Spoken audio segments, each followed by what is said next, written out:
TRINITY DWARKA, Ms. Soumya Tandon, respected members of the advisory boards, esteemed academicians, researchers, delegates, and students. We are honored by the presence of Mr. Levente Kardos, whose diplomatic and economic perspective situates our discussions within a global policy framework. Mr. Anupam Vohra, whose multidimensional engagement across international institutions enriches strategic economic thinking, and Nicoleta, whose international leadership strengthens cross-border academic collaborations.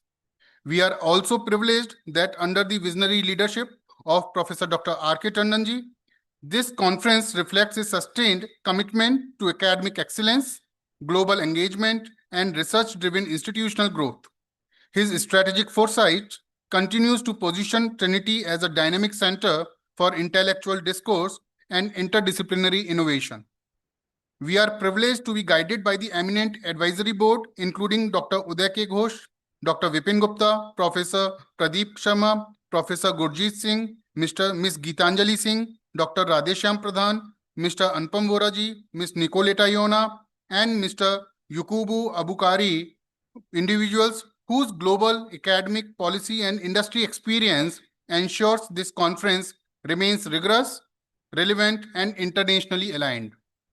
We are living at a defining inflection point in global evolution, a moment where the boundaries between technology, economy, governance, and human agency are rapidly dissolving. The future is no longer a distant construct. It is being engineered in real time through algorithms, data systems, digital platforms, and policy responses that are still evolving. And therefore, the question before us is not whether changes are taking place, but whether we possess the intellectual depth, institutional readiness, and ethical clarity to guide it. It is in response to this global imperative, Trinity Institute of Professional Studies, New Delhi, convened this 14th TIPSCON, our third international conference. The thematic focus, Global Flux 2050, Navigating Technology, Media, Economy, Law, and Human Freedom, is both analytical and anticipatory. It compels us to examine not only the visible transformation, but the structural shifts, redefining power, governance, and human autonomy. Artificial intelligence is reconfiguring decision-making systems. Digital economies are altering value creation and labor structures. Media ecosystems are influencing perceptions at an unprecedented scale, and legal frameworks are continuously adapting to realities that transcend traditional boundaries. We are proud to organize this conference in collaboration with Uniglobe College, Pokhara University affiliate, Nepal, and with the support of the Indian Council of Social Science Research, ICSSR, an association that reinforces both international collaborations and research credibility. What distinguishes this 14th edition of TIPSCON from our previous TIPSCON up till 13 is its academic rigor and selectivity. Over 120 abstracts we have received in this TIPSCON, 90 papers shortlisted through structural evaluation, and 63 research papers selected for presentation. These are not merely statistics. They represent a curated body of knowledge grounded in the scholarly discipline and intellectual merit.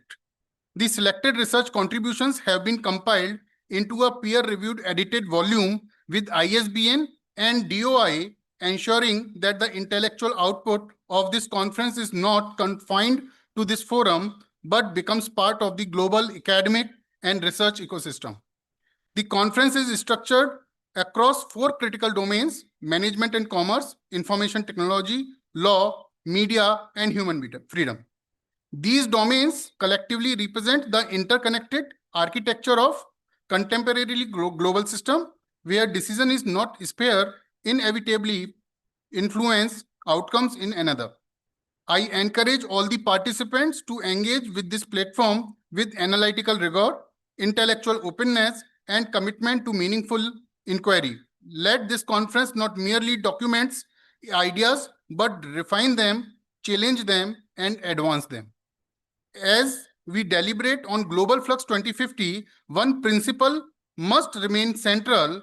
The future will not be defined solely by technological advancement, but by the wisdom, ethics, and frameworks through which we choose to govern it. We are not passive observers of this transformation. We are the active participants in shaping global direction. Thank you all, and Jai Hind.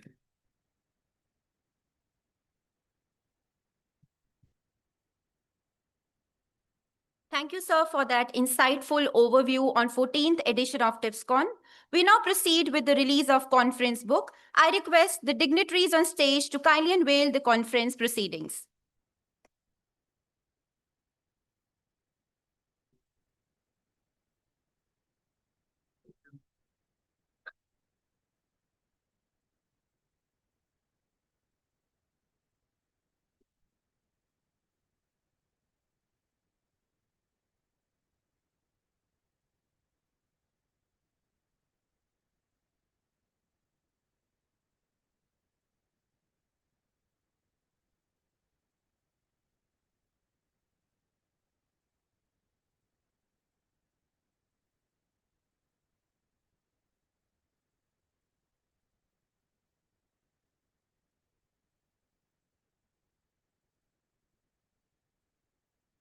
A huge round of applause, everyone.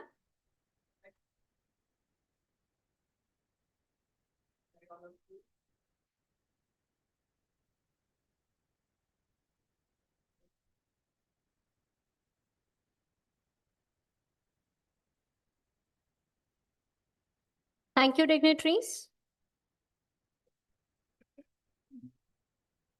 It is a privilege to introduce Ms. Nicoleta Shufutdin, a distinguished international professional working at the intersection. Ms. Nicoleta Shufutdin currently serves as the Chief Executive Officer of the Romanian Welfare Council, where she actively represents and strengthens the interest of Romanian business and institutional networks in India. In this capacity, she has played a pivotal role in fostering meaningful engagement between two nations, promoting bilateral cooperation across trade, investment, and policy dialogue. She holds a strong academic foundation in international business law, along with an MBA in human resource management from the University of Delhi. Her professional journey reflects a unique blend of legal expertise, managerial proficiency, and diplomatic acumen. She has been actively associated with governmental and institutional frameworks, including organizations connected with Romania's Ministry of External Affairs, Ministry of Economy, and parliamentary systems. Ms. Shufutdin is an instrumental in facilitating high-level interactions among government bodies, business leaders, and global organizations. Her work focuses on creating platforms for dialogue, strengthening economic partnerships, and fostering cross-cultural understanding between Romania and India. She is also actively engaged in international forums and diplomatic initiatives that promote global collaborations and youth engagement. Recognized for her strategic vision and dynamic leadership, she continues to contribute towards building sustainable international networks and advancing both people-to-people and business-to-business connections. Her work reflects a deep commitment to diplomacy, cooperation, and inclusive global progress. Ladies and gentlemen, please join me in extending a warm and gracious welcome to Ms. Nicoleta Shufutdin. I invite our keynote speaker. Good afternoon, everyone. My name is Nicoleta Ioana Ciufudean. I'm a Romanian citizen, and as your colleague present me, I served for last 17 years to the government of Romania. I was the chief of protocol of former Prime Minister of Romania between 2009 and 2012. My journey to India started in long time, but my, let's say, perspective to join here in India, starting after my, when I was student here to Delhi University, I graduated in an MBA in Faculty of Management. Also, I know what exactly means and how the challenges for the educational system in India is very tough and strong for us as a foreigner, and it was a challenge for me. Thank you, Trinity Institute, for inviting me. Thank you, Mr. Anupam, for giving me the opportunity. He's one of my good friends and also our advisor.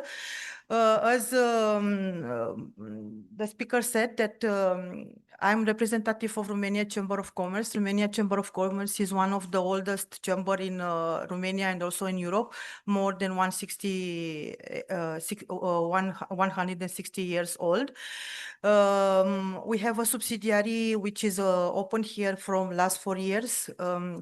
Romand Welfare Council. Why is Romand? Because of Ministry of Corporate Affairs of India didn't allow us to use Romania and India as a name. So they tell us to cut and put Rom from Romania, Ind from India. So from this reason is Romand. Otherwise, we couldn't function here. We are under the Embassy of Romania in coordination with Economic Department. Romania and Hungary also are very close friends and friendly also countries. So what exactly we are doing here? We are promoting Romanian companies in India and Indian companies in Romania. We are matching the bilateral exchange programs in B2B meetings, educational field, also cultural events, sports events, and what is related to the exchanges between two countries. Romania and India partnership is a dynamic and steady relationship grounded in sharing democratic values, mutual respect, and the common commitment to sustainable and inclusive development. Diplomatic relations between Romania and India are more than 70 years old. So we have a very strong relationship with India. Also, as globalization and digital transformation continue to reshape an international landscape, Romania and India are actively exploring new avenues and cooperation that align with the strategic priorities and economic aspirations. For us, India, I'm talking about Romania, also our colleague from Hungary will maybe elaborate more.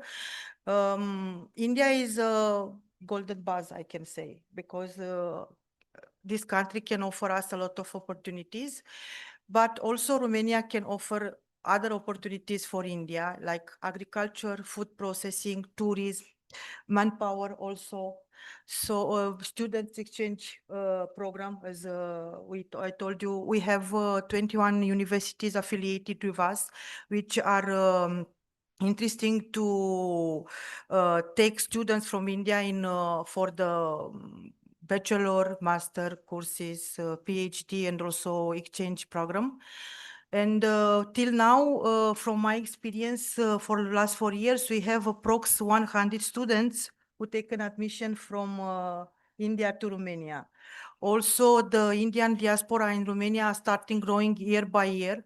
Most of the people who are coming to Romania except study are in work, business, and also a huge community of business, Indian business community. It's developed in Bucharest and also in Timișoara. What I can say more also, the Indian mission in Bucharest also is promoting a lot India, and what are the opportunities and challenges for us as Romania, and also Romanians are India can offer us. And also academic institutions, research bodies, and private sector shareholders from both countries are playing an increasingly important role in strengthening the bilateral engagement. Romania and India relationship extend beyond traditional diplomacy, serving as a bridge between regions, ideas, and opportunities. It supports not only economic growth and technological advancement, but also contributes to the global discussion on governments, media, law, and human freedom. Both nations look toward the future. Partnership stands as a strong example of constructive international cooperation, driven by dialogue, innovation, and a shared vision for more interconnected and progressive world. Last month, we had a delegation from Romania, which was led by our State Secretary in Foreign Affairs, Clara Volintiru, who participated to Raisina, who was one of the important fairs here in India. And we had the privilege to have a very good connection with the business community, also Indian business community, people from the different fields, diplomacy also, and we start some partnership with FICI, PhD chamber, and we will also continue with other institutions like chambers to have mutual understanding. Thank you again for this opportunity to give me to speak less or something about my country. If anything related to Romania, Mr. Vohra can give you all the details and everything, or you can connect with him, and both we are together in this project. Thank you so much and have a nice day.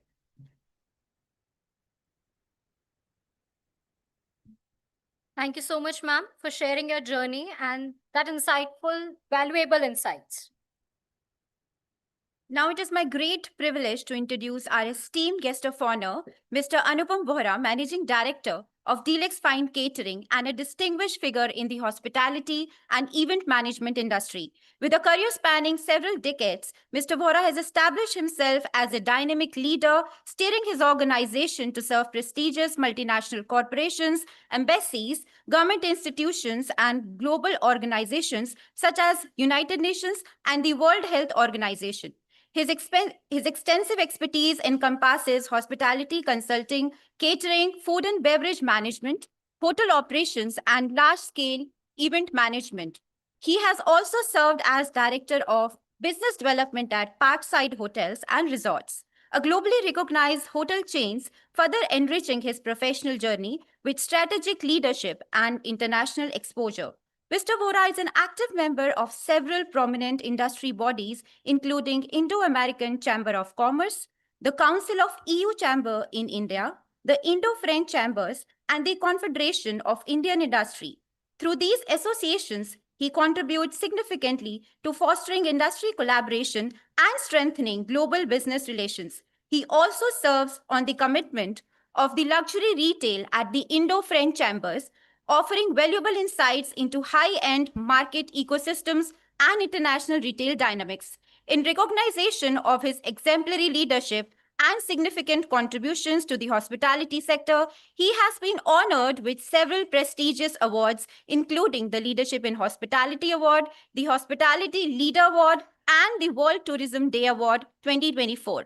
Mr. Vohra's achievement and continued contribution stand as a source of inspiration for all of us. May I now request our esteemed guest of honor, Mr. Anupam Vohra, to kindly address the gathering. Can we have a huge round of applause for this, sir?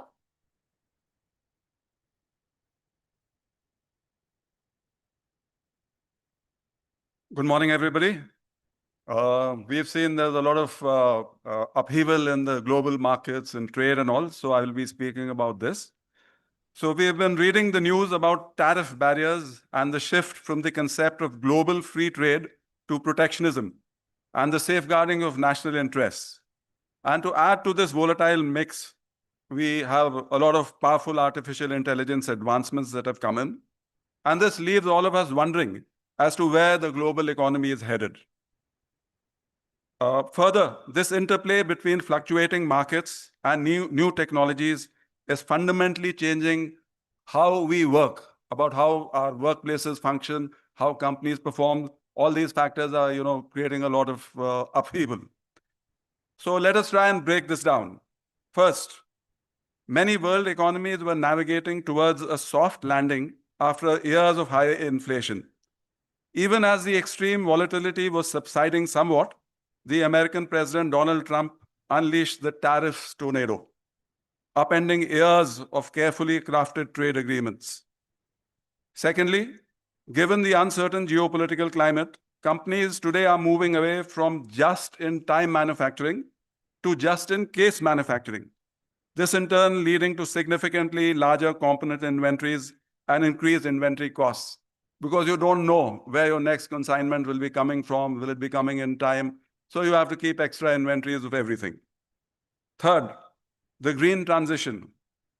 Around the world, governments are forcing businesses towards sustainability. This in turn requires massive investments in creating a green economy, forcing traditional industries to either pivot to newer norms or to face obsolescence. The carbon border adjustment mechanism of the European Union imposes a carbon tariff on imports of high carbon intensity goods like steel and aluminum from India. This, in turn, has the effect of raising prices of Indian steel and aluminum in European markets, thus demolishing our comparative advantage in this area. Next, we must study the impact of these developments on the workplace.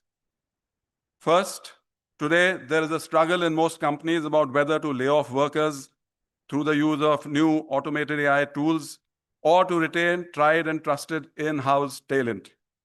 Secondly, with the rapid rise of artificial intelligence, there is a global shortage of workers who are skilled in data science, in renewable energy, and in digital transformation. Thirdly, economic uncertainty has popularized the concept of fractional roles, where experts work at multiple companies on a per-project basis rather than as full-time employees of the company. So here are a few key workplace trends of 2026. Firstly, companies are settling on a mix of 3-day office routines and work from home, thus saving on administrative costs and on office space. That's, of course, a little useful for all of you people also because you don't have to commute every day up and down to office. So it kind of helps you save time. Secondly, today, AI augmentation is everywhere, whether it is in HR, in logistics, in medicine, or in law. We have moved from artificial intelligence to generative artificial intelligence and further on to artificial general intelligence. So first it was AI, then it was Gen AI, now it is artificial general intelligence. And ultimately it would be to artificial super intelligence. This is as yet a hypothetical future stage where AI will surpass human intelligence just in about every field. And it brings back memories of Arnold Schwarzenegger's blockbuster Terminator films, where artificial intelligence eventually takes over from human beings. Thirdly, today, students should focus more on what you can do rather than on degrees alone. And that knowledge that you have, you should use for enrichment and the betterment of society through the building up of new tools, of new applications. That is more important, than just having a degree. Degree is important in Indian context, maybe not so much in the American or in the European continent, but degrees are important. But how you use your knowledge is probably more important. Fourth, in this context, it would also be pertinent to point out that companies are now favoring promotions from within rather than hiring, expensive labor from outside.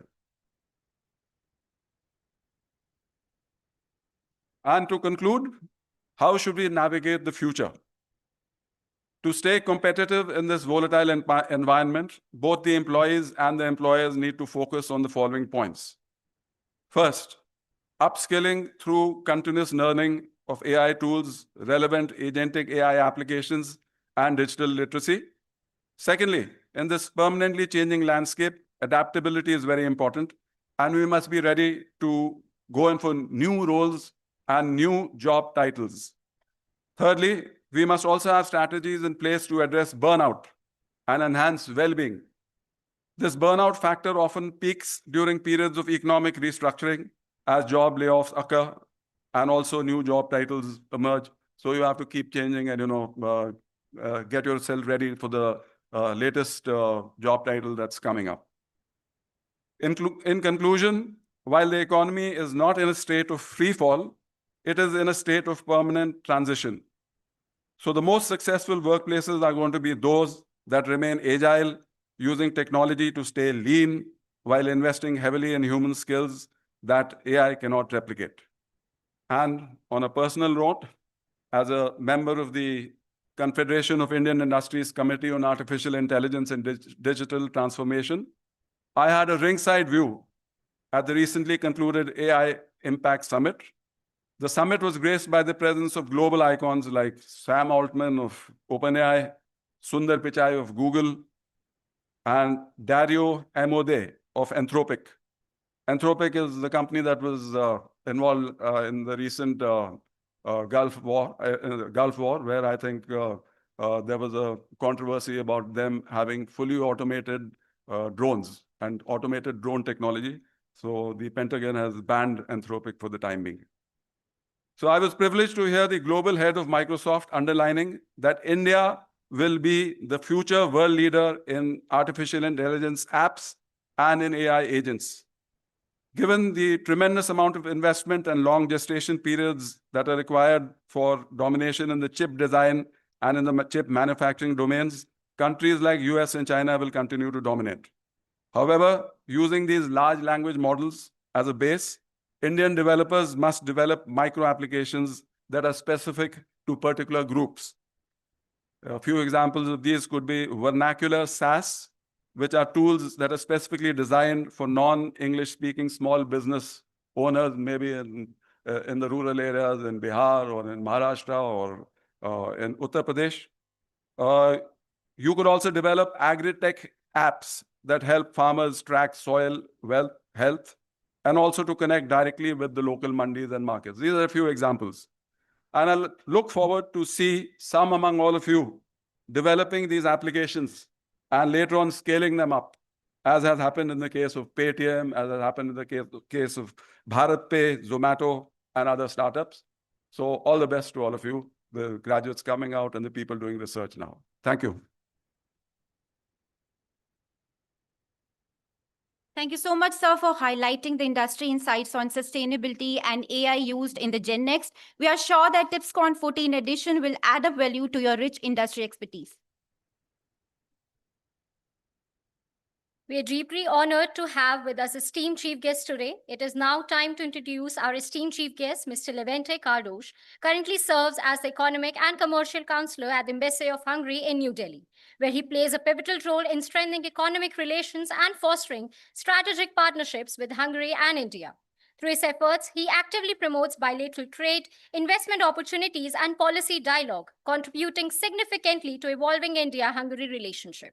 With a rich and diverse professional background spanning both the public and private sector, Mr. Kardos brings extensive experience in international project execution, market analysis, and foreign trade development.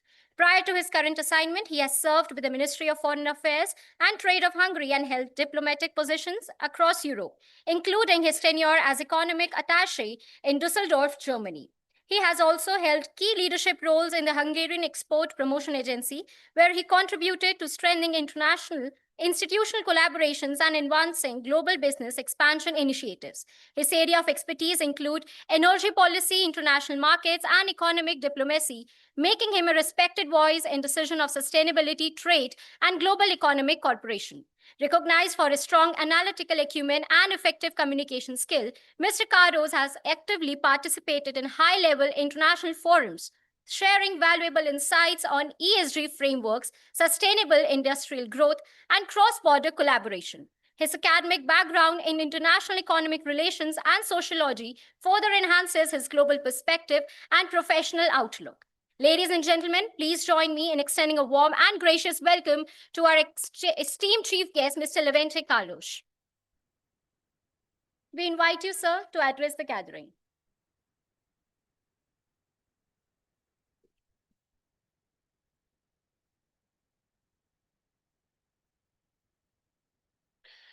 So thank you very much for the nice words. Distinguished guests, ladies and gentlemen, good morning, everybody. It is a great pleasure to be here today at the 14th TIPSCON conference, representing the Embassy of Hungary in New Delhi at this great event.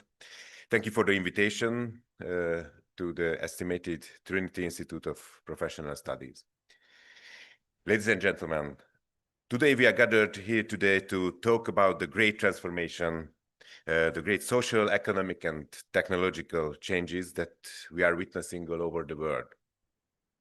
This transformation also requires flexibility and willingness to cooperate from individual countries and national economies in their international relations in order to increase resilience and sustainable economic growth. Let me briefly talk about the development of Indian-Hungarian relations as an example of good cooperation, as a beacon of hope, especially in the context of the exciting EU-India cooperation. India and Hungary have traditionally had close economic ties since India's independence in 1947. India today remains an important key economic partner of Hungary, and we are open to further expanding economic ties. Just for comparison, so we can better place. Hungary is a country in Central Eastern Europe, so in the heart of Europe, with a population of Uttarakhand, with a territory like Bihar, and with the economy, so GDP, like West Bengal. On the other hand, Hungary is a member of the European Union since more than 20 years, which is one of the biggest economy of the world. And let's mention some statistics about our bilateral relations. So between 2015 and 2024, our bilateral trade more than doubled and reached 1.3 billion USD. Beyond that, 2025 bilateral trade turnover increased by 88% and reached 2.42 billion USD. Of which, thank you, of which Indian imports amounted to 839 million and Hungarian exports to 1.58 billion. Hungarian exports increased threefold, plus 218% compared to 2024, mainly due to increased export of computers. Our main products of export in 2025 were office machinery and data processing equipment, pharmaceuticals, articles of product made of non-metallic mineral, construction materials, and electrical machinery. Our top three import products were pharmaceuticals, organic chemicals, and electrical machinery. Today, Hungary, as Romania as well, is the gateway to Europe for many Indian investors.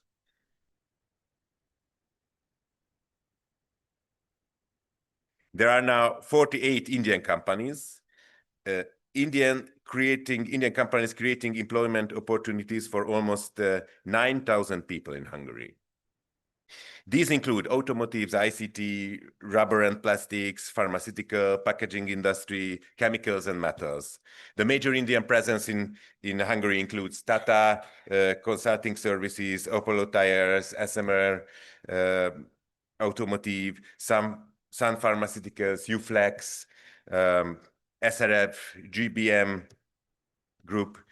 So we have already signed strategic cooperation agreements with Tata Consultancy Services and the Mother-Zone Group. We do hope that the list will continue to grow and we will welcome more Indian investors in Hungary. So several examples show that Hungarian companies having many innovative solutions and technologies that can contribute to India's success. In the field of healthcare and pharmaceutical products, the Indian market can offer significant opportunities for the Hungarian companies. In 2004, Richter Gedeon PLC established a joint venture with its Indian partner, Themis Medicare, in Gujarat, in Vapi. The joint venture has set up a manufacturing plant, as I mentioned, in Vapi, in Gujarat. So Hungarian companies operate successfully in India, including, among others, in the areas of defense, space industry, e-mobility, water management and sanitation, agricultural technology, health, pharmaceuticals, and mobility. So just to mention some examples. Hungarian-Indian space and defense industry cooperation dates back several decades, and Hungarian companies like BHE Bonn are present in all major projects of the Indian space program implemented by ISRO, so Chandrayaan, Gaganyaan, and so on. Hungarian companies are also involved in the Indian electric bus program, so EV hikers. Today, more than 2,500 buses based on Hungarian companies' control technology are running in Indian roads. In agri-technology, which we just heard to be important, is it in India, based on AI, yeah? A Hungarian company, Proofminder, analyzes high-resolution images for agricultural businesses using artificial intelligence as a farming platform service, and it processed data last year already on 10,000 acres. So very important, the medical devices field. Medical devices producer 77 Electronica is market leader in India in the field of automatic urine diagnostic. But I can also mention FMCG and food and beverage industry. And the brand maybe you are also know, the Hungarian energy drink, Hell, is the market leader in India among the canned energy drinks. And the product is already produced under the Make in India mission. So already in India, we are producing. I hope maybe you also know the Hell energy drink, and maybe you consume it during the last exam period. Yeah. Somebody knows Hell energy drink? Please lift your hand if. Yeah, very good. I'm happy. There are some hands. The recent successful conclusion of the negotiation of the EU-India free trade agreement reached on January 27 is of great importance of Hungary, which will bring significant benefits for both parties in the future and contribute to the further deepening of the economic ties between India and Hungary and Romania, of course, an even higher level. This indicates increased interest of Hungarian companies in the Indian market. The agreement provides preferential access to over 99% of Indian exports to the EU by trade value. India will eventually gain $75 billion in exports under the free trade agreement. For the EU, the agreement will result in comprehensive tariff reduction in almost all major export sectors. India will eliminate or significantly reduce tariffs on over 90% of EU goods export, covering 96.6% of trade value, which is expected to double EU exports to India by 2032 and save European exporters up to €4 billion a year in tariffs.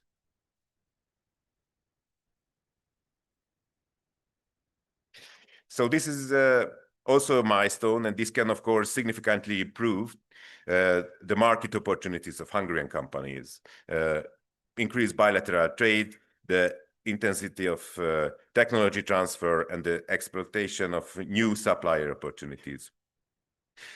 Supporting the development of the manufacturing industry can help increase the number of joint ventures, of course. The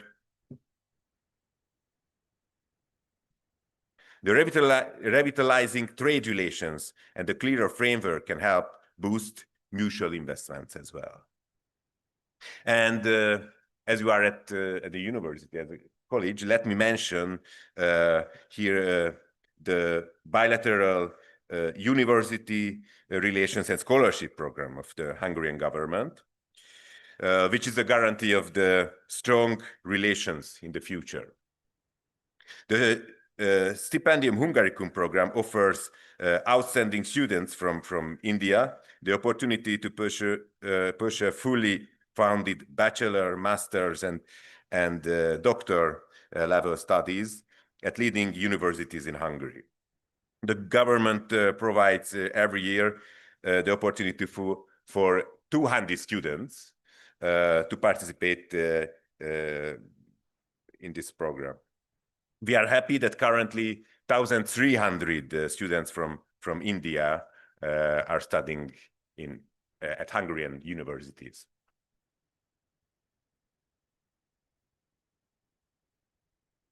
So As we look out the window, there are no window here, but as we are coming out from this hole, it's still spring. In India, it might be more like summer, yeah? So maybe spring, summer, is it spring, yeah? Summer already, okay. But in Europe, Europe is definitely April is still the part of spring, part of yeah, yeah, the spring. Okay, it's changing. Okay. Yes, too. Yesterday was a big rain. So in Hungary and in Europe, in Romania, EU, and in Hungary, it's definitely spring. Spring is a time of reborn of nature, the transformation, a new start, a new hope, a new opportunity. And this is what we can feel now also in our bilateral relationship and economic relations, both EU-Indian, EU-Hungarian relationships. The transformation is here. Let's be ready and open for it. Let's be part of it by successfully collaborating with each other. Ladies and gentlemen, thank you very much for your attention and wish you a successful conference.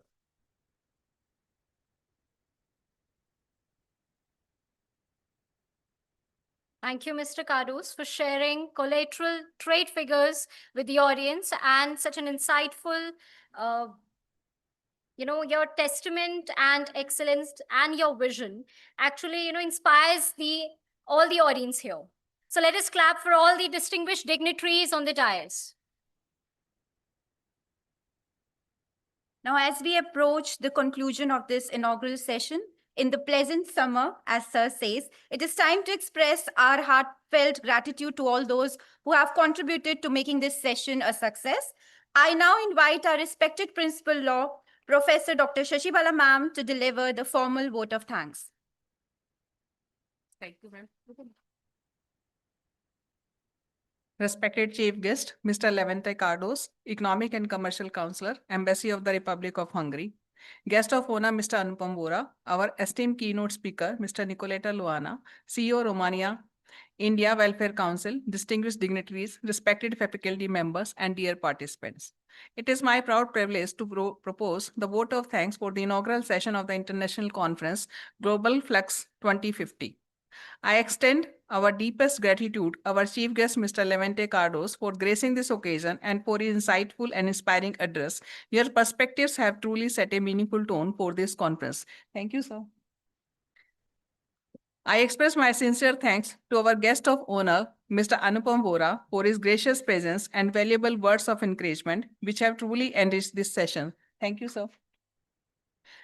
I would also like to extend our heartfelt appreciation to our keynote speaker, Ms. Nicoleta, Ioana, for her thought-provoking, enlightening keynote address.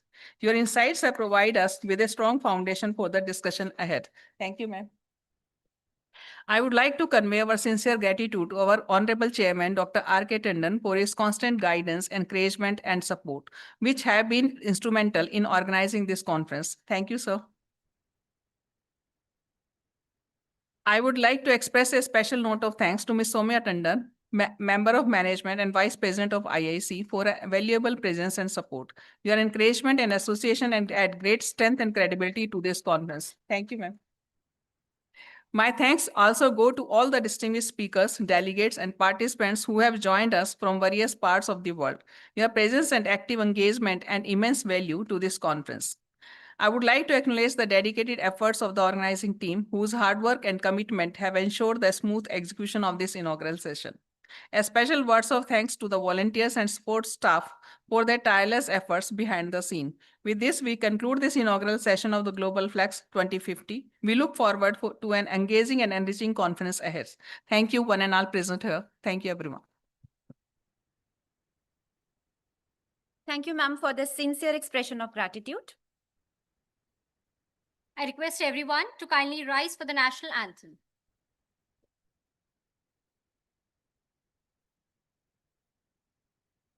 Jana Gana Mana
Thank you.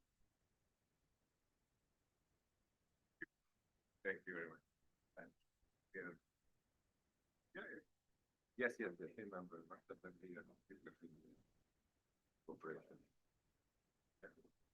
Yeah, thank you very much. Yeah.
Participants are requested to proceed to their respective venues.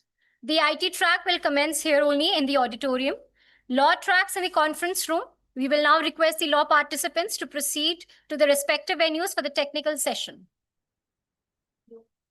With this, we look forward to engaging discussions and insightful deliberations ahead. Thank you.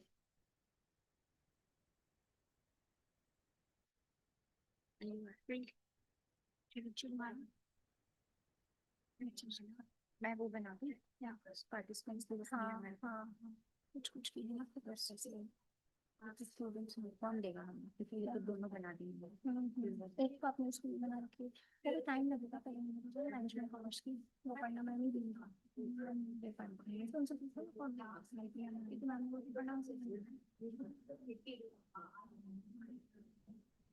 कैसे होगा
हाँ जी ma'am.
तभी चीजें बंद हो जाए तो इसको दोबारा ऑन कर लियो उसको चेक कराना उसको बोलना चेक चलाओ चलाओ हाँ एक मैम बस चेक चेक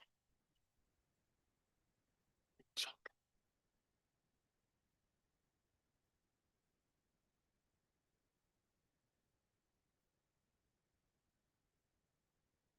मैं फोन कराऊंगा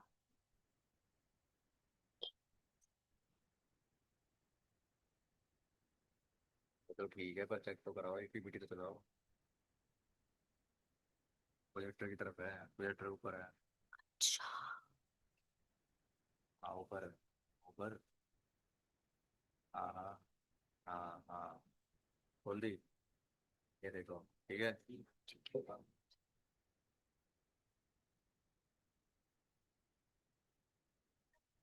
हाँ ठीक है ना हाँ बस बस ये लो ये होएगा लेफ्ट राइट से केवल वो है प्रोजेक्टर ऊपर ठीक है।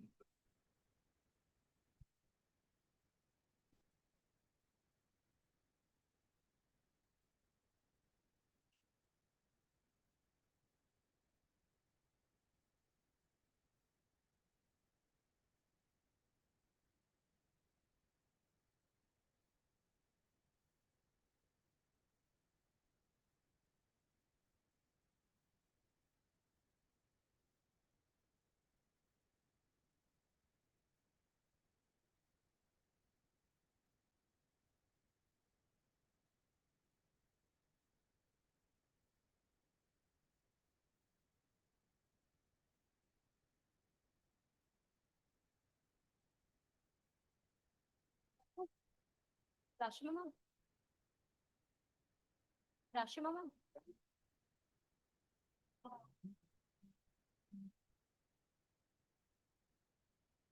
हाँ जी मैम क्या मतलब हेलो हाँ जी मैम पता नहीं कहाँ है ये लोग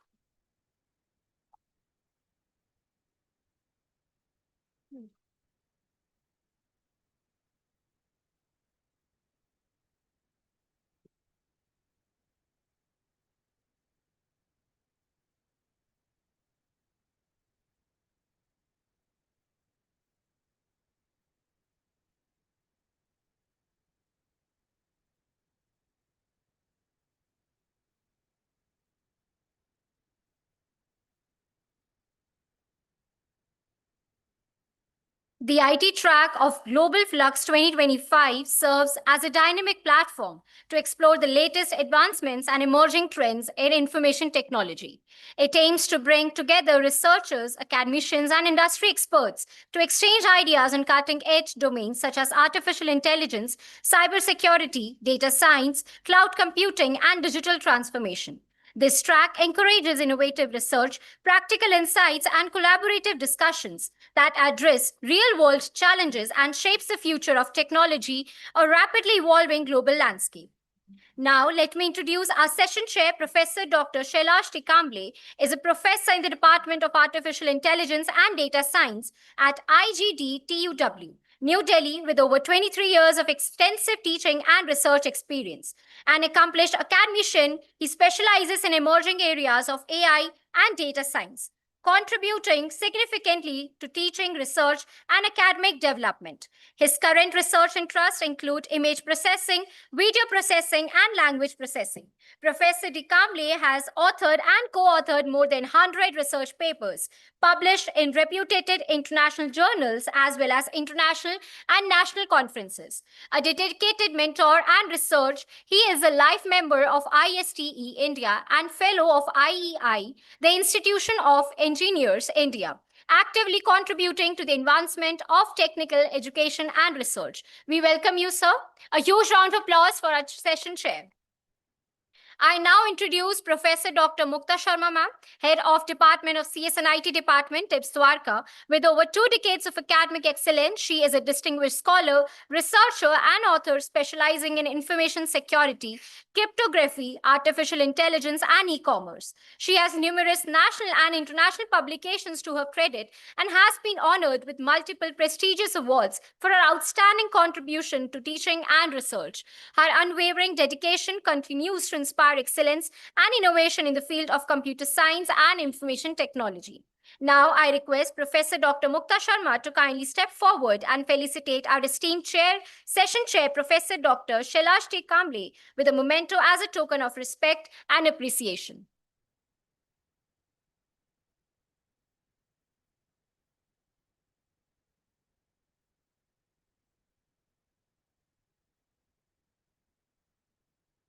Let us all acknowledge this moment with a big round of applause.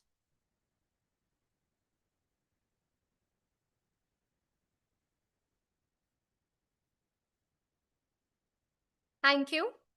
Before we start the presentations, please note that each presenter will be allotted 4 minutes, followed by 2 minutes for question and answers.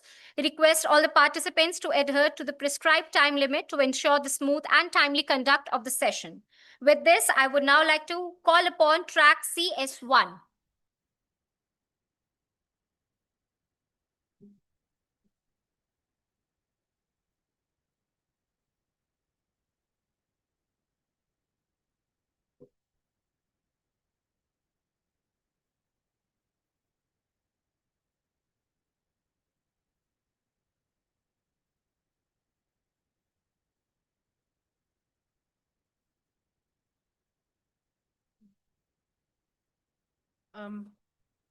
Good morning, everyone, esteemed jury members, my fellow participants and esteemed faculty members.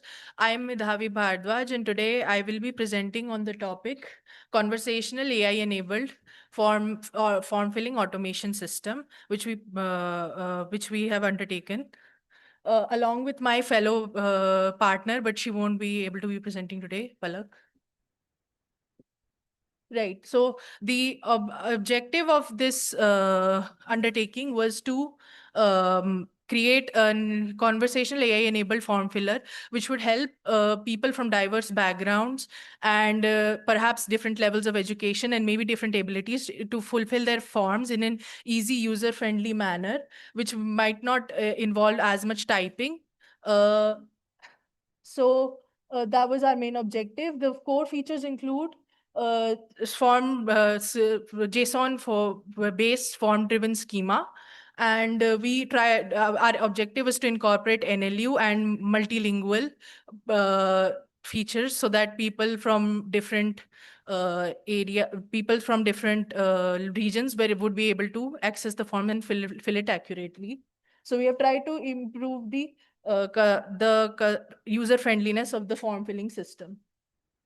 The literature review involves a wide variety of studies, all ranging from rule-based inference systems to transformers, and later intent and named entity recognition with models such as BERT and Roberta.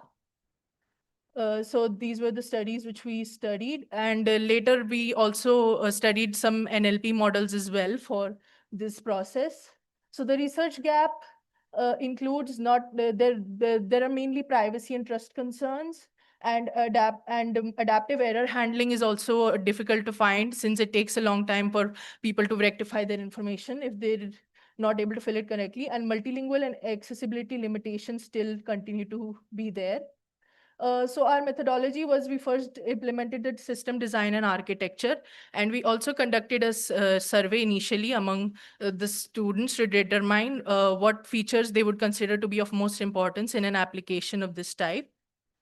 And the interaction workflow involves the app has an AI assistant that first prompts and reads the question, and then it listens and records the responses of the user when they record the responses, and then it confirms it and then stores it and then records it on the form, and then they transition to the next prompt. So this is the flow of commands, as I just explained. So it asks the field and captures the voice input, then it reads back to verify. If it is correct, then it saves the response and moves to the next field. Otherwise, it re-asks the field again. These are the other features which we had. The front-end UI was used through CS and JavaScript, and the speech capture was used by the web API, and we are trying to also currently we're working on incorporating natural language understanding for intent recognition. We have managed to include BERT and Spacey for named entity recognition, but that part is still in progress. So these were the initial iterations. We tried to include different formats of questions and record how their answers would be better filled. This was the final one which we arrived upon. As you can see, there is a graph that records the AI's confidence score in how accurately it captured the response after the user responded to the prompt. And these are the fields which we put in a more attractive user interface. The prompts are captured by using the web speech API, which then transmits it into different languages to text, and it records it in this manner. Well, these are the results of the survey which we conducted, which determined that 38.8% people value the accuracy the most in the form filler, inaccuracy in capturing responses. And 20% moderately agreed that accuracy is a very critical component. Further, ease of use is also very highly rated as an important feature that people look for in such an application. And 31.8% moderately agree for the same feature to be incorporated in such an application. Similarly, ease of navigation is also an important feature, with 34.1% of the respondents strongly sharing that the application is easy to navigate. And then then we also included a list of features which one the respondents would think is most important to include in an application of this, and privacy and security of user data emerged as the most important feature, followed by auto extraction of data from the prompts from the user spoken responses and their accuracy of transcription. So these were the, and 48.2% of the respondents showed that auto extraction from given data is a very important characteristic. And 36.5% of the respondents had previously used manual or form filling methods, and only 17.6% used the completely automated form filling methodologies, which means the automated form filling is still not in wide circulation as of yet. So we have tried to, so the limitations still are there. The app is currently confined to the API constraints. That means the accuracy of the response captured is dependent on the web API's accuracy. So we are working on that, and would like to probably use hybrid architectures to rectify that in the future. Then there is the speech recognition accuracy. And then we also worked on only developing the front end for now, but the back end integration and persistent storage we are working on. And the implications, as I said, it would improve accessibility and data quality and confirmation and make the form filling process more smoother for people so that they could give their information and reduce the abandonment rates of the forms. And human computer interaction is the shifting paradigm of the modern communication. So it also forms a way to essentially help capture information in a more integrated and easy manner. And the future directions involve adaptive error correction and personalization using the acoustic profiles and capturing acoustic profiles of different users based on their voice responses, backend integration and secure data pipelines, and LLM powered conversational understanding, and empirical user studies and ML-based survey analysis to determine the further intents and isolate user intents of the project. And this was the conclusion. The broader impact, we aim to incorporate natural language understanding into this application so that it can capture the responses in a more intuitive manner and help in capturing it in a uniform way, which can be easy to integrate into data systems for which this might be required. So we are currently working on improving the backend storage and working on a way to make the response capture more accurate. And these are the references. And I would be very happy to take any questions if you have.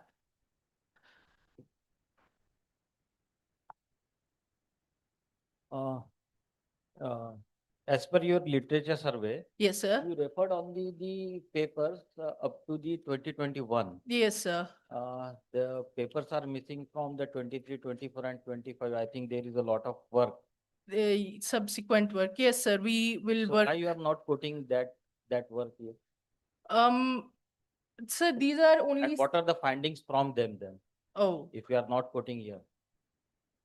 Sir, the findings from those is I think we do have like a couple of chatbot type mechanisms that do record responses and store them in the backend, but they don't display it on the front end. And sometimes their accuracy is also sometimes limited. But yes, that is a very good point of feedback. We'll be aiming to incorporate it into our final research paper to capture the 21 to 25 When research you papers. propose any approach, you have first step is what you have to perform a exhaustive survey. Right. Okay. So you have to mention all the latest survey. Oh, okay. Okay. So that is the one point. And Yes, how sir. you find out the accuracy? Sir, the accuracy is basically we linked it to the web API, and it records the confidence with which the user response has been recorded, depending on the volume of the speaker captured is on your- the browser and so on. What the x-axis represent and y-axis represent in accuracy?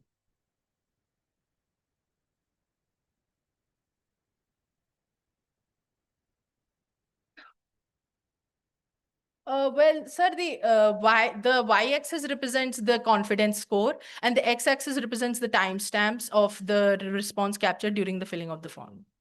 And how you find out the feature efficiency?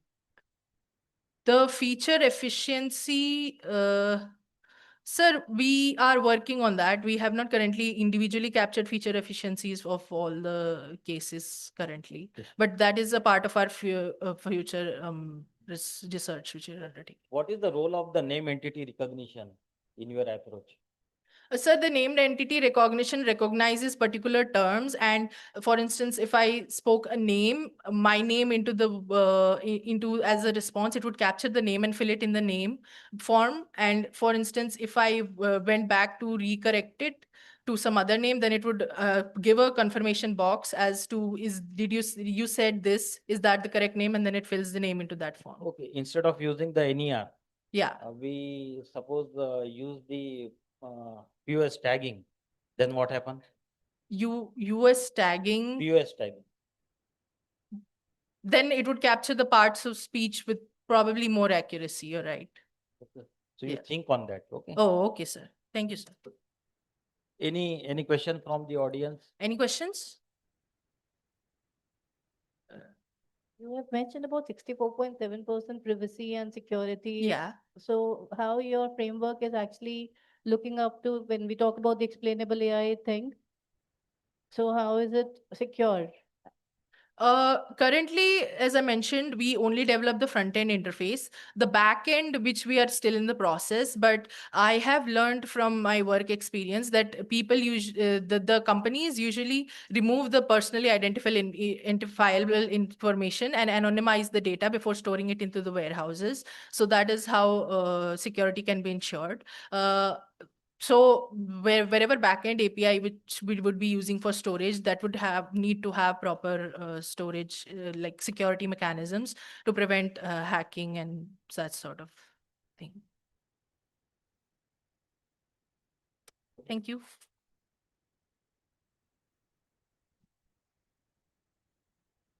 Thank you.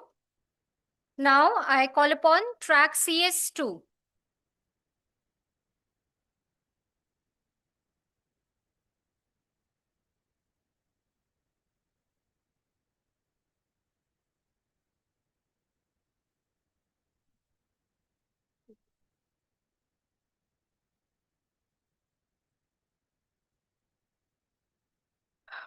Good morning, respected chairperson, distinguished researchers, and fellow participants. I am Renu Kumari Jha, PhD scholar from DTU, and today I am presenting my research work titled Deep Learning Based Multi-Class Segmentation of Floating River Debris and Aquatic Vegetation. Let's move on towards abstract portion. Floating debris and invasive aquatic vegetation such as water hyacinth pose a serious threat to river ecosystem. They degrade water quality, disrupt biodiversity, and create challenges for navigation. To address this issue, we propose a hybrid deep learning based segmentation framework using Sentinel to multispectral imagery, which we extracted from GEE. With the help of Python API, this approach enables automated scalable monitoring, which is essential for effective environmental management. Now coming towards introduction. River ecosystem are increasingly affected by pollution caused by floating waste and invasive vegetation. Traditional monitoring methods are mostly manual, time-consuming, and inefficient. In this work, we propose a deep learning-based multi-class segmentation framework that uses Sentinel-2 satellite imagery to automatically classify river surfaces into three major categories. First one is water, and then floating debris, and the third is water hyacinth. This motivation behind this work is the growing need for accurate, scalable, and reliable monitoring system. Existing methods face challenges such as class imbalance, spectral similarity between debris and vegetation, and complex environmental conditions. To overcome these, we leverage advanced techniques like ResNet 50, ASPP, attention mechanism, and unit architecture, which improve feature extraction and segmentation performance. Now moving towards related work, deep learning. Recent advancement between 2022 to 2025 shows that deep learning combined with multispectral imagery has significantly improved debris detection.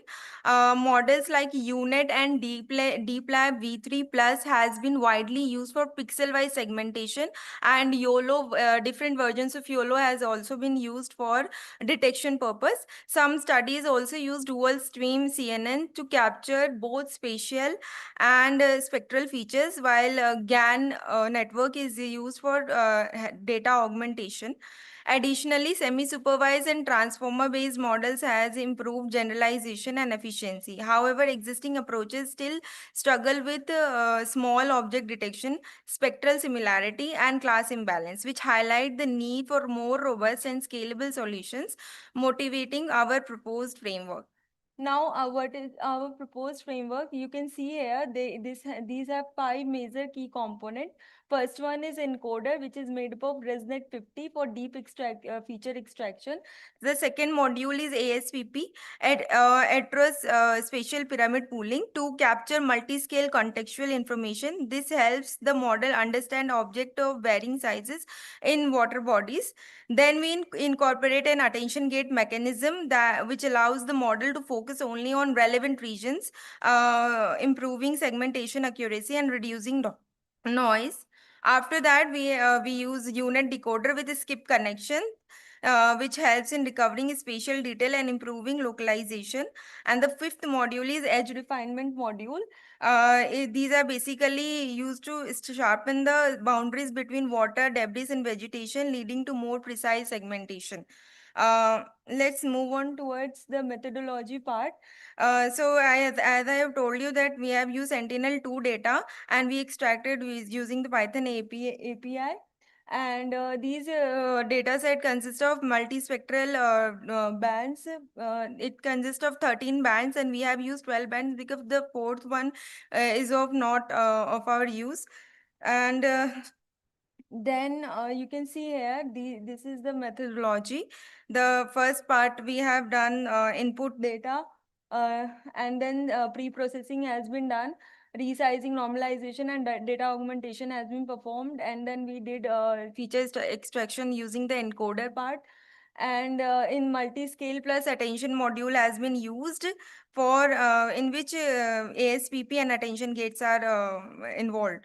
Then decoder unit, and then we have used then the training part is done with the help of ADAM optimizer. And we have used two loss, hybrid loss. The first one is cross entropy and second one is dice loss, which is important in segmentation task. This is the flow. Now move on towards not working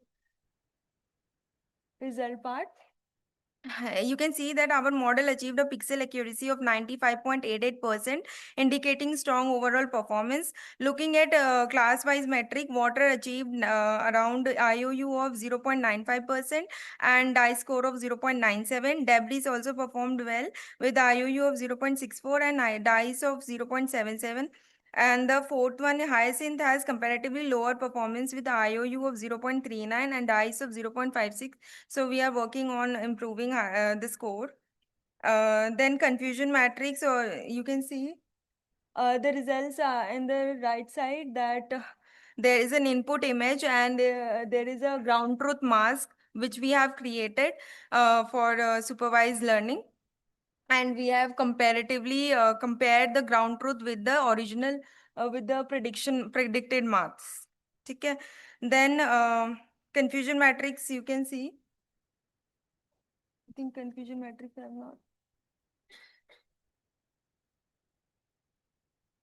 working. No.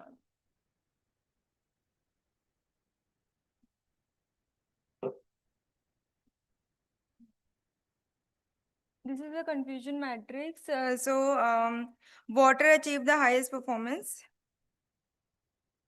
You can see here confusion matrix that water and debris has been performed well. And then there is a model performance comparison that there is a water, hyacinth, and waste, and IOU score and dice score has been compared. And this is that's it.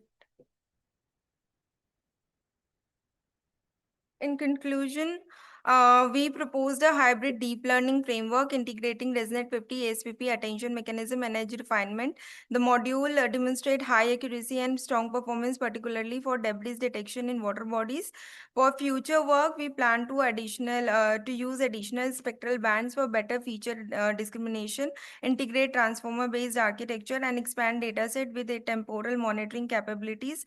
And we also explored the data fusion techniques, including SAR imagery. That's all. Thank you. These are the references. You may ask questions.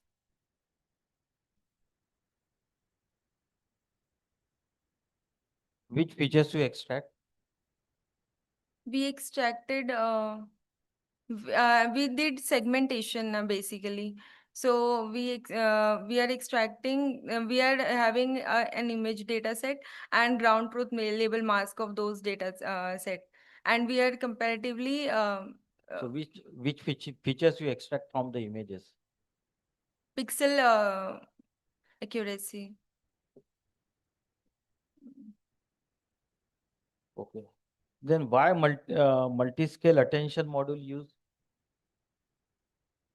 Because Sentinel data will have those multispectral imagery will give a better performance. We have analyzed the previous work, research papers, so we concluded that it is playing an essential role, so it will help in segmenting the parts easily.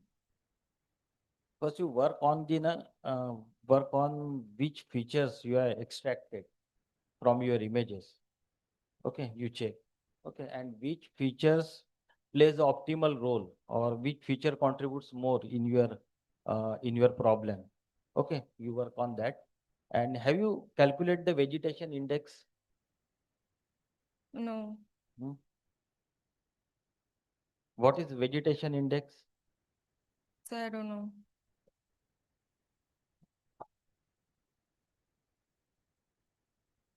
Why you have taken ResNet 50 only? I mean, there are other options also like VIT and convexness.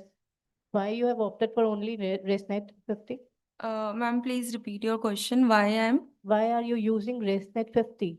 Okay, actually we are using unit basically because most of the works segmentation can be performed well in unit. So previously 3D unit has been used and DeepLab V3 Plus has been used in segmentation part. So we have optimized that unit using ResNet 50 as an encoder part and using attention gates and other modules. So we have just No, my improved. question was why you have selected ResNet over others? Like, Ma'am, because of it has residual network, it is helpful in it reduces vanishing gradient problem, so it is helpful in that. thank you.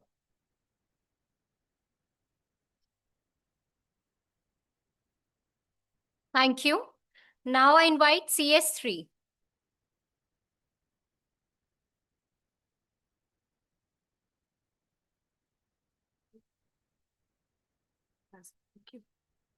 A very good morning to all and to the session judges. I, Latika, as research scholar from Jagannath University, Bahadurgarh, is here to present my research work on the topic Rethinking Fertility Care, a conceptual framework for machine learning-driven assisted reproductive technologies. Talking about, literally about the abstract part, my research paper clearly defines the ART techniques, why the AI integration is important, what are the limitations in the adoption to the AI, and I've also discussed the challenges plus limitations to secure the process. Introduction part. First is the research problem. That is what I wish to solve. Nowadays, people, fertility or conception or being welcoming a new life has taken up a back end, a back space, a back seat in our lives because we are into the stress. We are into making our careers. So this thing has taken a back seat, which has led to the problem of infertility. And this problem of infertility, people are moving towards ART techniques like IVF, ICSI, IUI, and these are the only hopes which are left with the people. And in this hope, people are going through 2 to 3 IVFs, they are going to 6 to 10 IVFs, and they're getting negative results, due to which there is an increase in the mental pressure, financial pressure, plus it may lead to the hormonal imbalance, and it is also creating a problems like BP, and in the very early ages, people are recognized with diabetes and many health problems. The proposed solution is that AI can support this section, this part, in the part that it can show an easy way to the clinicians, embryologists, as well as can provide the personalized healthcare to the woman. First, I'll talk about the background. I've talked about 3 technologies, that is IVF, IUI, and I've talked about ICSI. IVF is a well-known technology. Every here and there, we are having a fertility specialty centers for the conception case. So in this, it is a simple process of conception. IUI is almost like a normal process of conception. And ICSI is basically followed when the sperm count is less in males. The clinical workflow, which actually the doctors follow, the first step is the initial assessment is done, like patient's data is being taken, and definitely that is in the private form. It is not to be shared with researchers like us. And second step is the ovarian stimulation is done by giving the drugs, by giving injections, by giving certain hormone tablets to the woman. And then the octite retrieval is done. Then fertilization is done outside the woman body. And then the embryo is are monitored using the TLI technologies. And then at the end, the pregnancy test is done using a beta HCG, out of which after 21 days, the woman or the couple, they get to know whether they are pregnant or not. My proposed framework, which I feel will act as a bridge between the researchers, or you can say the AI people working on this particular domain, and the doctors, the first phase will be the data collection. Data collection, data pre-processing will be done. We can use the data in the form of primary sets. The second step is the feature engineering. The most important features like age, BMI, health problems, diabetes can be considered. So in phase number 3, the result can be predicted and SHAP analysis can be used to define that why one feature is very important and why it is predicting the result. Then the phase 4 will be the decision support phase for the clinicians, embryologists, for the doctors, so that they can take a very good decision. The challenges and limitation, the very well-known challenges, the data availability, no more fertility clinics, they are sharing the data. It is only upon the researcher that they will get the data on their own basis. So for a solution you can do is that you can generate a synthetic data depending upon the literature. Second is the model bias. Models are biased because patients are different, problems are different, but we are getting the data only of diabetic people. So that's the main issue. In that case, SMART analysis can be done. Synthetic minority oversampling technique can be used to solve the issue. Then is the interpretability challenges. That is the black box nature of AI. AI model says age is important, but why it is important, nobody knows. Then ethical issues are there. That is the most important issue. Patient data is sensitive. We do not want it to share it live in the public that we are having any hormonal issue. We don't want that. So in that case, you can use the informed consent mechanism. Last is the regulatory barriers. Till then now, no government policy, there is no regulatory body is there which can regulate the fertility centers, which can regulate the AI involvement. Moving on to the conclusion part, my proposed framework will act. I have tried my better hard to provide a complete pipeline, how the AI can be integrated into this particular process. Second is that by adding different variables like lifestyle habits, like we are prone to eating street foods, prone to sleeping at night, and waking up late in the morning. So these habits, if it can be added to the machine, can predict better results, can give the personalized space to the women or a men. Third thing is the paper highlights different challenges along with the limitations and solutions which can be done. The proposed model may act as a bridge between mapping AI with the ART techniques. Last but not the least, the ML models may be redefined.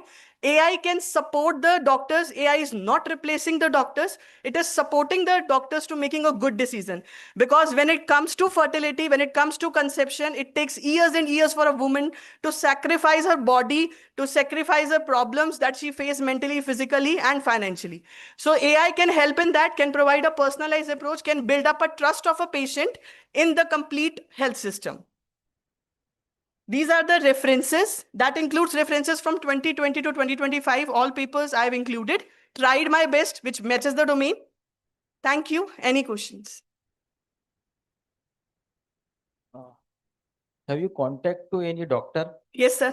I am engaged with Kohli Hospital, Punjab, and I'm working on this particular topic. So you also validate your... Definitely, for doctor, results are validated. You are, Yes, I've done. Okay. So you collect your database. I have worked on primary data. I have collected the secondary data, but it was not much useful because there were missed data. So I collected the data based on my features, what I want to work on. And then I validated that data, validated the results from the doctor, from the hospital. Okay.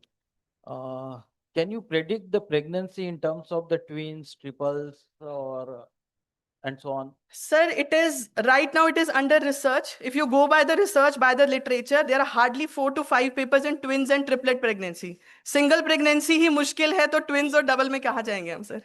So you just predict the pregnancy? Yes, we are predicting the factors, the features on which if I or we work upon, we cannot need to go to the IVF.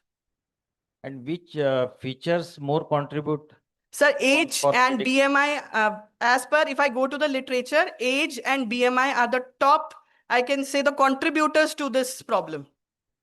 These are the contributory factors. So you perform the experimentation? Sir, I have, actually what I did is I'd worked on it. I presented the result, validated the result, but implementation is very, I think, abhi possible nahi hai, sir. You have to validate from the doctor first. Yes, I have validated from the doctor, but अगर मैं in person जाके अपनी research दूंगी तो कोई फायदा नहीं है सर. काम करेंगे तो I will definitely sell to a particular hospital my research कि देखो हमारी AI ये भी कर सकती है as a technician. What is the size of your database? Primary or secondary? Primary and Sir, secondary? primary is 250, secondary is 25,000. 25,000. And that is collected from HEPA database, freely available database.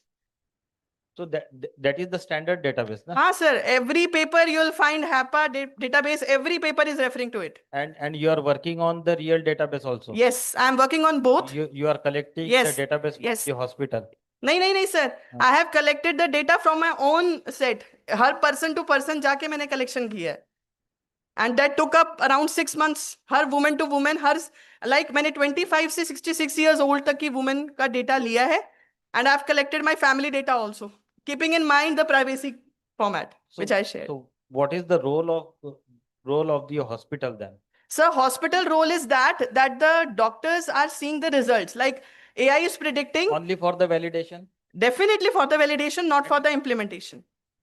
If they permit, you collect the database from that hospital also? No, sir. No, sir. It is a written clear clause in every agreement that no patient data can be shared with the researchers because it is a very private data and people will feel offensive. Data cannot be shared by fertility centers. You signed the MOU with this hospital? No MOU is signed. Just the information is shared and I am giving equal contribution to the hospital. That's it. So better way you work on the standard database then. Sir standard database पे अभी तक कोई research paper नहीं है, कोई review literature में paper नहीं है. एज पर माय अभी 2025 में भी कोई पेपर नहीं है सर. आई हैव लिटरली आज मॉर्निंग पे सर्च करके लाई हूँ कॉन्फ्रेंस के लिए कि मुझसे ये क्वेश्चन पूछ लिया कि आज क्या हुआ है, तो आज भी पेपर में नहीं है. आई थिंक 2025 में तो पेपर होगा कोई ना कोई. हाँ सर मेरे ही हैं, आप सर्च कीजिए, इस पे मैक्सिमम मेरे ही पेपर मिलेंगे. Thank you so much. Thank you. Thank you. Now I invite track CS4.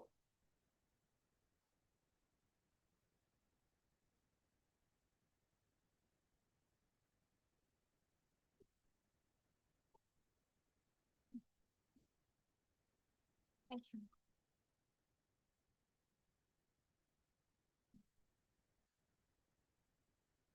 So good morning, respected chairperson and all the guests and fellow researchers. My name is Nidhi Mishra and today I'm here to present my research titled Lightweight Hyperparameter Optimization CNN-based classification of fake and real war images using CNN.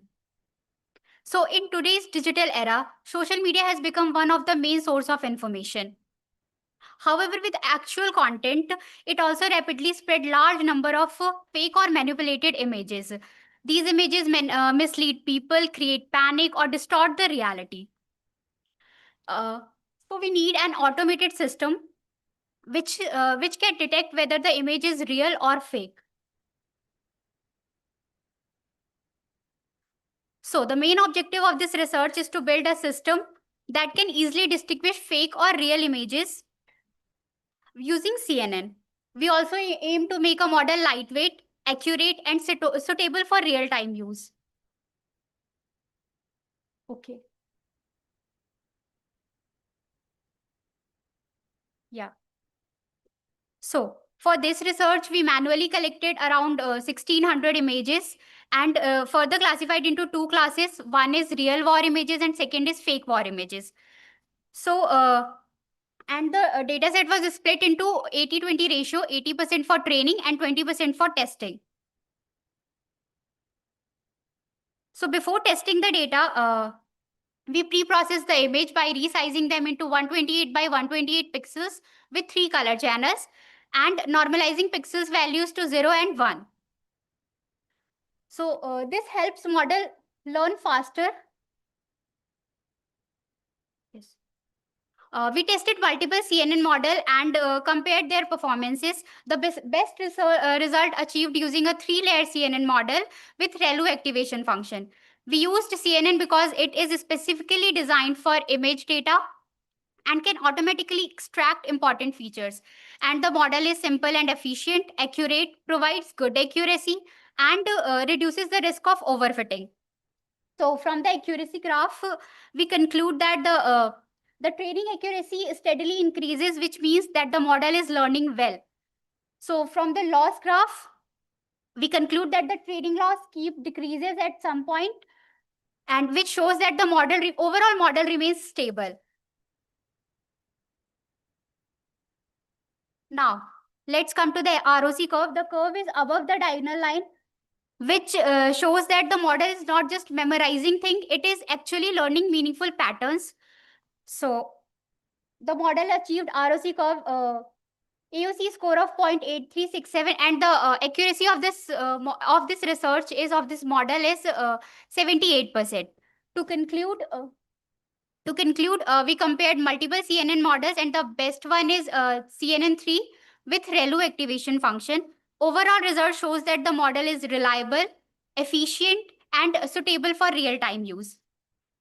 This research helps in building systems that can easily distinguish between fake or real war images and maintain trust and authenticity in the digital media.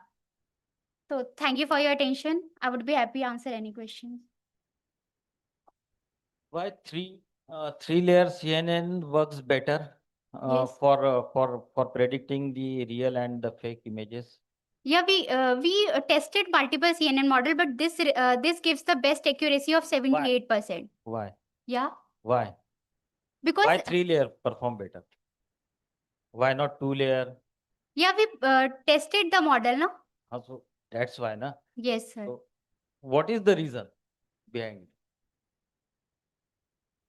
Because it So you extracts the compare important the features. various layers Hmm. of CNN. Hmm. Okay, so what is the reason to Because predict the correct, to give the accurate result in the three layers CNN? because it can extract the features more accurate than others.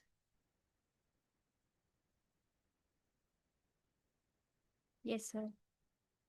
Any reason? Any reason? No, sir. How CNN works? How? How CNN works? Firstly, it extract all the important features, and then we will be using the activation function Important features means which features we are considering? like sharp edges, texture, pixels, and all. And which features contribute more than? Yes, sir. Which features contributes more? The sharp edges, the texture, both is All contributing. features. Yes, all features is contributing now.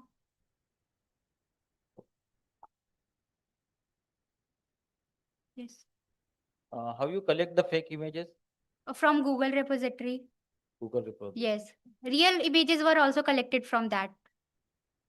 What is the name of your database? Yes, data set. Dataset. Image Dataset. dataset. Yeah, war images, and in that there are two classes: fake war images and real war images. ठीक. Okay. Thank you.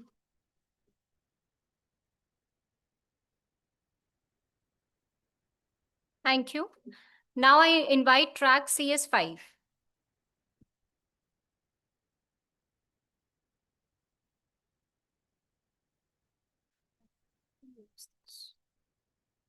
Right one.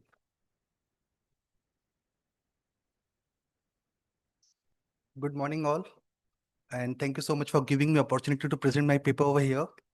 And as the name refers, transforming mental health care with AI and ML, our next generation approach.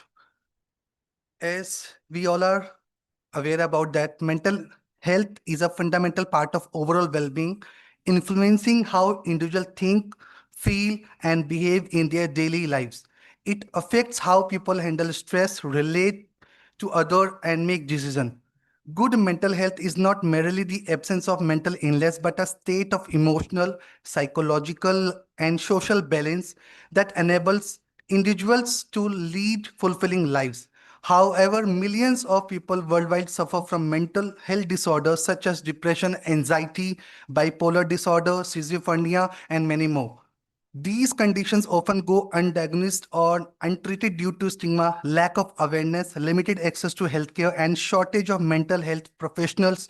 The consequences can be severe, impacting personal relationship, productivity, physical health, and in extreme cases leading to self-harm or suicide. For the sake of, I'm here. So as introduction, I have already mentioned so many things. So let's go for the another.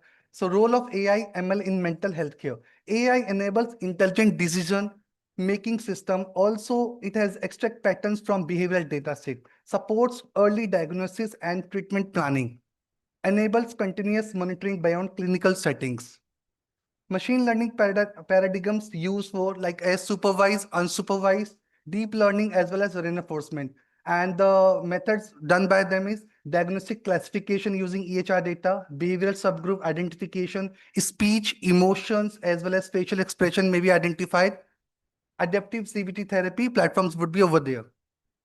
Now, predictive diagnosis and risk detection, analysis of EHR electronic health records, as well as from social media behavioral indicators, voice and cognitive biomarkers enables early interventions before clinical severity increases. Precision treatment and monitoring depends on personalized therapy, recommendation using AI models, smartphones-based result, wearable-based stress and sleep monitoring, as well as continuous real-time clinicians decision support methods. Conversational AI and virtual therapies are also over there, just like chatbot, 24/7 mental health assistant availability, as well as reduces stigma and supports therapist workload reduction. Advantages of AI-based healthcare depends on global accessibility across remote location, real-time predictive decision-making, reduced treatment cost as well as operational burden, objective clinical insights, and monitor accuracy. Now, limitation must be over there. So limitation is like global accessibility across remote locations, real-time predictive decision-making, reduced treatment costs, operational burden, and objective clinical insights and monitoring. Real-world implementation will talk about like there would be like IBM Watson Secretary, Mindstrong, PBOT, transition toward proactive digital mental health care. Future directions and conclusion would be explainable AI for transparent decision-making, multimodal data integration based on voice, video, as well as biosignals, deployment in low-resource healthcare environments, hybrid clinicians, and AI collaborative care system. And here I'm going to conclude with, in recent years, the rapid advancement of AI and ML has open new possibilities in transforming mental health care. These technologies offer innovative approaches for early detection, as well as personalized treatment, continuous monitoring, and improved accessibility. By analyzing pattern in behavior, speech, and data, AI-driven system can assist clinicians and provide timely interventions, making mental healthcare more efficient and scalable. This research explores how AI and ML can revitalize mental health care, addressing existing challenges and paving the way for a more accessible, accurate, and proactive mental health support system. Thank you.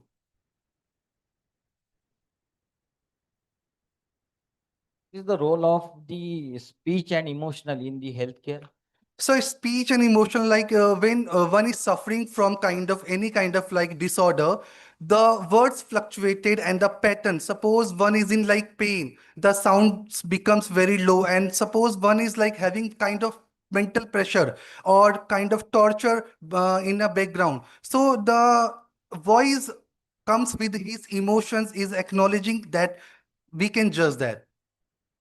So what is the role of the IoT technology and the cloud technology in the healthcare? Sir, we can, as everybody is aware about, like we all are having smartphones along with like smart watches with us. So with that, we can easily track that what kind of scenario is happening. Just like when we walk, every steps count and it increases and also indicate that you are like nearby with your goal. In the same way, we can use these devices for tracking all these things. What about the noise data? So voice for voice as noisy. Noise. Noisy.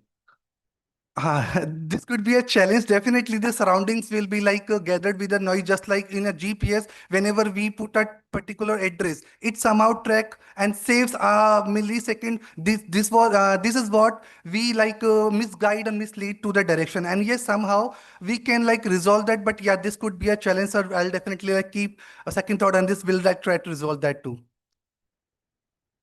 This is your what the study you propose here. So this is totally literature study. Like in real scenario, I did not like consult with anyone, only reading papers and like just got conclude and just wrote something.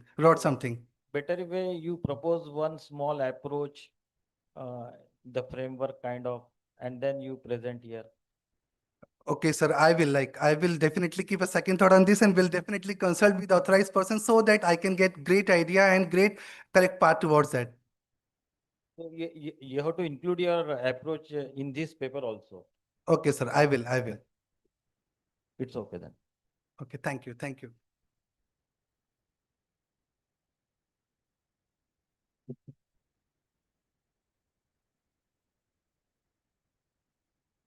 you. Now invite track CS6.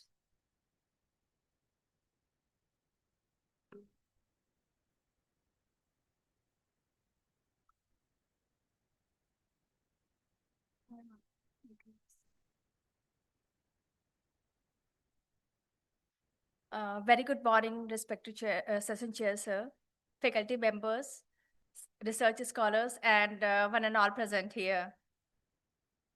So I'm deeply honored to be a part of TIPSCON 2026. The coming era of artificial intelligence will not be the era of war, but be the era of deep compassion, non-violence, and love. With this thought,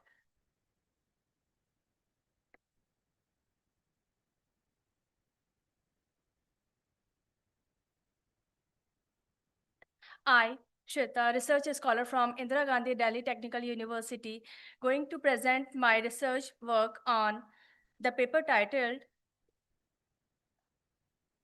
Machine Learning and Deep Learning Approaches for Disease Prediction on Tabular Healthcare Data and a Trade-off Analysis.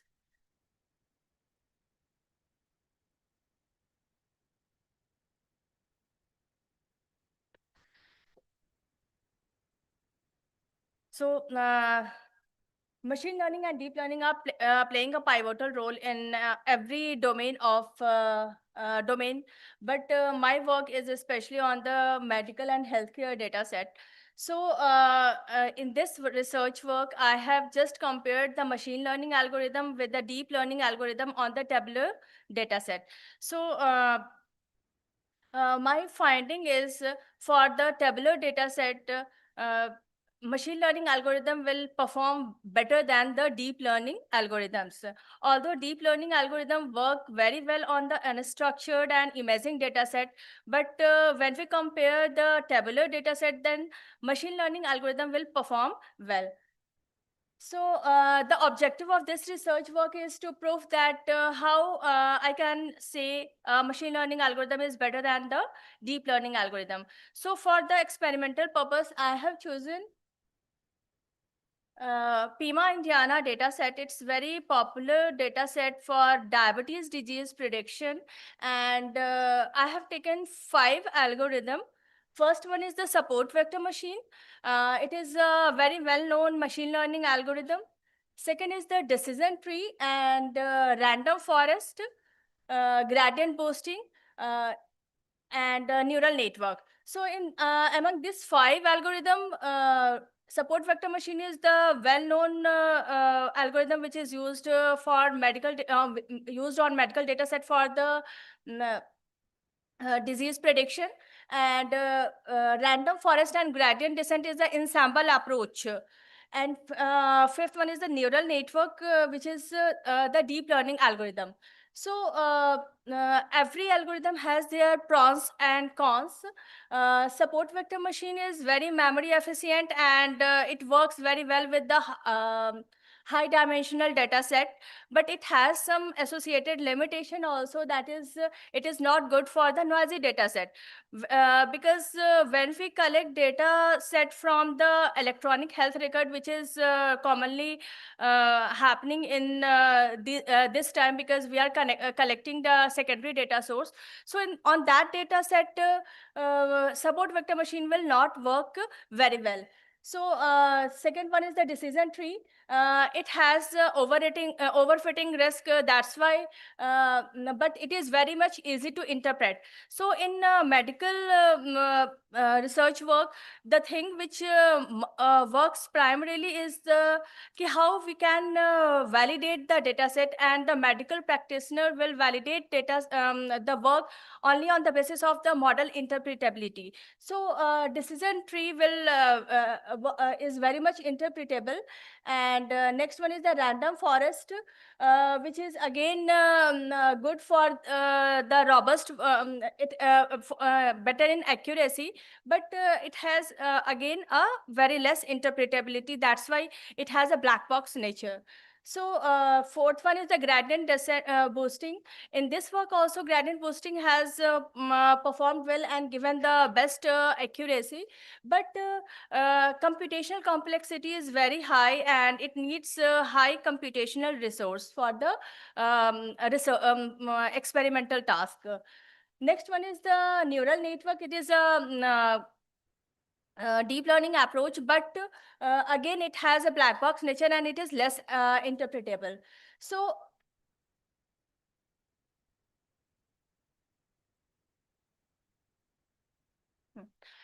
I have done the experimentation using the Google Collaboratory, and when I have run the model on the Pima and Ioana dataset, so support vector machine has given the 76% accuracy. The random forest has given the 76% accuracy. The decision tree model has given the 74% accuracy.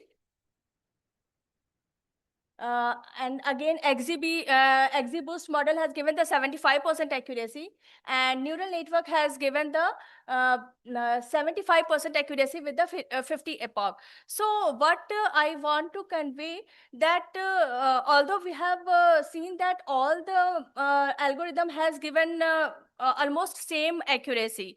So as I think session number 2, sorry, serial number 2, you have serial number 2. So she has also mentioned that when we are working on the medical data set, then the first challenge which we are facing is to collect the primary data set, because we are not going to blindly trust on the secondary data set which we have collected from the EHR and other sources. So the first thing which is required is the data which you have collected primarily from the real life patient. So it's really very challenging, because no one wants to share their own personal data. So we need to convince them with the written consent that we are not going to reveal your personal data to anyone. So when we are going to validate the data set, so that time it's the data set on which we are we are going to perform the model are really very smaller in size. So in those smaller data set, there is no requirement for the larger high computational demanding algorithm like deep learning algorithm. So my my purpose for this research is only to prove that machine learning algorithm will work better than the deep learning algorithm in a small tabular data set. So this research work has also some associated limitations. First one is the data set which we have used, that is Pima and Ioana data set. It has only 768 records. So it is not very large data set. So if we are going to perform research work on the large data set, like the data set having 10,000 and 20,000 or 50,000 record, which we can even in millions of record, which we can collect secondarily using the electronic health records. The percentage which I have mentioned may vary. And second, the study covers few traditional algorithms, but now many of healthcare dedicated model are also developed, like BERT, MedBERT by the Google, which can give better performance. So future studies should be done using the advanced algorithm and on the large data set. So these are the references which I have. These all references are from 2024 to 2026. And now I am happy to answer your question. Yes, you considered for the experimentation? Yes, sir. You performed the optimization, the optimal features selection? Yes, sir. So which optimal features you are selected? Which features contribute more? Sir, age is the one feature which is contributing, I think, almost in every medical data set. And second, I have chosen the diabetes prediction model. So glucose is one factor and insulin is one factor, which is in feature explainability. It is in number 1 or 2 or 3. Age, insulin, and glucose. So we have the large data set. And what is the relevance on working on this small database then? Sir, we have a large data set, but we are not able to validate it. They are not interpretable, and the medical practitioner which are going to use those model will not trust on those secondary data. They want the primary data because they do not work on those model which has accuracy of 95 or 97 or 96. They will prefer the manual way. So we need to show them 100% accuracy or 99% accuracy using the small data set.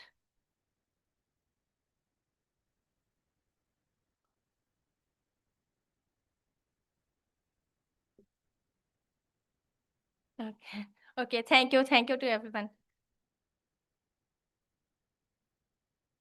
Thank you. We now move on to track CS7.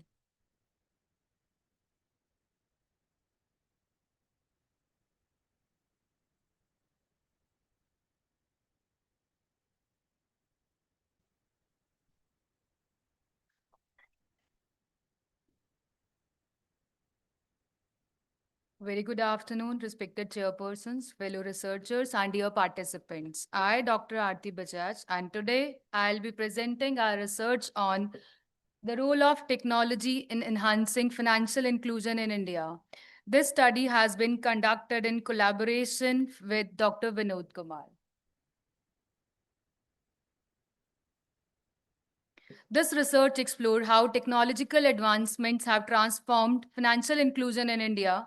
We examined the role of digital platforms, government initiatives, and financial technologies in expanding access to banking and financial services, particularly for underserved population.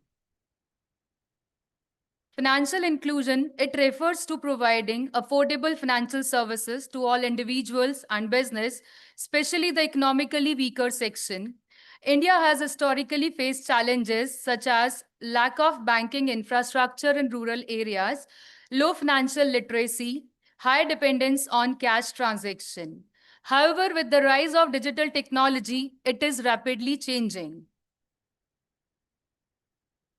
Several technological innovations have driven financial inclusion in India, like mobile banking and smartphones, digital payment system like UPI, Aadhaar-based authentication, internet penetration, and fintech platforms.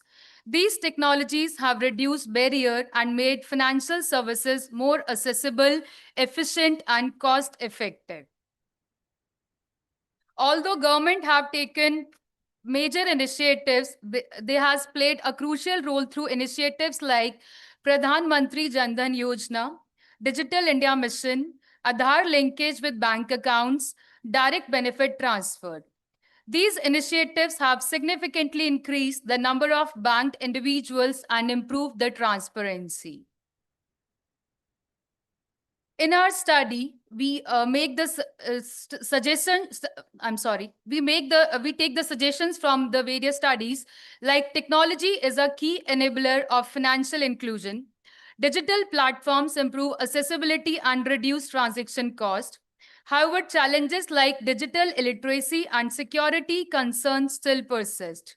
So our study builds on this existing research by providing the empirical evidence. We take the primary data of 100 respondents as well as the secondary data from the research journal and articles, RBI and Government of India. Based on these data, we take the statistical tools such as correlation and regression analysis. The objective is to analyze the relationship between technology adoption and financial inclusion. The key variables that we considered, it includes the independent variables such as technology uses and digital access, dependent variables like financial inclusion indicators. These variables help us to understand how technology impact inclusion levels.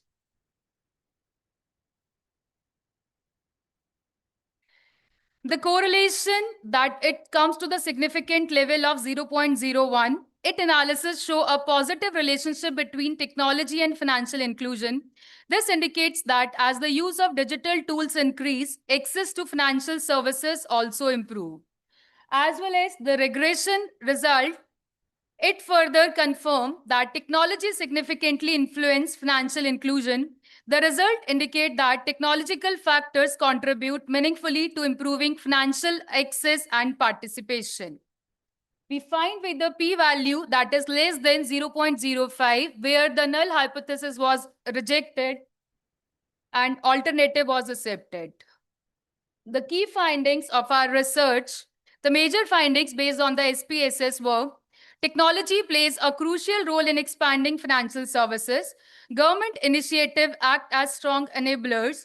Digital platforms improve efficiency and accessibility. Although the various challenges, despite with the progress, the several challenges still remains. That is the digital illiteracy, cybersecurity concern, lack of infrastructure in rural areas, resistance to adopting digital technology. The recommendation to overcome these challenges that we suggest: enhancing digital literacy programs, strengthening cybersecurity frameworks, improving rural digital infrastructure, promoting awareness about digital services. At the end, to conclude with our research, that technology has significantly transformed financial inclusion in India. However, sustained effort from government, financial institutions, and society are essential to ensure the inclusive and secure the growth. Thank you. How you strengthen the cyber security part? Pardon, sir? How you address the cyber security part? How you strengthen your cyber security? In our research, we have not strengthened. But how you address that? How you address?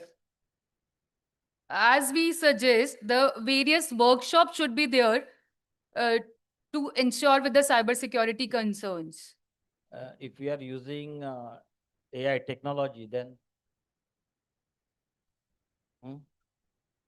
related to AI, any? Can you address? In our paper, we need to address that, you are saying? So you have not addressed here, no? That's why. Yes, we have not addressed here. So how you address this cyber security part then? Huh? How you address the cyber security issues?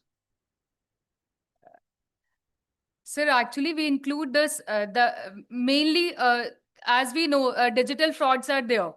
So people must be aware with the cybersecurity frauds. That is only the one reason? Not only the one reason, there are various reasons for the same. This is one of the reasons. क्योंकि cyber security पढ़े लिखे से भी यानी cyber crime तो हो ही जा रहा है. बिल्कुल हो रहा है सर, राइट. पढ़े लिखों में ज्यादा हो रहा है. हाँ जी. So that awareness should be there with the help of workshops or the seminars. So have you, and we will work on more encryption, decryption algorithms or what? Yes, Okay. Okay then. Thank you. thank you. Thank you. An announcement for all the presenters. You can collect book after valedictory session from the registration desk before leaving. And with this, now I invite the track CS8. Sorry? 4 minutes. You'll be given only 4 minutes to present. Sure.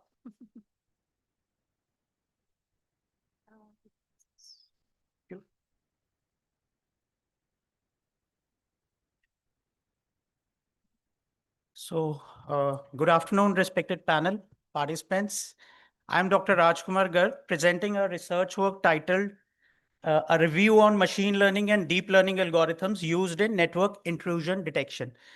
This work is co-authored with Dr. Mala Kumari, and this study is part of Global Flux 2050 conference. So intrusion detection systems were introduced by James Anderson in 1980. IDS is combination of hardware and software used to monitor network traffic, and it detects suspicious activities, ensures confidentiality, integrity, and availability.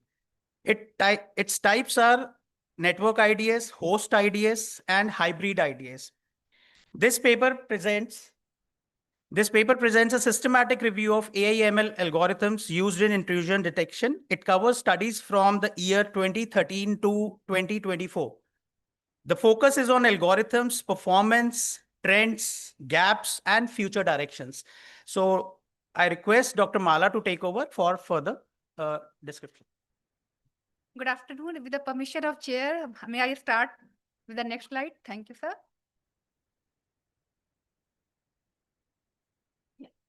So in this slide, I just want to introduce what is NIDS, that is Network Intrusion Detection System, where in any network, be it private or public or personal, is being affected by some malicious codes, malicious attacks.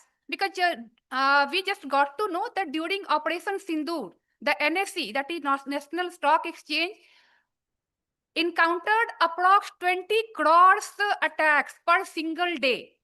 So with this feature, we can understand what is the enormity of the attack that we are facing.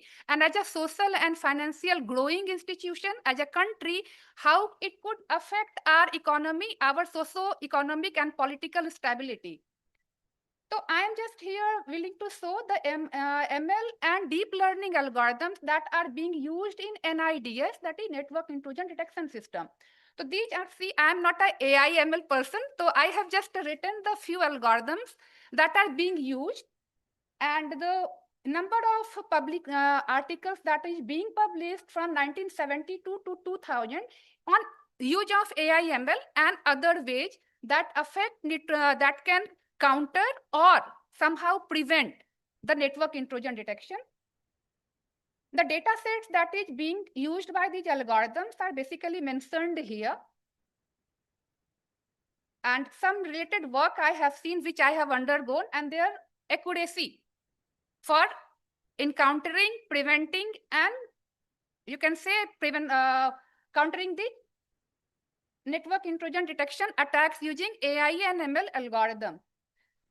Now, what are the basic challenges and research gap? What I found, the first one is that high quality data set are, I won't say not available, but they are less available because the data set that mostly these AI ML algorithms work upon are the predefined data set, and they are not very realistic and real life based. So the actual gap between the theoretical model and deployable system, or we can say software, there is a gap between these two. And since absence of noise, as sir has asked previously, what do you do for absence? So absence of noise in the data set is again a challenge that may hamper the efficiency, that because we are saying that AI ML, most of the approaches are showing the accuracy between 80 to 98%, but these noise may affect the actual accuracy that is being depicted by those models. Now, in anomaly-based detection, the algorithm that uses clustering makes cluster of every potential pattern, because in a network intrusion detection, we basically compare the pattern with for how our normal traffic look like and how a compromised traffic wherein we are getting attack is different.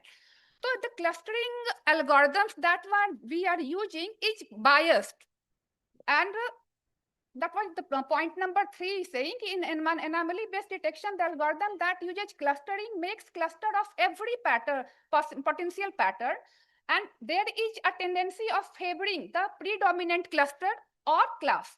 So it may affect the accuracy. Now, next thing, the in dataset collection, the pre-processing, training, and model refinement needs higher computational complexity, which need to be reduced in future researchers, because the complexity of the database, because few researchers and presenters which I heard of, their data, the main problem which I encounter is the presence of accurate database, which is free from noise and realistic.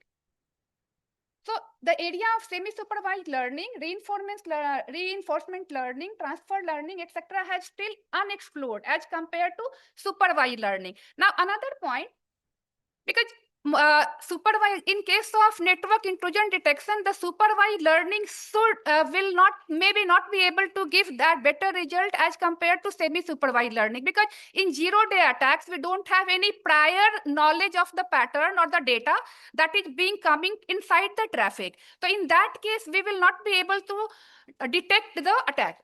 So, and in semi-supervised and supervised learning, we work on labeled data, wherein the label is the predominant features. But in case of zero-day attack, we are not aware of the predominant pattern. So we have to work on the semi-supervised or unlabeled data.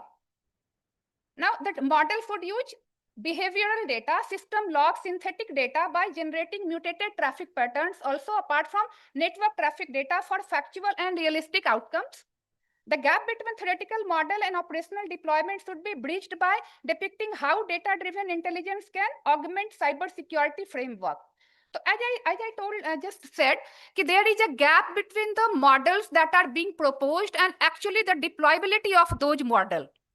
Because the data that is being used to train that model may not contain the behavioral system log data or the byte entropy or the TCP flag behavior. So these are the challenges that I have mentioned. These are the references that I have gone through. So thank you so much.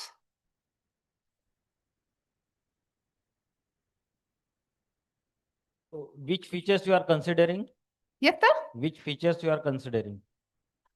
No, can you just repeat question, sir? Which features or data you are considering here? See, because if I talk about zero-day attack, so we should basically focus on the system log, the behavioral data. Like behavioral data, why? Because if our country is under a political socio-economic pressure, in that case, the regulations would be more stiff or strict. Secondly, I would say the byte entropy. Like in case of byte entropy, the actual encryption, the presence of encrypted data might be analyzed, and Shannon capacity should also be included in that, which may actually give us a sign that how, if the data is encrypted, then is it vulnerable or not? Thank you so much. Thank you so much, ma'am.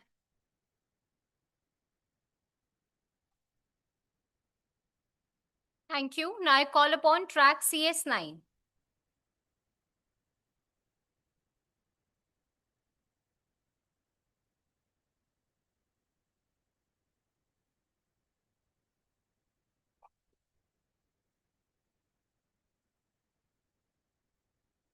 Respected dignitaries, audience, and my research scholar. Good afternoon, everyone. My name is Sushant Joshi, and I am currently presenting social engineering attack analysis and prevention technique in modern system. Introduction. In today's digital era, the rapid growth of internet, cloud computing, and communication technology has made our life easier. However, at the same time, cyber attacks have also increased significantly. among these social engineering attacks are the most dangerous because they target human behavior rather than technical system. With the rise of email services, social media, and digital payments, such attack have become more frequent. In this study, we analyze these attack and propose effective prevention technique. So now come to the research gap. Most existing research focus mainly on phishing detection. However, the problem is that machine learning based detection and user awareness are treated separately. So there is a lack of real-time hybrid system that integrate both the approaches.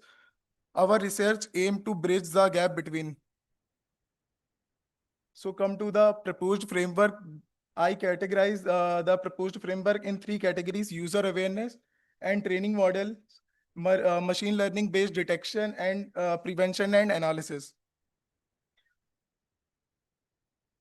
User awareness and training model. In this module, users are trained to recognize and avoid social engineering attack. It include identify phishing emails, detecting suspicious link, simulated attack scenarios. The goal is to reduce human error and improve decision-making abilities. Now come to the my second objective: machine learning based detection models. So in this, the modules use machine learning techniques to detect phishing attack. The process for detecting the process to detecting the social engineering attack. So first of all, we take the input data such as URL, emails, or messages. Then go to feature extraction, URL length, spatial character, and HTTPS links. Classification using models like decision tree and logistic regression. The output is categorized safe, unsafe, or malicious. Now come to the third part: integrated prevention and response modules. This module integrates the result of the previous modules. It performs actions such as blocking suspicious link, implementing security control like multi-factor authentication, providing instant feedback to user. The aim is to create a complete defense mechanism. Now come to the technical section for analyzing the detection part. We designed an intelligent phishing detection engine. So the steps are collecting data set, performing feature extraction, apply ML models. Our key innovation is that the system not only give a result, but also explain the reason behind detection, provide a risk score and confidence level. This makes sure the system more transparent and user friendly. Second point is human in the loop. This module incorporates user feedback into the system. User can mark detection as correct or incorrect. The system learn from this feedback and improve over time. This makes the models adapt and self-improving. Real-time interactive warning system. When a suspicious activity is detected, the system provides real-time alert. Green indicates safe, yellow indicate suspicious, and red indicate dangerous. It also provides explanation and suggested actions. This helps user make better decision and reduce risks. So this is the literature survey part.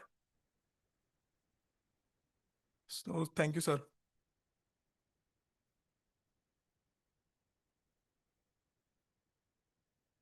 What are your findings from the literature, and why you insert your slide, the literature survey at the last? Sir, literature survey at the last. So I conclude all the perspective. First, we start with the literature survey, then findings, and then you propose your approach then. Yes, sir. Okay. Okay. So how you blocking the spacious links and emails? Sir, suspicious link can be detected as a multimodal multimodal systems, like we are categorized in the colors, the green, yellow, red. green, yellow, red. Also, in future, we can work with multimodal language, in which we only doesn't focus only English or a proper language. We built a model that detect a platform that easily If you have the language Hindi, English, yes, mix, sir.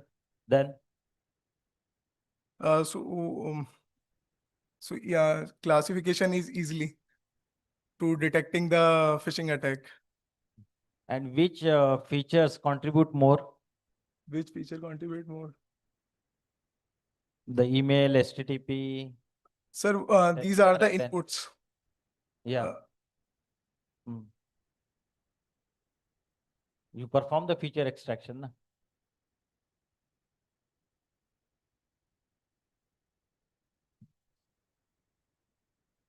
ठीक है. Thank you, sir.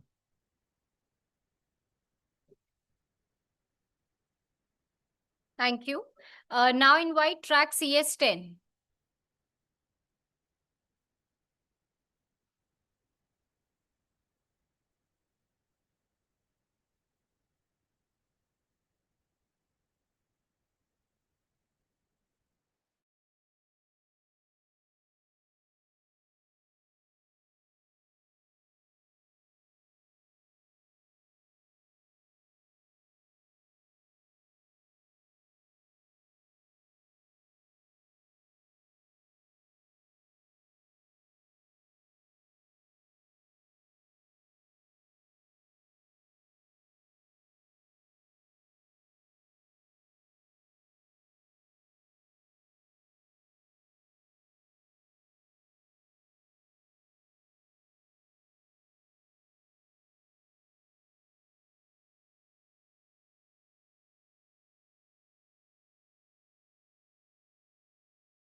Hello.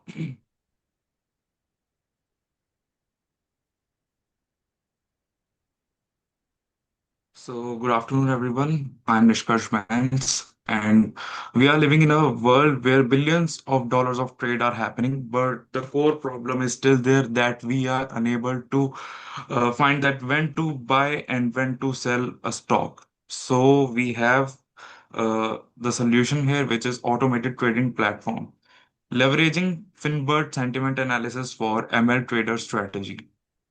And here's the project overview. Automated trading has become more accessible to retail investors, yet developing effective systems remains complex and costly. And in this platform, we are using Yahoo Finance for fetching stock data, and this platform leverages Alpaca API to perform trades. And alongside, we are using sentiment analysis. We are using BERT for sentiment analysis, Finbert. and ML trader strategy executes trade based on sentiment analysis results, investigating efficiency of predicting stock price movements. For university students, it serves as on a valuable educational tool for hands-on learning about automated trading. So here are the most common stock market participants. So first we have HFT, high frequency traders. And these traders use powerful machines to do trading. For example, let's suppose we have a stock, it went up with a little amount, and then the machine will buy that stock and sell it after a while. And these are HFTs. And then we have scalpers. And scalpers are the traders which trade a lot in a single day. They do multiple types of trading in a day, and and then we have day traders. Usually, day traders buy stock at morning and sell that stock by evening. They don't hold it for night, right? And then we have long-term investors that hold stock for a long period of time, and they believe in the development of company and then selling that stock, right? So here's the research methodology, data acquisition. And we use Yahoo Finance API for getting all the data, and we are using SPY, all right, in which there are almost 500 major companies, and we are using Finbert model for sentiment analysis, and we are back testing. We are using back testing. It's not live trading. All right. We are trading on the basis of past data. So here's Finbert. So Finbert is a kind of BERT, and BERT is a NLP, which is natural language processor, and it helps to categorize sentences and text into digits. For example, how positive a sentence and how negative a sentence is. So Finbert is a specialized BERT variant which is used for financial text. All right. So this is why we are using Finbert. Nishkarsh, can Yes, you please come to the findings and conclusion? yes. Thank So here's the performance. And loss is very small, which is a good indication, and accuracy is 0.86, which is good for it means that out of 100 predictions, 86 are correct. And here's the system architecture. Think of it as a pipeline. And first data collection, then pre-processing and tokenization. And by tokenization, I mean breaking sentences into smaller parts. And then Finbert analysis, strategy execution. All right. On the basis of the scores that Finbert has calculated, the system will trade. All right. And here are the performance result. So this is a short period of time result, and this is a long period of result. So in short period of time, as you can see, ML trader strategy versus SPY. So risk-free rate is same for both, but have a look at time in market. So so our model took less time to trade. Our model stayed for less time in market to trade, so which is a good indication. And for extended period, strategy demonstrated adaptability across market conditions with 61% market time. So, which is also a good indication. So here are the key findings, which is improved accuracy, risk management, and domain specific. All right. Now here are the future directions. First, comparative stock analysis. Currently, we are using SPY only, but in future, we will try to expand. And then live trading, transition from paper to real-time market conditions. Currently, we are trading on past data. We are not trading live. All right. And then enhanced sentiment models. Currently, it can only work well with news articles, all right, news headlines. But in future, we will try to add more sentiment enhanced models uh, so that we can analyze data from social media, right? And then here's educational enhancements. We'll try to provide a platform in which there will be interactive tools for comprehensive algorithmic trading understanding. So this is it.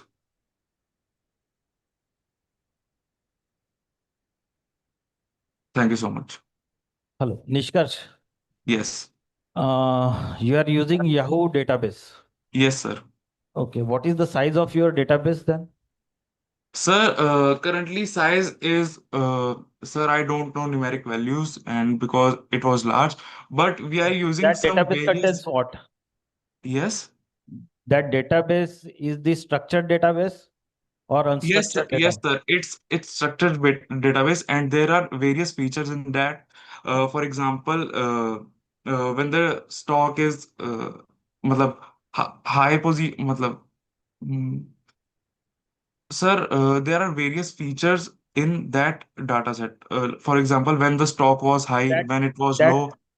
Yes, sir. Nishkarsh, that database contains the sentiment also?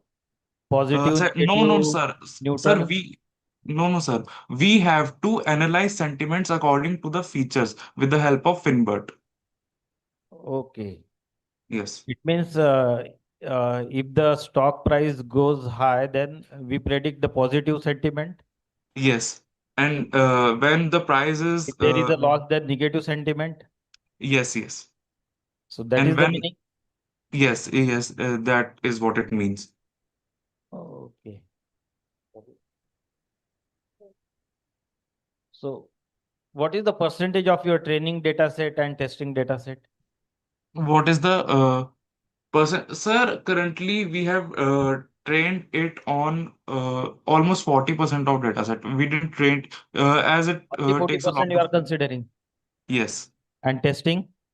And sir, for testing, we just performed on almost around 36% of data set, right? Yes, yes, that was the exact figure that I know. You are not utilizing the full database then? No, no, no. Currently Why? not. Sir, because of technical challenges, and sir, we don't have much powerful systems to perform that. And this project is made within a very short period of time. So this is why Try to figures. work on the full data set. Okay. All right, all right. Thank you. Thank you. Thank you so much. An announcement. I request participants for track 3, journalism and mass communication, may proceed to the conference room. I request track 3 presenters to kindly move to the conference room. Thank you. With this, we move to the next track, CS 11.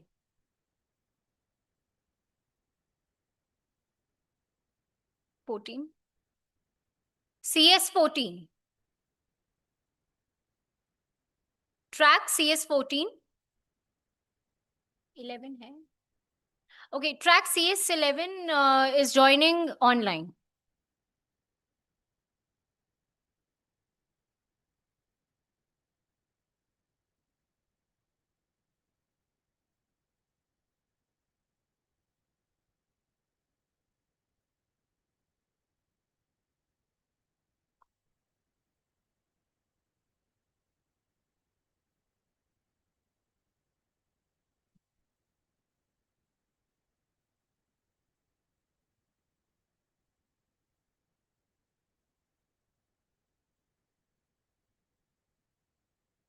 Good afternoon, everyone, the respected chairpersons and fellow researchers. I am Shriti Gupta from the Faculty of Engineering, Tirthakar Mahavir University, Muradabad. Today, I'll be presenting a review paper on artificial intelligence techniques for sustainable healthcare systems. This paper focuses on how AI can improve healthcare while making it more sustainable. Healthcare today faces three major challenges: rising cost, access inequitable, and environmental impacts. These issues clearly show that traditional approaches are not enough and we need smarter solutions. AI in healthcare should not focus only on performance but on sustainability. This means improving access, reducing cost, and minimizing environmental damage. Most existing research focuses on accuracy and specific applications. However, it ignores important factors like environmental costs and healthcare equity. This creates a major research gap. Our research covers model accuracy and benchmarking, clinical performance matrices, dataset-specific optimizations, and narrow disease-specific applications. The paper that we have created aims to map AI techniques to sustainability outcomes, propose a 3D framework, and identifies future research directions.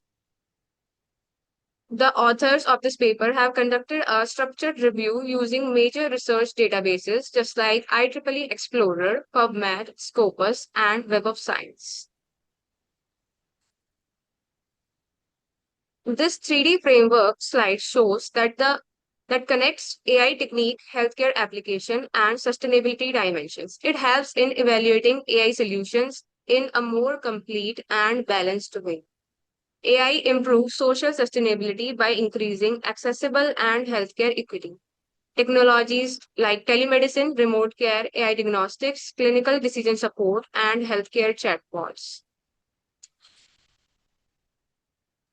Economically, AI reduces costs through predictive analytics and efficient resource management. Environmentally, it supports green healthcare through energy optimization, smart hospitals, and better waste management. To conclude, AI has the potential to transform healthcare, but it must be used responsibly and sustainably. This paper highlights the importance of balancing social, economic, and environmental aspects together. The co-author of these papers are Dr. Priyank Singhal from Tandon Mahavir University, the Associate Professor and the Head of Department, Professor Dr. Mukta Sharma from Trinity Institute, Dwarka, Delhi. Thank you.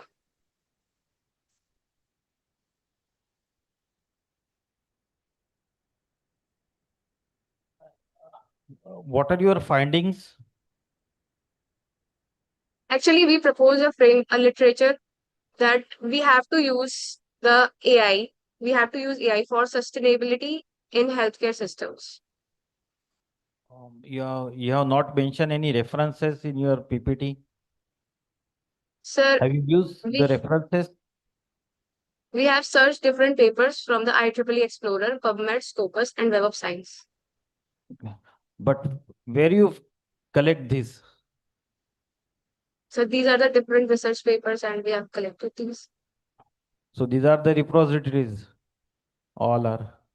So the references are not mentioned in your PPT. Okay. Thank you, sir. Thank you. We now move on to the next track, CS12. CS12 will be joining us online.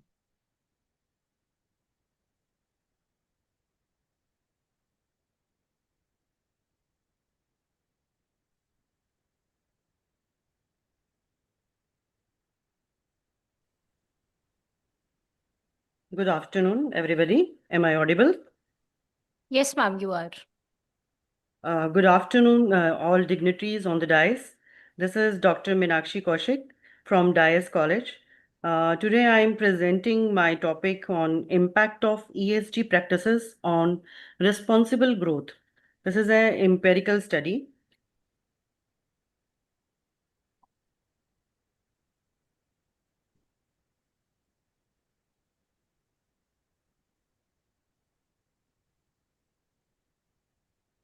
My screen is visible, I think.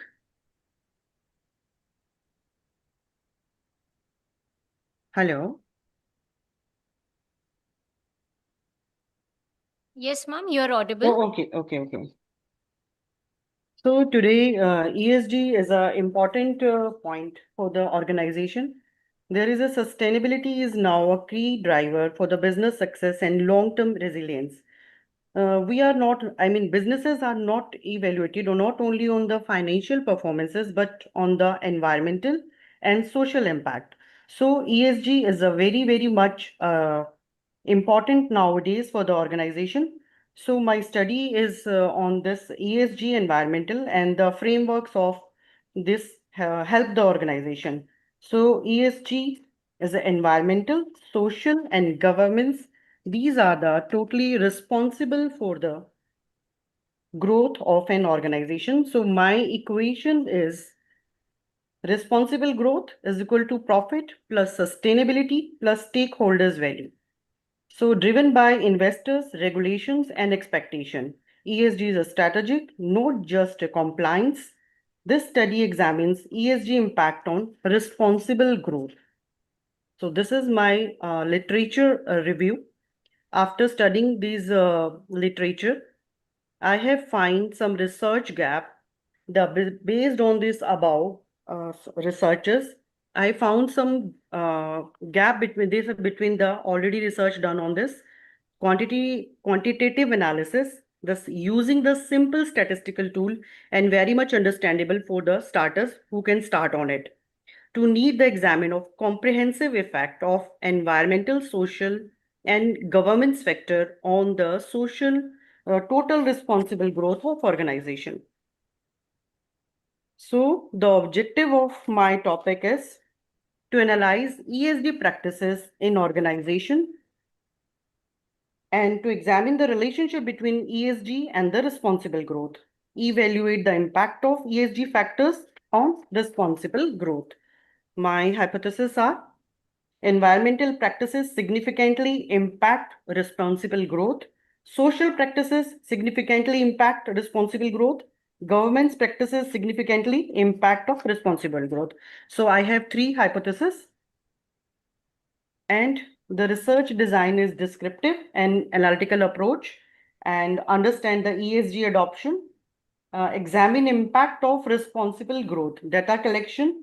I have collected the primary data through structured questionnaire, the 5-point Likert scale, and covers the ESG impact, the three separately, ESG, and is equal to the responsible growth indicators.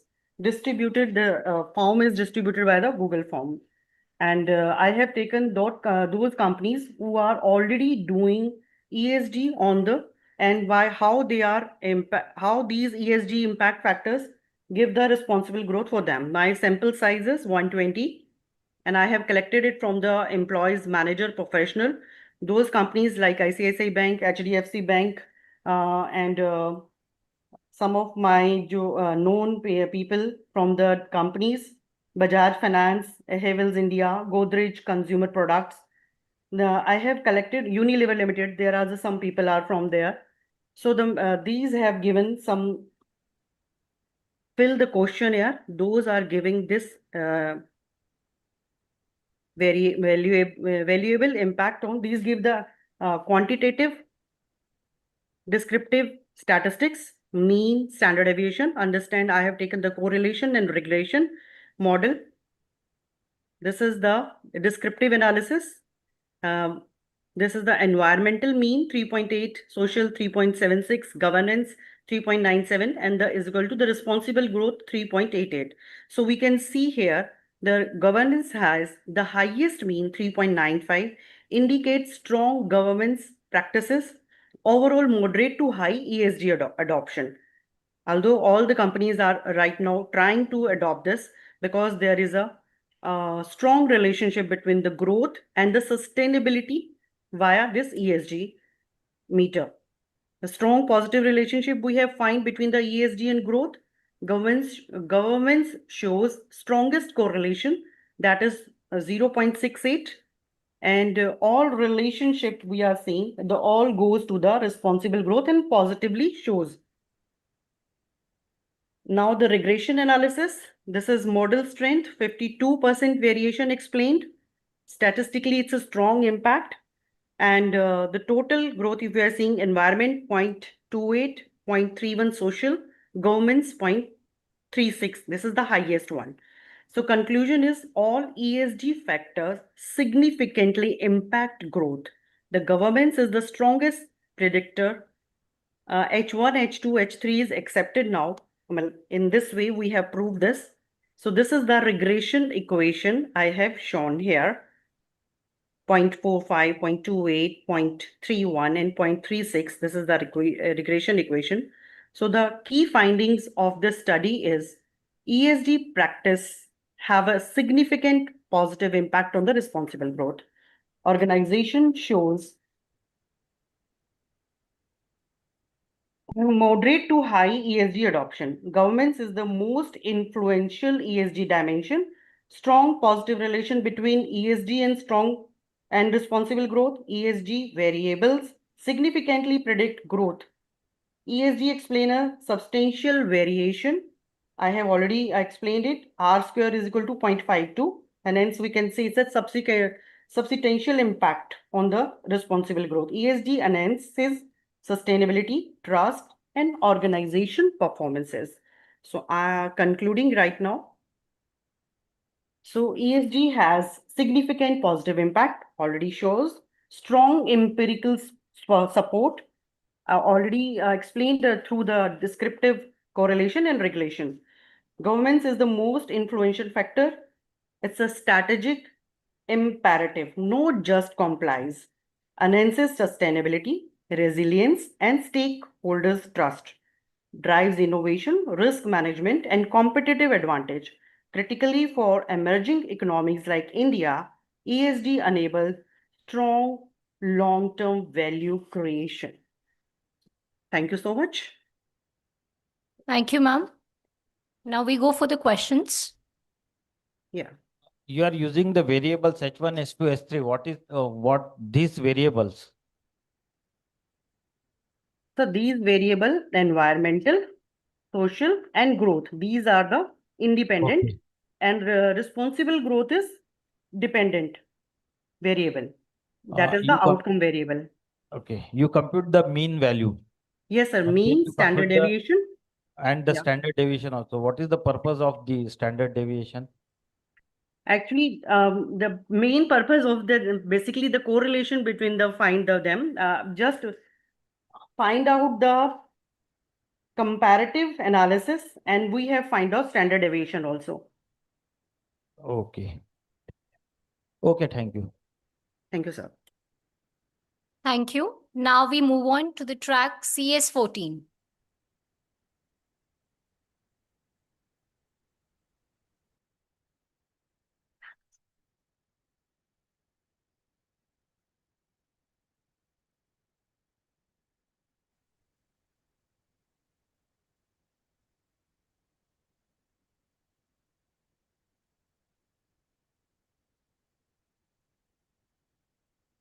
Hello everyone, this presentation is by Mishti Arora. It talks about how the entire world is changing in 5 big ways between 2025 and 2026. The topic is the global paradigm shift.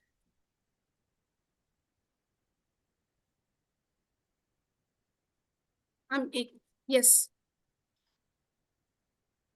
These 5 interlocking changes are, these 5 shifts are not separate, they are connected like gears in a machine. When one moves, the other moves too. Like it means that they all are connected with each other. If we change one thing, after that, like another thing has to also change. This is what is about.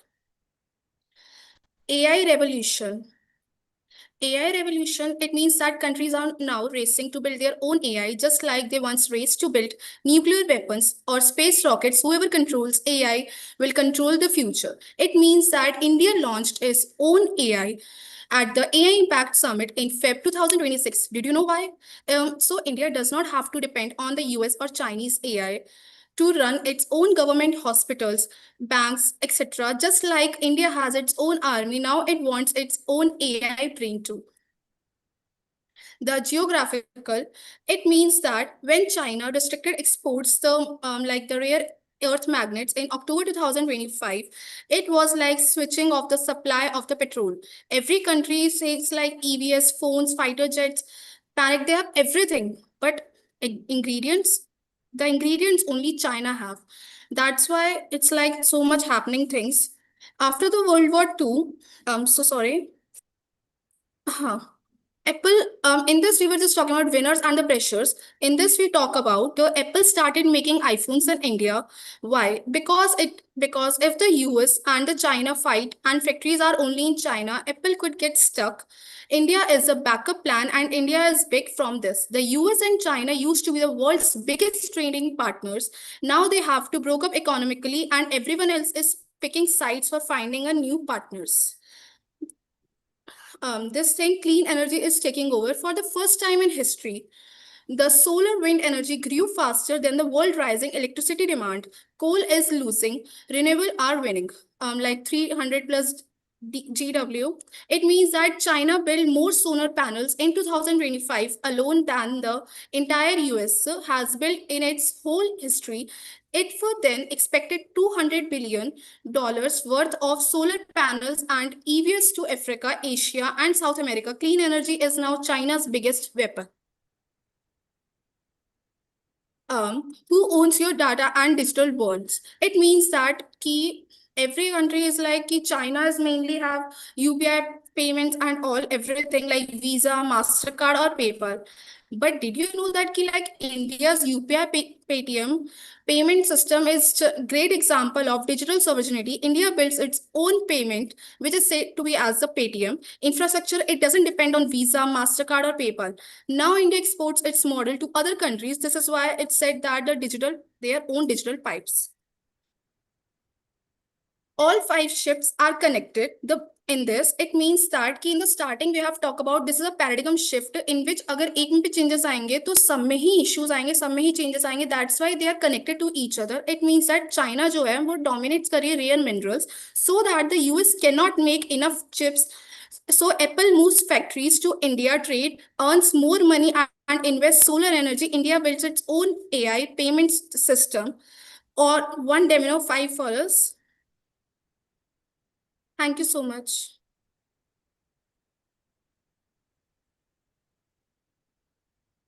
Thank you. We move on to the question round. What is geopolitical multipolarity? How you define?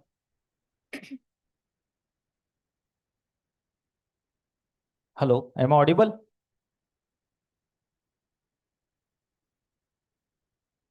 Misty, am I audible? Yes, sir. Yes, sir. Okay. What is geopolitical multipolarity? Sir, the multipolarity is a statistical phenomenon, is a regression analysis where 2 or more independent variables are highly correlated. And what are your findings from this study? Sir, it's mainly about the AI, artificial intelligence, like the shifts changes which has occurred between 2025 to 2026. Okay, where you collect this data? You have not included any references. Sir, actually, I have collected all this data from like the Googles and from some of the things from the books as well. So you have And to the include. AI summit which has been occurred. So you have to include all these books, the Google. You have to cite in your references, no? Then. Yes, sir. Okay. Thank you. Thank you. I would like to thank for being a part of this IT track discussion. We now move on to the next tracks.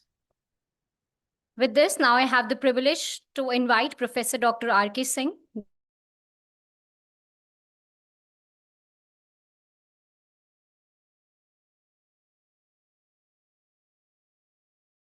Has a significant contributions to academic excellence and institutional development.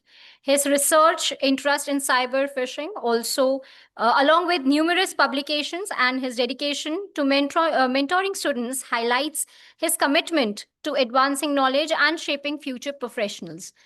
I would also like to invite Dr. Aparna Chaturvedi, Head NSS and IIC TIPS Dwarka. Dr. Aparna Chaturvedi, ma'am, is an accomplished educationist with over 23 years of experience in teaching mathematics and computer science. She is a dedicated leader actively involved in social welfare, innovation, and institutional development, sharing key initiatives such as NSS, IIC, and Community Outreach Program, a recipient of several prestigious honors, including the Best Teacher Award and Research Excellence Award. She's widely recognized for her visionary leadership and commitment to service, embodying the principle of service before self in her contributions to education and society. With this, we begin our next session. I invite Track Maths 1 to present.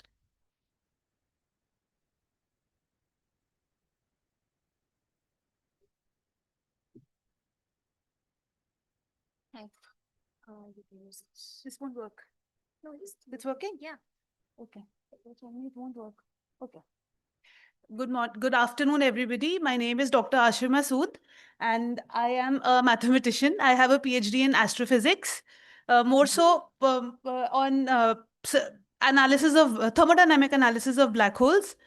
So this paper right here is a purely mathematical analysis of a black hole solution. So I shall start my presentation now. First, I shall define the Euler-Heisenberg black hole solution. This is a black hole solution which can be derived by minimally coupling general relativity to nonlinear electrodynamics. This particular slide starts with with deriving the solution of the black hole. And here we have equation 8 represents the final solution of the black hole on which I will be doing thermodynamic analysis. To give you some background on this research topic, this was Einstein's research, general relativity, post which Hawking discovered that black holes which exist in our universe are a thermodynamical system. So they have thermodynamics attached to it. By that, I mean it has quantities like temperature, Gibbs free energy, specific heat. And from there on, all researchers, there was Carter, there was Bernstein, and all of them derived thermodynamic quantities from a particular mathematics black hole solution. So here my analysis is on Euler-Heisenberg's ADS black hole solution. I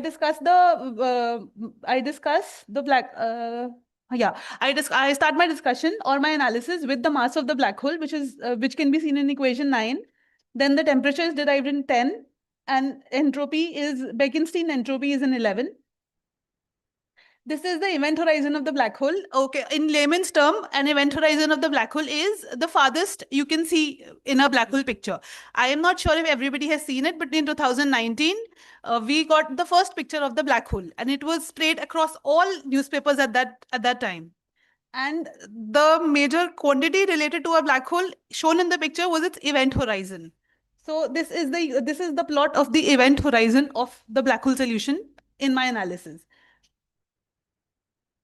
Now I talk about the pressure and the volume of the black hole, of my black hole solution. This is the equation for pressure, and this is a PV plot. So in fluid dynamics, we have these plots. We have plots of these quantities, the pressure and the volume of a black hole, of a fluid. Here, the analogy with the black hole is that a black hole mimics Van der Waals fluid. So Van der Waals fluid is something we can find on Earth, and it was given by the physicist Van der Waal. So the same in this, the black hole systems which are in the universe follows the same exact analogy that a Van der Waals fluid follows. This is the pressure volume plot of my black hole solution. I wouldn't want to bore you with the technicalities of the plot, but I will definitely point out the more intricate intricacies of the solution, the novel behavior of the solution. This is the phase structure, phase transition. Okay, now this GT plot is very interesting because here I am showing you a transition between the sizes of a black hole. So my black hole solution transitions in the same way as any other supermassive black hole can transition, from a small black hole phase to an intermediate to a large black hole phase. The blue curve in the GT plot is significant of a small black hole phase, and the red curve, the sharp kink that is visible in the red curve, is where a transition is happening between a small to a large black hole. By small and large, I mean the event horizon radius of the black hole increases, and it happens in not even the split of a second. It's like mini seconds, or 1 to the power 10 to the power minus 12th of a second. That is also a lot, actually. This is how the space works. Now, moving forward, in the right plot, it is quite nicely visible. The swallowtail is very nicely visible, showing the small and intermediate and large black hole. Intermediate black holes do not exist because they are very unstable. Only the large and small are known to exist. Now this is for further analysis, I have plotted sphenoidal and coexistence curves. This analysis is to check the metastable phases of the black hole configuration.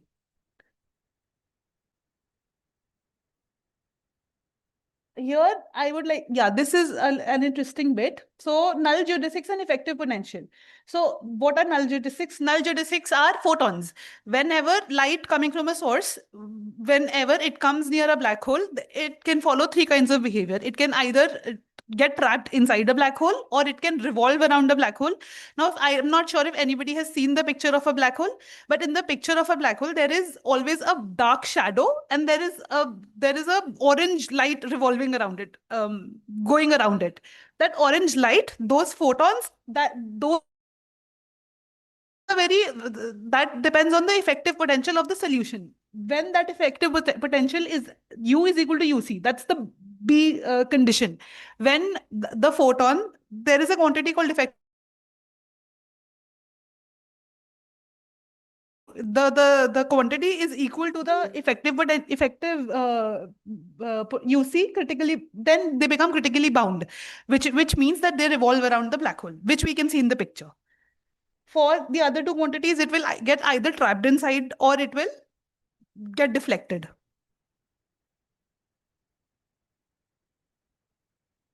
Further, this is all analysis of the black hole. These are isobars and isotherms of my black hole solution. This is logarithmic analysis, again, analysis. So in conclusion, I would like to say that black holes mimic something called van der Waals fluid, which is found on Earth. For my black hole solution, or for Euler-Heisenberg black hole solution, I have done the same analysis, and I have found out that this solution also does not deviate from the theory, from theoretically found van der Waals coefficients and critical exponents. So this solution also follows van der Waals like behavior. Secondly, I would like to say that the Euler-Heisenberg parameter, Heisenberg was the one who talks about quantum fluctuations in any system. In this black hole, I have incorporated a quantity which adds quantum fluctuations, which takes into account quantum fluctuations in the black hole solution, which is my Euler-Heisenberg parameter. What I would like to say here is, due to that parameter, there was some anomaly in the temperature, in the generally found temperature equations and other equations, but so it adds on. So those quantum fluctuations add on and mimic, and deviate the behavior slightly of this solution. That is the significance of the parameter. And these are my references. And I would just like to say that there is a paper I have added from 1916, which is Karl Schwarzschild. Karl Schwarzschild was the first person to give the solution of a black hole. Prior to this, Einstein was the one who gave the paper about general relativity, or about how the space works. And after that, Karl Schwarzschild was the one to give the first paper. He was a German. He was fighting the war. He was in the trenches where he wrote this paper. And then he came back and then he published it. But yeah, he was a soldier with a mathematical mind. With this, I would like to conclude my presentation. Thank you.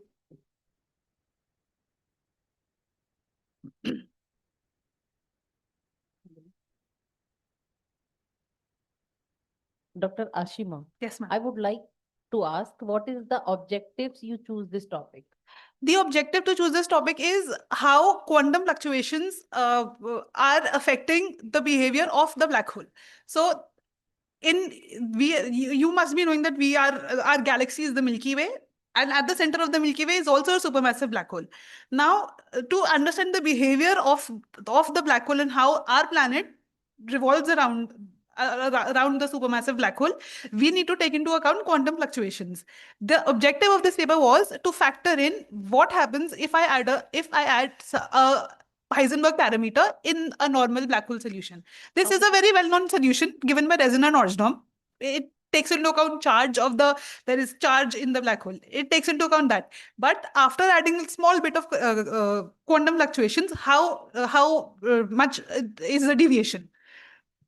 That's the objective. You have used? How many parameters you have used? I have I have used two parameters. One is the Euler-Heisenberg parameter. The other is the NLED, which is non-linear electrodynamics.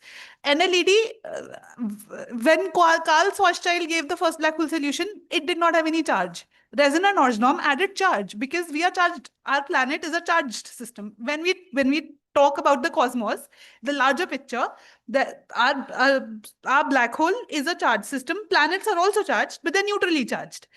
So when we factor in the charge accumulated in a large body, in a supermassive black hole on a large spatial body, then we incorporate NLED parameters. So in this solution, there are two parameters. There's quantum fluctuation also, and there is charge also. And have you validate your research? Yes. Yes. How you validate your research? Your solution you have The validation is whether it is following the normal behavior. So the first equation of a temperature was found by Stephen Hawking, and the plot was found by Stephen Hawking. So the plot that I showed here, temperature and horizon plot, is exactly the way it should be. It is exactly how a normal Hawking temperature event horizon radius plot is. So that is how the validation is there. Yeah. The behavior, the plots that I have created are exactly the same as how any black hole configuration would be. Just that the equations have small anomalies, mathematical anomalies, which is due to the fluctuations, the parameter that I've chosen. Yeah. Okay, thank you. Thank you. Thank you. We move on to next track, that is Maths 2.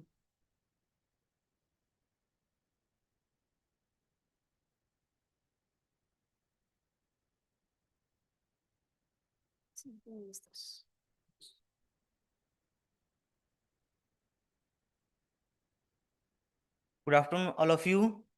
My name is Sanjeev Kumar. I am the research scholar of mathematics from Govt University, Greater Noida. My research topic is improvement of finite difference Venn schemes for solving hyperbolic conservations law.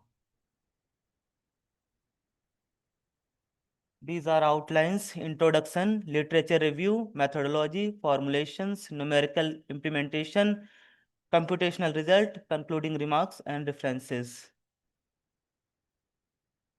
The weighted essentially non-oscillatory Venn schemes is one of the most popular methods for obtaining approximate solution of hyperbolic conservations law, which may contain discontinuities at the initial time or develop them during the evolutions. The main advantages of Venn schemes are efficient implementation and high order accuracy. Despite these advantages, the Venn schemes faces difficulties in accurately computing turbulent. Please go to direct methodology.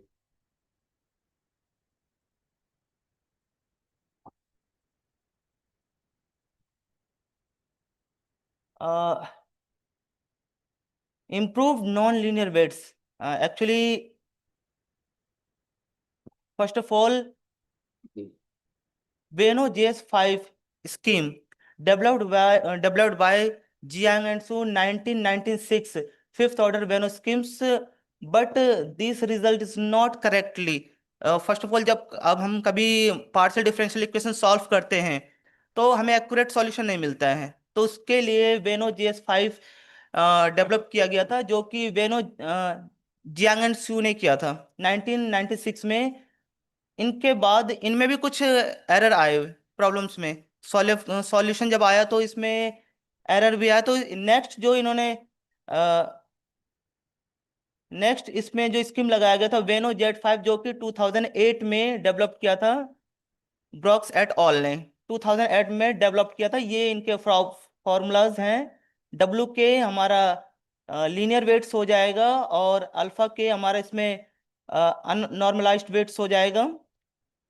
Tau Z जो इसमें implementation किया हुआ है, ये smoothness indicator है. Beta not, beta 1, beta 2 तीन इसमें smoothness indicator use हुए हैं. और बेसिकली जो वर्क है वो इसी पे किया हुआ है कि इससे बेटर और क्या सॉल्यूशन हो सकता है जब हम प्रॉब्लम सॉल्व करें. पार्शियल डिफरेंशियल इक्वेशन या कोई भी सीरीज का प्रॉब्लम अगर सॉल्व करते हैं तो इसमें और बेटर क्या सॉल्यूशन दे सकते हैं.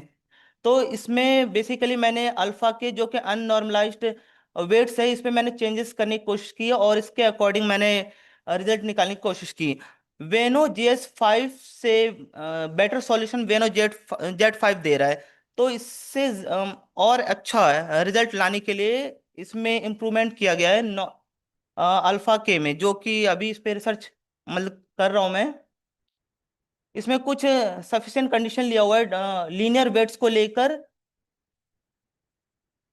U is the unnormalized discrimination function, जो कि फ्लक्स फंक्शन लिया हुआ है। 2 फ्लक्स हो सकते हैं, 3 फ्लक्स हो सकते हैं, कई सारे फ्लक्स फंक्शन इसमें यूज किए हुए हैं। और ये कंप्यूटेशन रिजल्ट निकालने के लिए कुछ न्यूमेरिकल प्रॉब्लम्स लिए गए हैं। अगर रिजल्ट की अगर कंपेयर करें तो रिजल्ट वेनो GS5 और वेनो Z5 में डिफरेंसेस आपको देखने को मिलेगा। वेनो GS5 में जो एरर आया है, इनसे बेटर जो सॉल्यूशन है वो वेनो Z5 में आया हुआ है। इसके बाद जो इस पे रिसर्च करेंगे तो चेक मतलब इस पे और बेटर इनसे सॉल्यूशन हमें मिल सकता है। तो इस पे ये हमारा रिसर्च वर्क चल रहा है। द वेनो Z5 scheme satisfy the sufficient condition for the non-linear weights and provides more accurate and numerical solution near discontinuities. Numerical results show that the Veno Z5 scheme achieve higher resolution, better accuracy with low numerical dissipations. These are references. Sir, my question is Venu Z5 और Venu JS जी, तीनों आपने scheme को use किया है। JS क्या work करता है आपके एप्लीकेशंस में? वेनो JS5 स्कीम जो है वो 1996 में डेवलप्ड किया था जियांग एंड सू में, जो कि पार्शियल डिफरेंशियल इक्वेशन जब हम प्रॉब्लम सॉल्व करते हैं तो पार्शियल डिफरेंशियल इक्वेशन में जब हम रिजल्ट चेक करते हैं तो कई सारे एरर्स आते हैं हमारे पास। जैसे सपोज न्यूमेरिकल प्रॉब्लम्स अगर सॉल्व करें तो 29.37 सपोज एक्स कई सारे वैल्यू आते हैं हमारे पास। तो उनसे बेटर हम एक्यूरेट रिजल्ट क्या ला सकते हैं? जब भी हम प्रॉब्लम सॉल्व करते हैं डिफरेंशियल इक्वेशन का तो हमारा एरर आता है सॉल्यूशन में, तो हम क्या बेटर इनसे सॉल्यूशन दे सकते हैं? तो उस पे ये बेसिकली काम किया हुआ है। JS के बाद Z5 that is the fifth order, JS5 के बाद वेनो Z5 जो that is the fifth order. हाँ, इस पे जो काम किया हुआ है, वेनो Z5 वेनो JS5 से बेटर सॉल्यूशन दे रहा है। जो वेनो JS5 मतलब रिजल्ट दे रहा है उससे बेटर सॉल्यूशन वेनो Z5 दे रहा है। तो उसके बाद कौन कौन सा एप्लीकेशंस आज के डेट में हम यूज कर रहे हैं एज ए टेक्नोलॉजी? आपने आपने आरके मेथड भी बताया, रंगाकुटा मेथड भी, राइट, इसको इंट्रोड्यूस किया। जी जी। अब आप ये बताइए वेनो Z5 में आज के डेट में जो टेक्नोलॉजी आई हुई है, किस किस फील्ड में हम वर्क कर रहे हैं इस स्कीम से? सर इस टेक्नोलॉजी का नाम इस स्कीम से जैसे कि ट्रैफिक डेंसिटी की अगर बात करें, जो हमारा ट्रैफिक डेंसिटी होता है, ट्रैफिक जाम्स हो जाता है, तो उसमें भी एरर हम सॉल्यूशन कम कर सकते हैं। लाइक जैसे कि कई सारे ट्रैफिक्स देखने को मिलता है, लेन कई सारे बने होते हैं, तो वेनो यूज करके भी हम ये प्रॉब्लम्स को कैसे सॉल्व कर सकते हैं। और जैसे ट्रैफिक का प्रॉब्लम हो, कहीं पर ट्रैफिक ज्यादा होती है, कभी कहीं पर कम होती है, तो हम वेनो स्कीम्स को यूज करके इन प्रॉब्लम्स को सॉल्व कर सकते हैं। कौन सा वेन्यू स्कीम दीजिएगा? बहुत सारे वेन्यू सर इसमें एग्जाम में। जी सर, वेनो JS5 भी कर सकते हैं, वेनो Z5 भी कर सकते हैं, बट जो बेटर सॉल्यूशन देगा वो वेनो Z5 भी देगा। अभी क्यों देगा? क्योंकि सर उन पे मॉडिफिकेशन किए गए, जो हमारे फॉर्मूलाज हैं उन पे मॉडिफिकेशन करके नया रिजल्ट निकाला गया है, तो जो कि वेनो JS5 से बेटर सॉल्यूशन दे रहा है, बेटर रिजल्ट दे रहा है। आपने अल्फा के यूज किया, यू हैव यूज्ड अल्फा के। जी हाँ, K only one variable K is there. जी जी। So my suggestion, this is not the question. जी। You can increase the variable. This is only one variable k you are using. But if you are introducing more variable, then the result will be more accurate. Okay, ma'am. You are trying to reduce the errors, na? जी जी So introduce more variables. You are working only on single parameter. जी। So introduce more variables so that the result will be the more accurate. Okay, ma'am. Errors will be reduced. Okay, ma'am. And my question is, what are the future aspects? In which area you are expecting that the other researchers can work on your paper and find the new results? Okay. My question is, with what are your future areas where the other researchers can work on your paper. So I am expecting from your side, explain your future areas, future areas of your research paper. Future area के लिए मैं इनमें जैसे modification करूंगा कि और बेहतर result आए, और इसके लिए मॉडिफिकेशन भी मुझे करना पड़ेगा इस पे।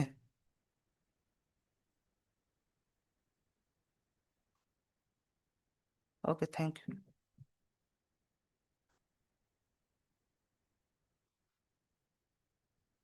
Thank you.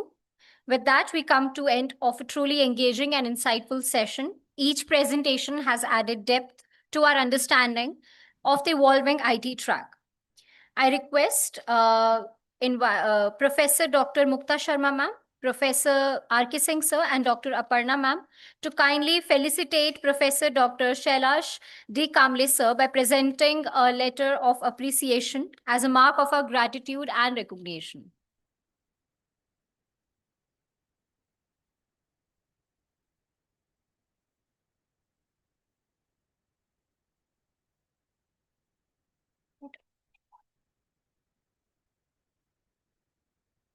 Oh, you can come. Thank you, please.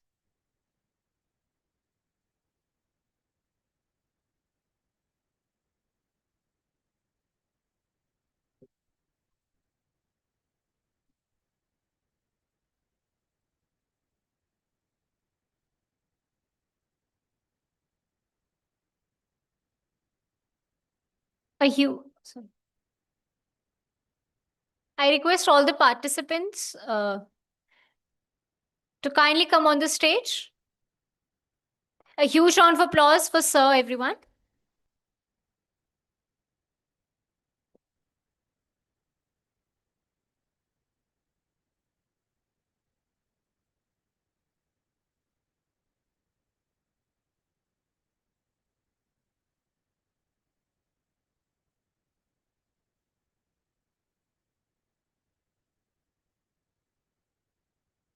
Thank you. I request participants of CS and Maths track to kindly come on the stage for a group photograph.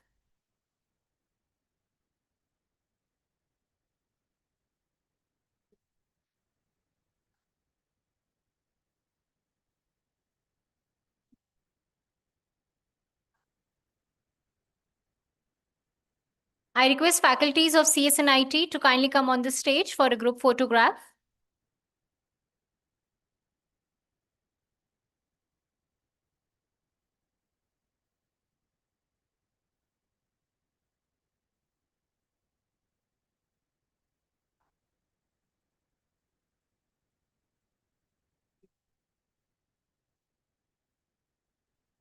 Yes, sir.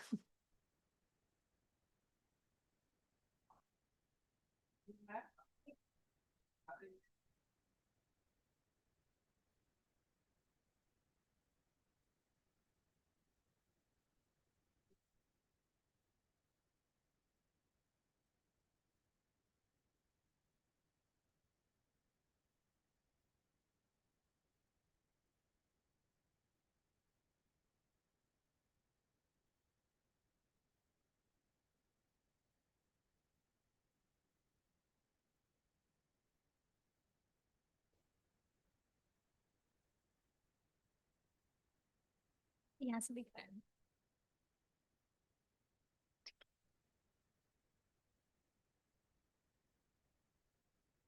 Sir, please. It's fine. Sir.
एक minute में एक नाम है जो नहीं लेना है आपको सर्टिफिकेट्स की करना। एक मिनट क्या हुआ? We extend our sincere gratitude to our esteemed session chair, Professor Dr. Shailash D. Kamble, for his invaluable guidance, insightful observations, and thoughtful moderation, which greatly enriched the session. His expertise and encouraging approach provided meaningful direction to the discussions and enhanced the overall quality of the deliberations. We deeply appreciate his time, effort, and gracious presence, which contributed significantly to the success of this session. We would also like to extend our heartfelt appreciation to Professor Dr. Mukta Sharma, Professor Dr. R.K. Singh, and Dr. Aparna for their invaluable insights and thoughtful contributions. Their expertise and perspectives added great depth to the discussions, enriching the overall quality of the session. We are truly grateful for their time, encouragement, and support, which played a significant role in making the session both engaging and impactful. Our sincere appreciation goes to the organizing team, faculty, students, support staff of Department of CS and IT for ensuring the smooth conduct of the Cs.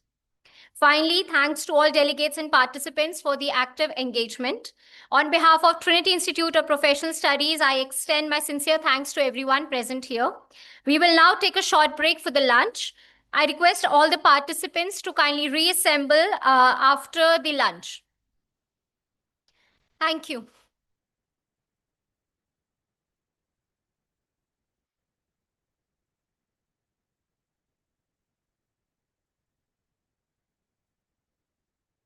Valedictory session. Valedictory session. हाँ तो IT हमारे पास पूरी list है, मैं आपको दिखाऊंगी। हाँ बता दूँ, ठीक है। अभी तो फिलहाल मैं लंच कर। मुझे नहीं पता, नहीं है अभी नहीं।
Power bank.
I do. यहाँ पर रखा है, कुछ फोल्डर पे रखा है।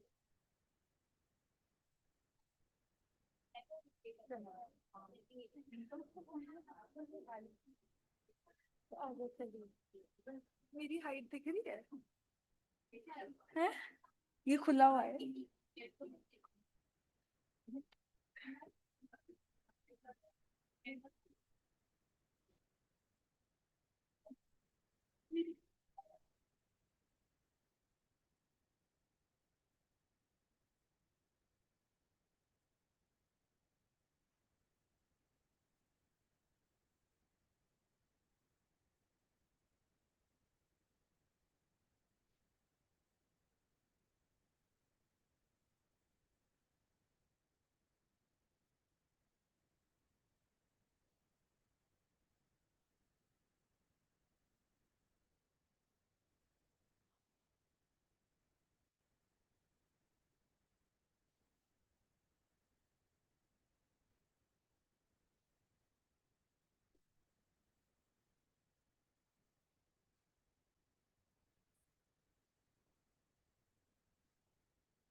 I request all the people who haven't gotten their lunch kindly have lunch because we will proceed at 2:30 sharp. Done?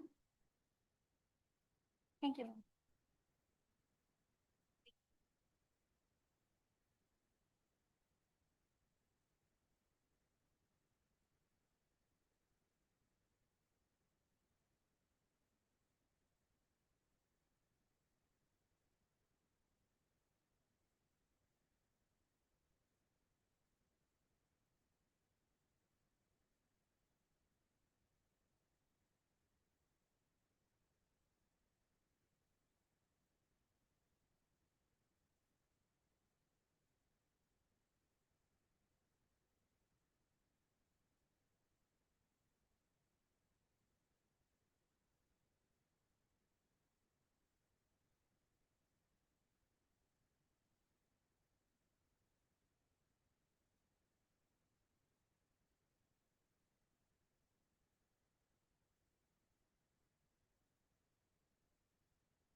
Last कर दो मैम, स्किप नहीं हो सकता, ऑलरेडी बहुत कम रजिस्ट्रेशन है। ठीक है,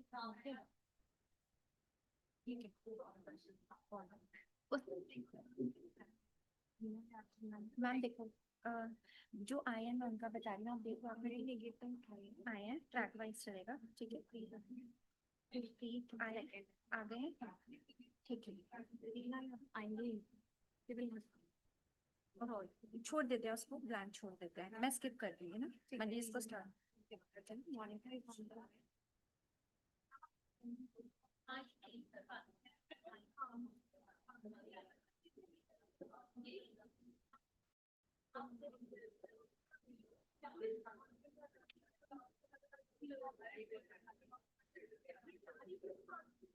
She's on the way, but वो आएंगी तभी मैं आ रही है, उन्हें ठाकुर आ रहे हैं, ठीक है, शिल्पा श्रीवास्तव आ चुके हैं, ठीक है, लिस्ट आ गए, ठीक है, सरिता का तो ऑर्डर है, ये तो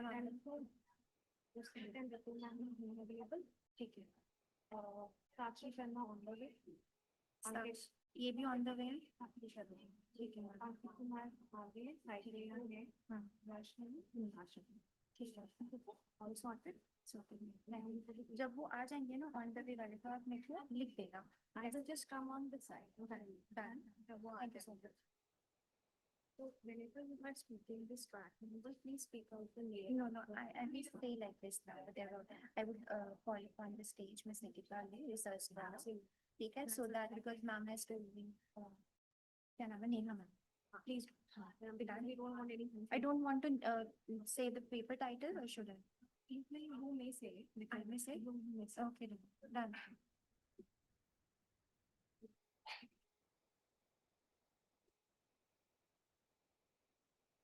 Saying we can start with the track.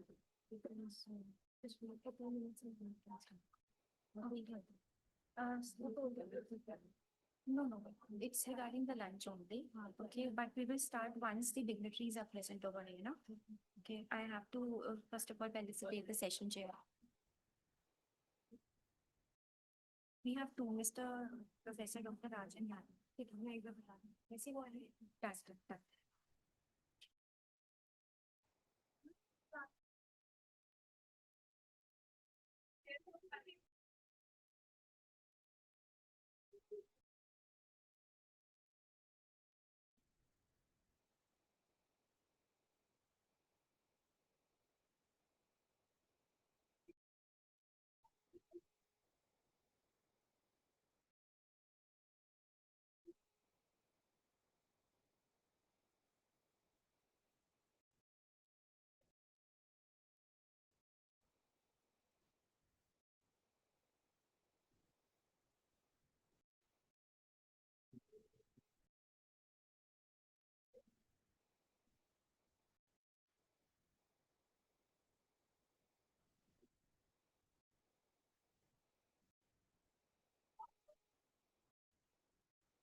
एक बार पूछो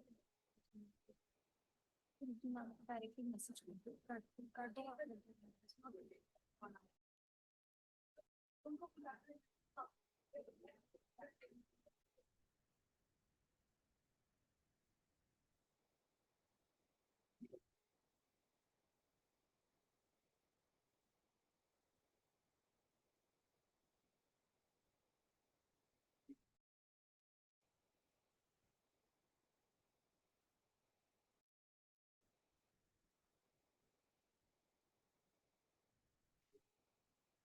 एक तो दिवांश मैम की भी हाइट छोटी, आपकी भी हाइट छोटी, साला माइक ही तक ही पहुंच पा रहे दोनों के, जो फोटो ही नहीं आ पा रही चक्कर में, वहां से लेनी पड़ी चढ़ कर देनी पड़ी।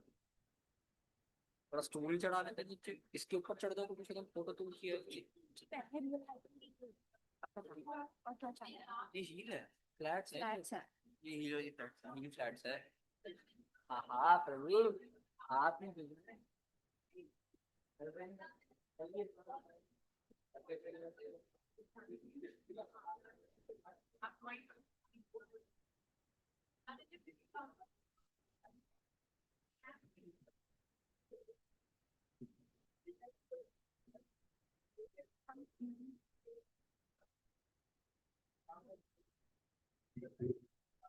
Rajni ma'am, can you please see the message?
May I have your attention, please?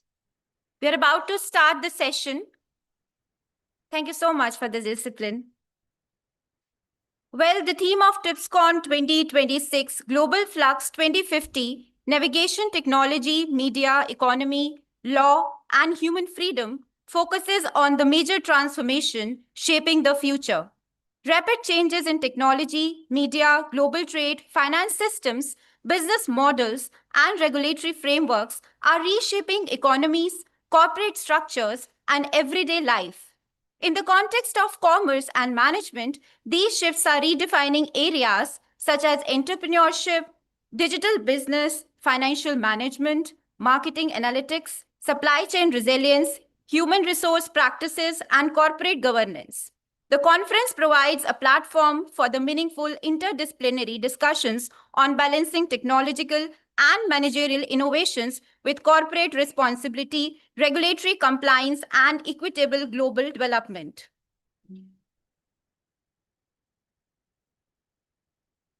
Let us adhere to the guidelines which is being given. Before we start the presentation, please note that each presenter will be allotted 4 minutes, followed by 2 minutes for question and answer round. We request all the participants to adhere to the prescribed time limit to ensure the smooth and timely conduct of the session. With this, let the discourse begin. I would now like to call upon Ms. Nikita Kataria, research scholar, to present her paper titled Prioritization of Gamification, Features in Enhancing Users' Engagement.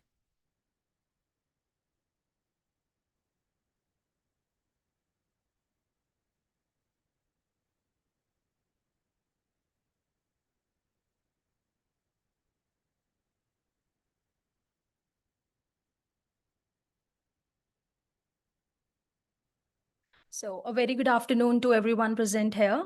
I am Nicoleta Kataria. Today I'll be presenting my paper. The title of my paper is Prioritization of Gamification Features in FinTech Application Using the AHP Approach. So what basically gamification is? So these are the fun game-like elements when we apply them in a non-game context settings.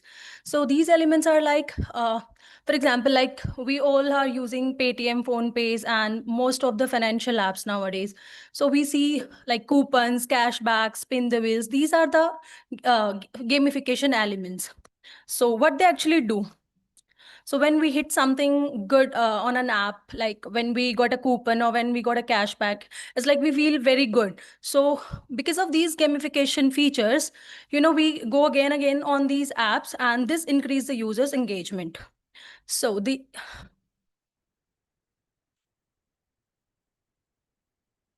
what's the aim of the paper is that we want to rank the gamification features to prioritize the gamification features which are used in these fintech applications, which we have used in this research paper, basically. So we have chosen top 10 gamification apps, financial apps, sorry, in this paper. And we have chosen 5 dimensions of gamifications. So the why I'm like... The methodology I have followed in this paper is, so it's a purely quantitative approach.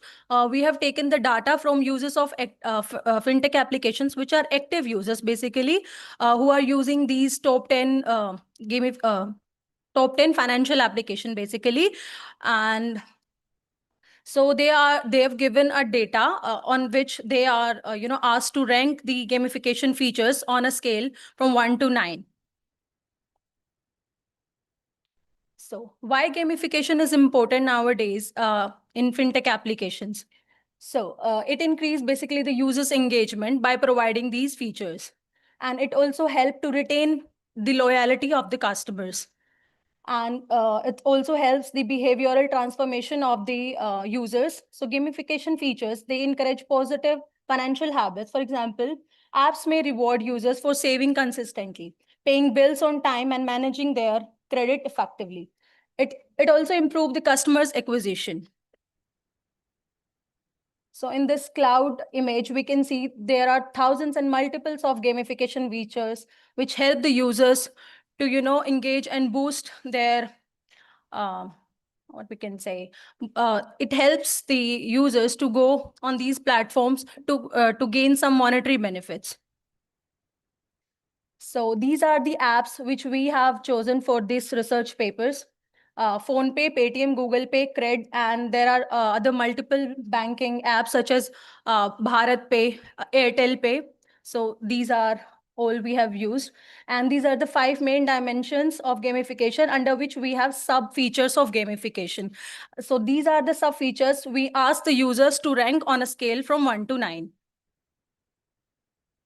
So this is the approach we have used in this paper to prioritize or to rank the features according to the user's preference. So this is the analytical hierarchy process given by Dr. Thomas L. Setti. So basically what we do in this approach is on a scale from 1 to 9, we rank the data, and we have a formula given by Dr. Thomas. We apply that formula and we get the AHP metrics. So this is the process of AHP approach. And we identify the gamification features from the literature review that I've already told that we have chosen 5 gamification dimensions for this particular paper. Then the data has been collected from 100 plus fintech users, which are basically the active users. And on the basis of the sampling method, we did the pair-wise comparison. For example, like in the Excel, we have the HP metrics, and we did the comparison, pair-wise comparison. And in the final step, we calculated the weights, and the analysis has been done in the Excel only. So this is the result of the analysis. The main findings of this paper shows that Point is the highest and most preferred gamification features by the users, with the global ranking of 29.9%, followed by Reward. Under reward also, we have like earned reward, rolling reward. So the cashback reward is the most preferred by the users. Basically, it shows that users are more interested in monetary gains. And the least preferred feature is challenges. So most of the users, they are not very much interested in the challenges part. Like, for example, when we, open the YouTube sometime, we got quizzes, we got some challenge that if you do this step, then only you can progress further. So these are some steps that are not preferred by the users in gamification features. So this is the global ranking gamification feature, where we can see that physical reward is among the top and followed by the leaderboards. So leaderboard is basically the progress indicator of gamification feature, where we can see how we are standing. For example, if we are wearing a smartwatch, we can see our progress, how many steps we have done today. And for example, like the diet and everything is shown on a health app. So this is the leaderboard actually. So the main findings of this paper are, so gamification attributes, the financial app is found to be points allocated to the users on the basis of their usage of the financial application. The adopting points feature in fintech apps is an effective strategy for boosting the users' engagement. Users earn points against the financial transaction they have done on the apps. So regular financial transaction and transaction that are of higher amounts give you the highest points. And this happens in credit cards also. We got loyalty points, and then we can use further those loyalty points for our next purchases. The second most influencing gamification feature, as I've already told, is progress. This helps in user tracking their completing certain milestones in terms of financial goals and series of transactions, etc. The fintech apps provides progress bars, visualization representation of the progress, they indicating the status of the users in the gamification features. So the next influencing feature of gamification is found to be rewards, as we have told. So it reward encourages the users for repetitive usage of that particular app because of the monetary gains.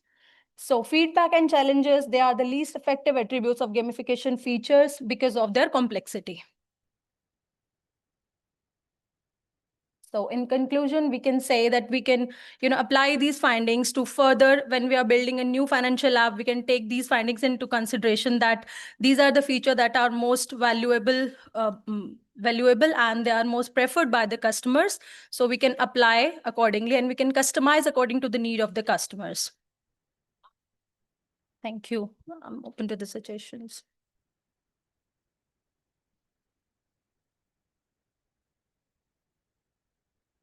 No, ma'am. Hello, am I audible now? Yes, ma'am. Yeah. So congratulations, the good work that can be seen. One or two observations that I can see over here is your sample size is 109 users, as you have said. Is there something demographic concentration of the sample from probably a mid-age Yes, users? ma'am. Actually, it's a part of my thesis. So it was from the pilot study I've taken. Yeah. Okay. So there are all these things are there. I have these things. Any idea, but then are these largely middle-aged users, or? We have taken till from 18 to 50 age group. So 50 age. 18 So to it 20 and like 20 to 30. Okay. Yeah. So actually what we see when we talk about the young users, Yes. they are more into rewarding behavior, challenging tasks, and this is something the cohort analysis. if you Exactly, can these are my just findings for the extend thesis. your AHP Yes, ma'am. studies to further cohort analysis, and you would be able to find a deeper insight, which can be really useful Yes, to ma'am. these fintech application providers, Ji. how they can use these behavioral traits that you have identified. And further, you can also go ahead with model making of whatever traits that you have actually observed over here. Ma'am, this is the one objective only. Yeah. So as you have said that young users are more into feedbacks and challenges, definitely this was my finding also, ma'am, for my thesis. Oh, thank you so much. Thank you so much, Ms. Nikita, for your insightful presentation. Next, I invite Dr. Gurpreet Kaur, guest faculty at management at CCRT College of Management and Technology, New Delhi.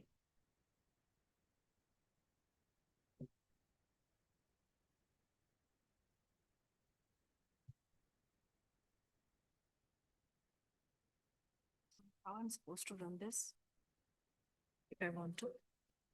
It's remote. Yeah. You can manage it from there. There's a projector. The Okay. movement tube is like this one. This one, no? Yeah, okay. This is your PPI. Yeah. Yes, exactly. Thank you. Good afternoon, everyone. My name is Dr. Gurpreet Kaur, and I'm educationist with PhD, LLB and MEd from Canada. The urge for learning has brought me over here, and I just wanted to exchange my ideas and thoughts with you because, the constant clash of learning and knowing what is happening around the world has brought me over here. And along with it, I am more into intersection of what government policies are going on. And yesterday, again, we all know very well that how parliamentary debate sessions they are going on. That has made me, understand that, yes, if you want to do something legally, or if you want to bring something openly, and if you want that government should interfere, again, a global concern as of now is right to privacy and data protection. We all very well know that how data are being manipulated by the agencies and how we are facing the problem with the data manipulations.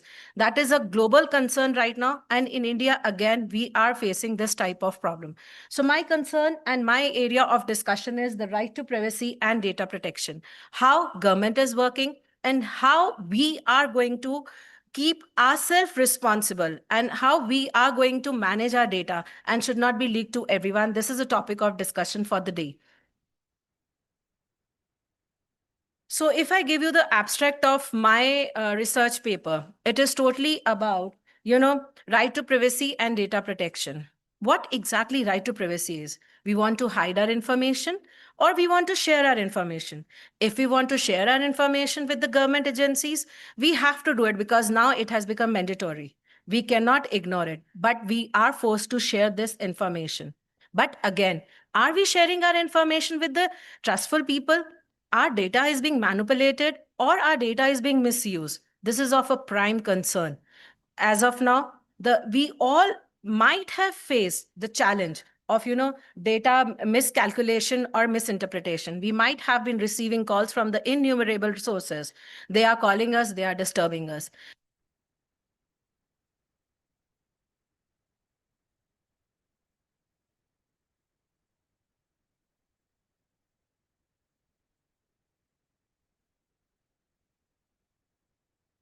Is not only today that we are controlling. I'm having laptop in my hand. Everybody is having phone in the hand. This is what is digital era all about. But how about if we speak about the data collection, which was being done in the ancient era? We all know, those who are from the history background, they must be very well aware of how data was being preserved. Then in pre-digital era, the land records were maintained. Those land records, even those who are from the legal background, they must be aware of the facts that how the legal proceedings and legal records are being kept. And as a student, when we are studying about those things, we go into that. But those land records maintenance and the ancient record maintenance, we have a minimalistic knowledge about them. Along with it, we are lacking those exact information. But with the digital era and digital intervention, now everything is in your hand. We have all information stored in laptops. We have all information stored in data. We have all information stored on the cloud or any platform. Anyone can keep a record. If I want to find out and search a person about, about the personality or any organization, it is very easy to locate and find it out. But the pertinent question which comes with this data is, are we safely giving our data? Are we safely giving our information? Is it going to be mishandled or it is going to be handled inappropriately by any of the source or resource? So before I move ahead, there was a question which came into my mind. Being from a political science background, I'm a great lover of the political theorist, and I just got to know that how John Stuart Mill and Austin, they have given the idea of how we have to protect our rights, and they are important to us. John Stuart Mill, he has given that the society may definitely regulate the options, but a person is a sovereign and should have the control over the body as well as mind. Same Austin has also said that there is definitely going to be a difference between what is going to be public and what is going to be the private. Even our economist, Amartya Sen, he has promoted the right to privacy as well as, how we have to protect our individuality. Even United Nations has not been ignoring this fact, and UDHR has given a report where it has supported that how we have to, universally accept the data protection and right to privacy. The genesis of Indian Constitution, the articles, the fundamental rights, Article 21, it clearly states that we are accessible to right to life and personal liberty. Now it has been elaborated with Justice Puttaswamy case, which emerged in 2017. It has given that with Aadhaar linking, now we are noticing that most of the information is being disclosed to the people who may not need it, but they may misuse it. So when we are into that stage, then we need again a modification in law. We all are learner professionals. We all are learning. We are into continuous understanding. We understand that everything, every era, every decade, it needs a change and a reform. We are into a digital world where things are going to be entirely different after 10 years. It is different from today. So we have to be prepared. We have to be ready for that particular circumstances. And Justice Puttaswamy in 2017, he raised a question that yes, we are into a threat of our information, which is being opened and leaked to everyone. So when we are disclosing all the information openly to everyone, then we need to bring certain reforms in how to manage our privacy and how to control our data regulation. So these are certain legal frameworks. The legal is again a continuous process, and even our constitution. We know that there has been lots of constitutional amendments, and we have already reached to 136th constitutional amendment. So again, we also needed some legal reforms, and IT Act was one of that. After that IT amendment, it came. And then Puttaswamy case, and then later it came DPDP Act in 2023, giving us that how we can protect our right to privacy and how we can store and keep data information for ourselves. This is a brief outcome of Justice Puttaswamy versus Union of India. To the legal student surprise, this may be a thing that 9 judges bench were sitting together to decide on the case of Aadhaar linking and the scams which were happening. Because this case was not only related to what you have to promote and what you have to bring as a law in future, but to defy certain legal cases where the right to privacy was not at all given a chance. Like we know Khadak Singh case, those who are from the legal background, and MP Singh cases where right to privacy was overruled by the legal people. But coming up, you know very well that whatever has to become a law, it has to go through a long process. It has to be understood from all the parameters. And 9 judges, when they sit at the bench and they decide upon the future for ourselves, it's a remarkable case and a turning point in protecting rights of the people. So certain points were raised like fundamental rights, universal application, scope of privacy, and permissible restrictions. These were certain issues which were being highlighted in this particular case. So key findings of my research is what privacy is a constitutional right, evolving legal framework that yes, it is a continuous process. Nothing remains stationary. We always need to evolve from whatever we have done in past. Either we have committed a mistake or it has been good, but change is definitely needed every time. Digital susceptibility still persists. We know very well that laws are there for us, but sometimes these laws are not complete and susceptibility is still there. We are more prone to vulnerability and we are more to vulnerable environment if suppose our data is being compromised.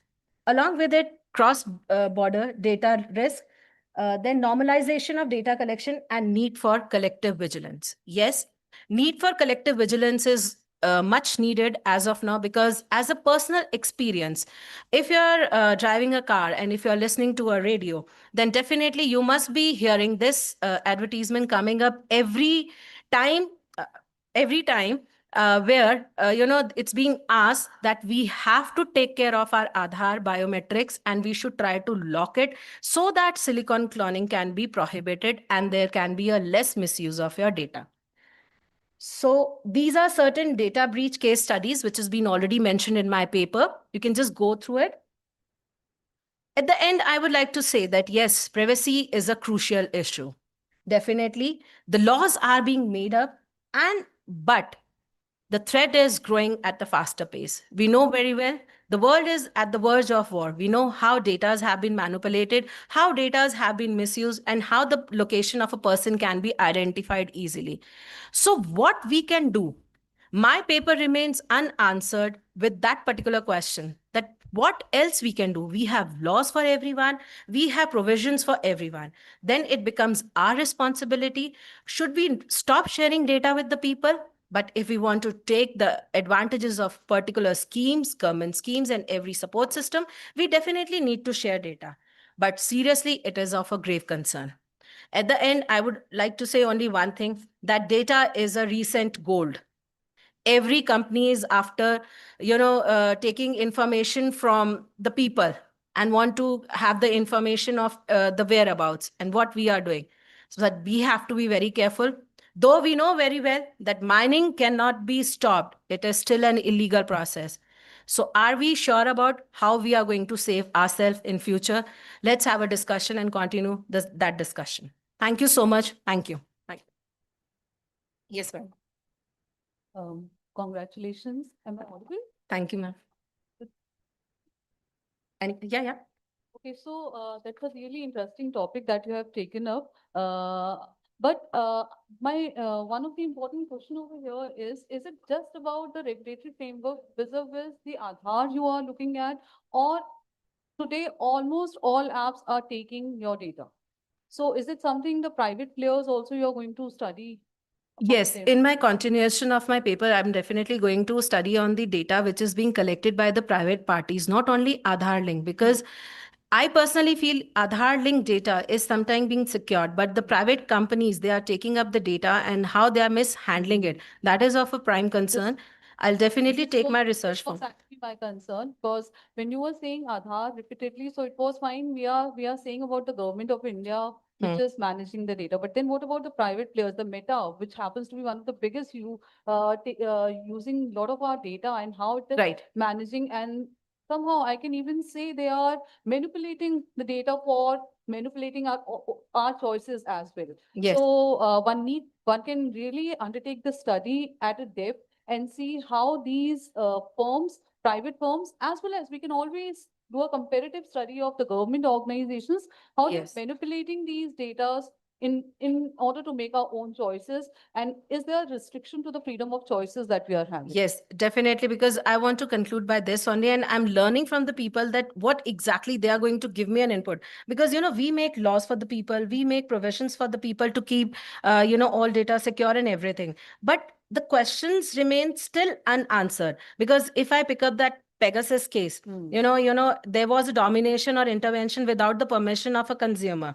So if these type of apps, they are surrounding us and they're working around us, how we are going to control these things? So these are certain questions which needs a deep study. And that's the reason the purpose of coming over to this place is to take the information and ideas from the people, that how we can suggest government and they should look into these things, and how we can have a control over the private entities. Right. Thank you. Thank you so much, ma'am. Thank you.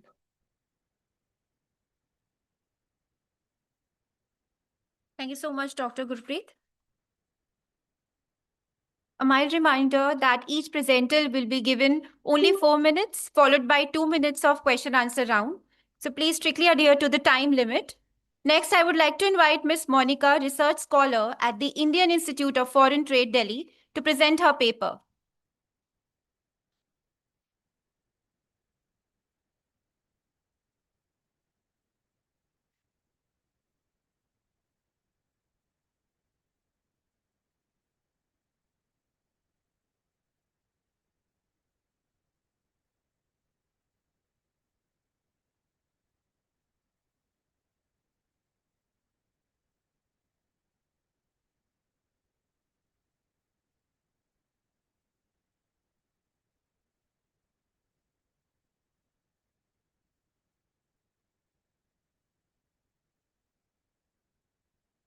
Screen is here also.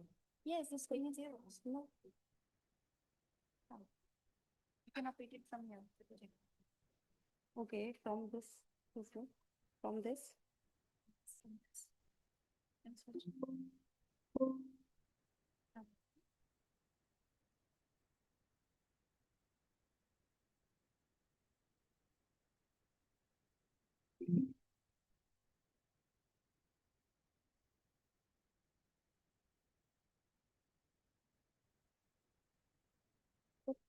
Slideshow.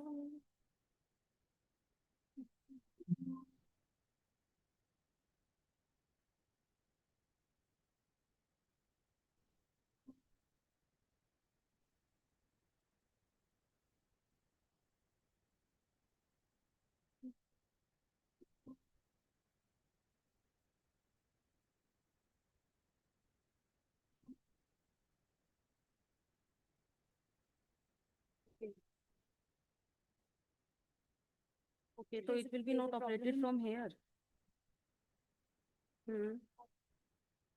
This is not connected. No problem, no problem. It is connected. Then who will It is do? not working. This not working. This is not working. That's what I'm saying. No, done. Done. Okay, done. It's working. Come. You have to just press this button and then. Yeah, start. okay. Start. Okay. Good afternoon, everyone. My name is Monica. I am a research scholar from Indian Institute of Foreign Trade, Delhi. And right now my coursework is going on. So my title of the presentation title is a systematic literature review on growth, drivers, and trend in the renewable energy sectors, a thematic analysis. Okay. So yes. In the introduction part, as we all know, the climate change and the environmental pollution is the biggest issues facing by the humankind nowadays. So for this, which is adversely impacted our health and daily routine life. So for this, we need to be shifted from fossil fuels energy sectors to the renewable energy sectors, because renewable energy sector already produce eco-friendly product, or we can say the cleaner product which is a beneficial or a positive impact on the environment. So it is very important to understand the factors or drivers, or we can say the emerging trends and themes which are evolving in the renewable energy sector. Earlier, before 1995, it was not that much aware. People are not that much aware about the renewable energy sector, but all we can witness that after COVID-19, we already shift towards the organic products, towards electronic vehicles, because they all are protecting. They help us to protect our environment and our health also. So by this, if we invest or if we read out renewable energy sector, it can be help us to it can be help us shifting fossil fuels production to the renewable energy sector, reducing the energy imports, and obviously the net zero emission, it can be helped to achieve it. So this is the literature, sorry. Yes, the methodology part.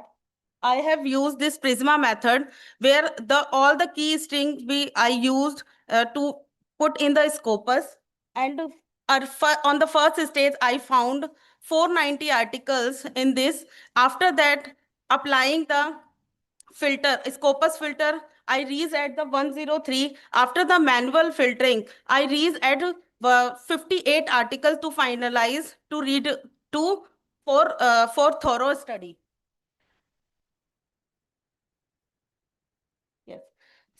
So, yes.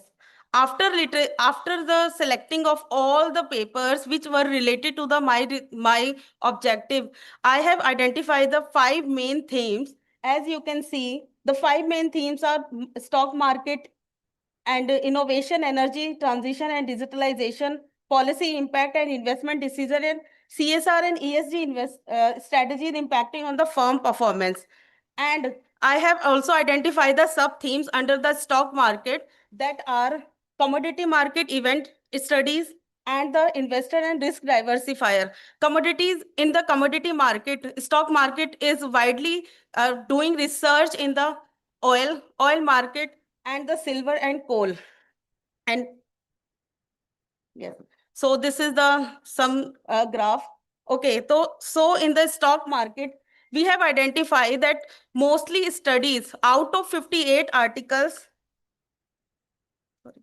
Okay, out of 58 articles, mostly studies are take place in the oil market.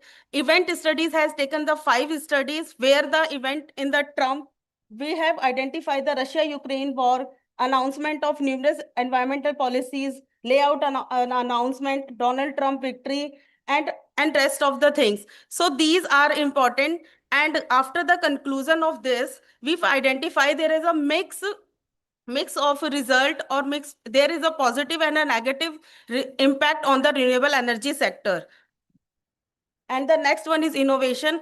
In today's era, innovation and technology is very important. So for the energy transition from fossil fuels to the new renewable energy, we really need to have a capital incentive techniques, or we can say the technology to make it more prominent in the market. And the policy impact, yes, the policies, the government is announcing the policies like tax rebates and subsidies like on the electronic vehicles. They all are helping and boosting in the renewable energies sector. Okay. So all we know is there is a corporate compliance under the ESG or CSR sector. We have already knows about that. So these are also the factor which improve the renewable energy sector. And the last one is investment decision. So the theme is investment decision is going around where the one of the women is also take a part to take a crucial decision. And some case studies are taken for this, how the investment decision taken in renewable energy sectors. So these are the some theories which I have identified according to the theme. Yes, I'm concluding. Yes, there is a conclusion now. Yes. So Monica, sorry to interrupt you. In fact, we have paucity of time because I was late in joining the session today. yes, I sir, request you to please summarize the. yeah, sir. This is the conclusion. Yes, please. Okay. So in the conclusion, I have identified the different point, and which shows in this if we say the articles are mostly start to publish in this area from 1995, and I have taken till 26. But the rising point start from the 2008, but the boosting point is start from 2019. That was the COVID era, because everyone started the means importance of the renewable energy sector. And I have also find that the solar and the wind sector are more researchable area for the researcher, and rest of are not that much touched by the researcher. And China is actively engaged to research in renewable energy sector. So I have identified the drivers to boost the renewable energy sector, that are the policies, fulfillment of corporate ESG, compliances, emerging technologies in which the human machine collaboration are the uppermost in 5.0 industry. And China, climate change and investor perception are also changing towards the investment. They are making their portfolios, renewable energy sectors shares to contribute in the environment. And these are the future direction for the researcher. Thank you. Thank you so much, Monica. Of course, I hope I'm quite hopeful, like you are in the initial stage of your research work. Yes, my coursework is going on. That's why you in fact begin with the systematic Literature review, yes. So I am very early stage. Systematic literature review is of course it is essential in the beginning, but I think you need to further extend your systematic literature review by bringing a paper which I think emphasize more on critical analysis of the existing theory which has been used, or maybe like the research methodology, or maybe the variables which have been identified. So that may provide you new direction. Yes. So these are in fact a few suggestions that you may incorporate while further working on your research problem. Any other question from the audience? We can Thank you. quickly take up 1 or 2 questions. Yes, please. Yes. Terry, thank you so much. Thank you, sir. Thank you. All Thank the you best. for your insight, sir. Sure.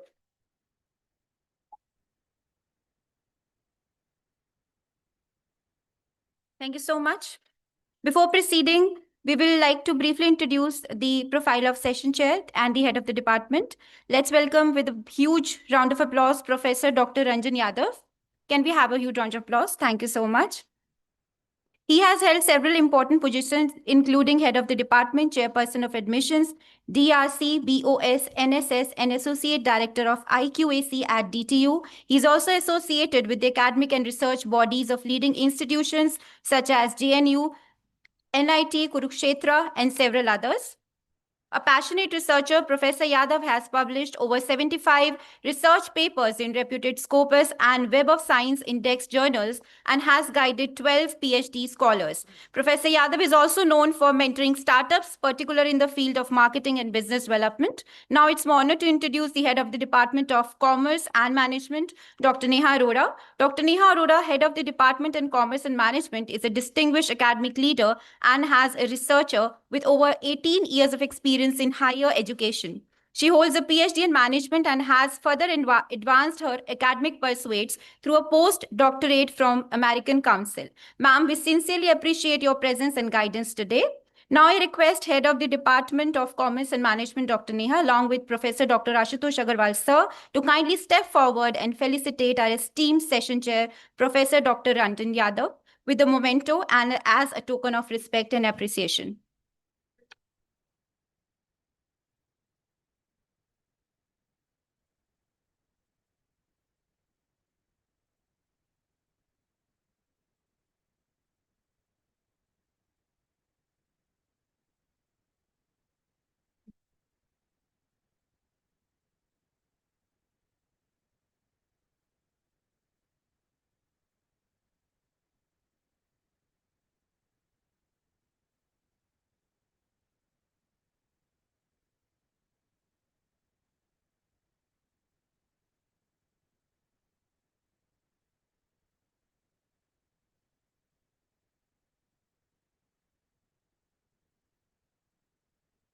Join your hands, everybody.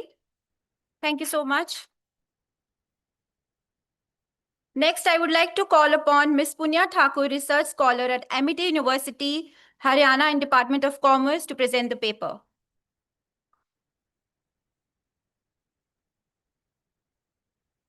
Presenters are requested to sum up their presentation within 4 minutes, followed by 2 minutes of question-answer round.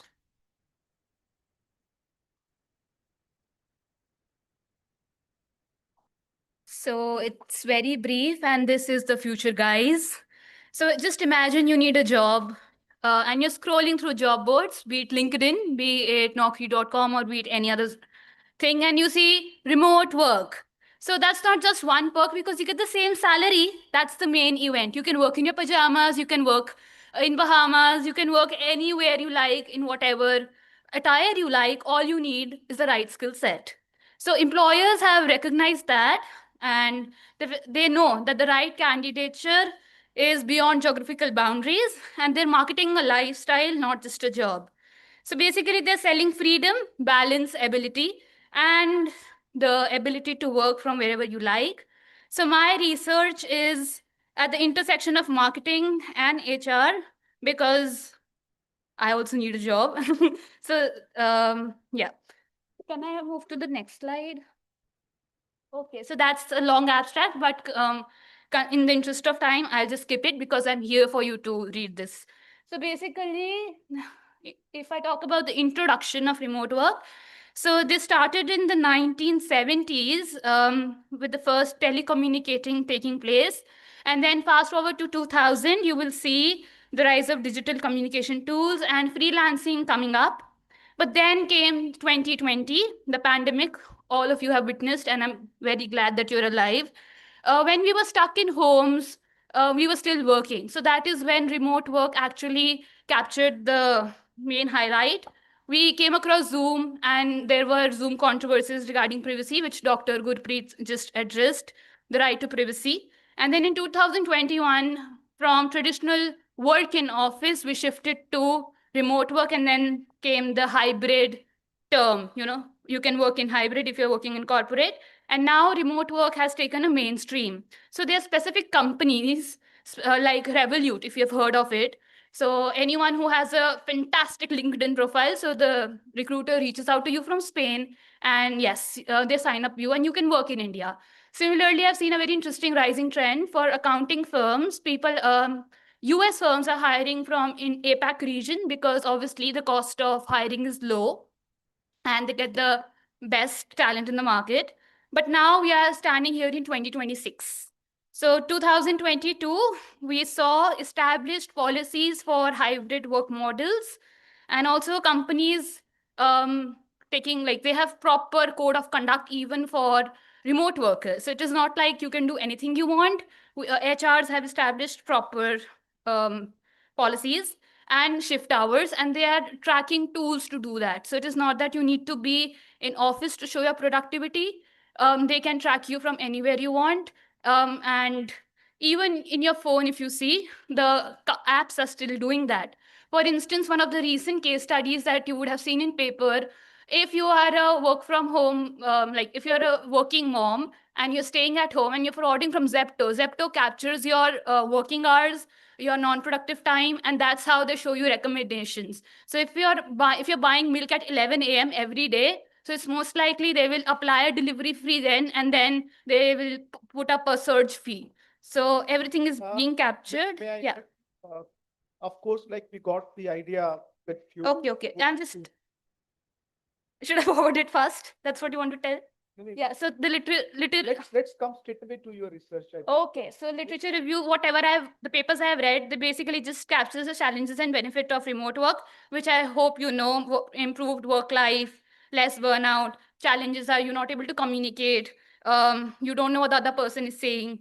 So my research gap is that there is no statistical evidence here. And what were the marketing changes here, pre-pandemic and post-pandemic? So that's the objectives that I've tried to communicate to you, and the hypothesis also. So basically, the research methodology involved a very detailed discussion of traditional work marketing. Had it been office, it would have been networking events, sponsorships, print ads. In digital presence, we have social media branding, online content marketing, virtual events, even virtual hiring goes for mass hiring nowadays. So if you talk about a very stark comparison towards the purple side, if you see, so now people are taking the individual experience sharing that, and that's how people get hired. Earlier, it was just one cooperative event, like TCS. People earlier wanted to work only in TCS, but now that's not the case. People are more inclined towards startups. So in the post-pandemic era, marketing strategies have shifted. I think that's pretty much basic. So yeah, so okay. So if you see all the management theories, you will see, for example, theory X and theory Y. Remote work aligns more theory towards Y because people can participate towards themselves, whereas X is also not in favor of the remote work because it tells us that you need to be more authoritative. And even the data that we have in public domain, it tells us that only the upper middle class is more inclined towards remote work, and only those who have the right skill set, like I said, get these jobs. So I did the research, and we will see, in fact, from your paper that you have submitted, please try to understand there are others also. Okay. Right? So yeah, everything. So in conclusion, if you are a remote worker, the chances are very high that you have a good work-life balance, you have good diversity and inclusion in your organization, and you are more satisfied than being part of the office and facing office politics. That's the conclusion. That's fine. Yeah. I just want to know, what was the nature of respondent from where you got this information? Okay, so my data is from Glassdoor. It's a website, and I used Core Signal. That's one of the leading websites to extract data. And then we ran a JavaScript to analyze. Basically, if you put on a filter, remote work, and put on the keywords, you will get the number of responses, and then you'll be able to slice the data through. Yeah. and where does that data pertain to? Like it is from the India or maybe globally? It is US. For now, I've taken US because majority of the hiring in remote sense happens from there. But see, in case of the generalization of the findings that you got, Oh, feel like I have put in the limitations. that is the limitation. Yes. Because that is There are many more limitations. For example, in Glassdoor, some of the reviews are paid by the company's HR to write. Second limitation is that people are very biased because suppose I am getting lower salary, so I'll deliberately put that so that my company HR contacts me and give me a raise. Do you feel like there is any company in India or any organization in India which markets like they attract people, those who work from home? Many actually. Revolut, like I told you. Any national level organization which have present Labor. National level organization. National level organization. Yeah, that really market it like they attract the best talent just because they encourage more and more work from home. The only national level competition exam I can think is UPSC. But try to understand like What's the question? my question is like, do you find any organization from India which markets itself as something which encourage work from home?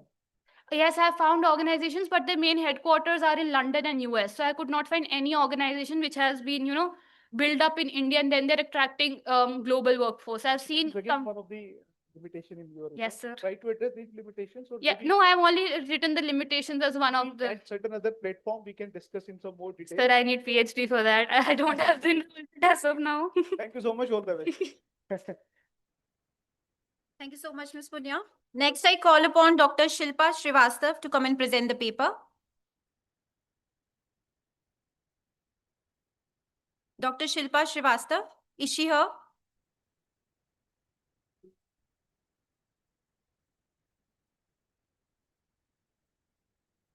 Kindly focus on the objective research methods, finding, conclusion, and research gaps, if any.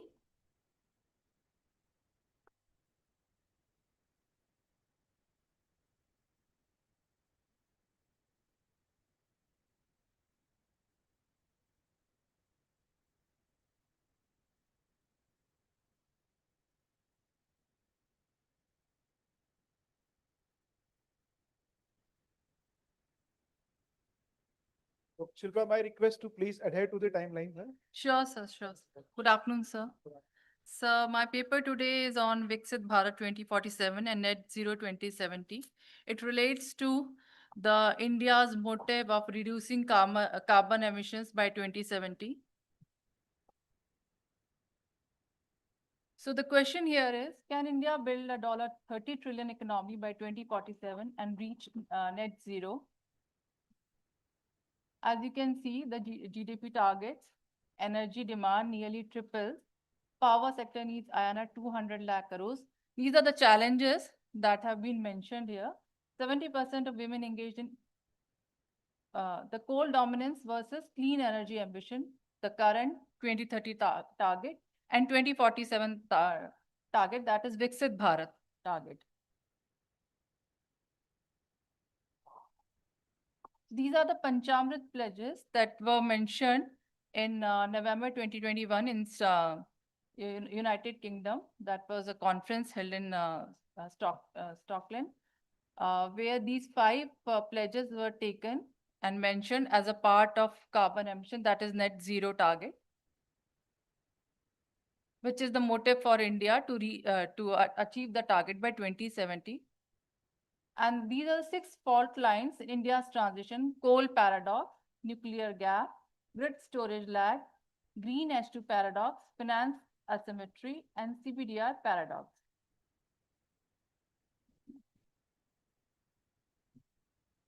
And how will India go about it has been mentioned here. Phase 1, 2020 to 2030, Phase 2, 2030 to 2047, and Phase 3, 2047 to 2070. We are now in the Phase 1 only, where we are trying to reach the basic Panchamrit targets, 45% intensity cut, and coal demand plateau.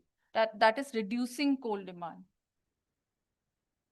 And these are the adjustments that India will have to make to achieve its target: publish a coal phase down schedule, introduce a domestic carbon price, nuclear project level financing plan, and negotiate a climate finance compact.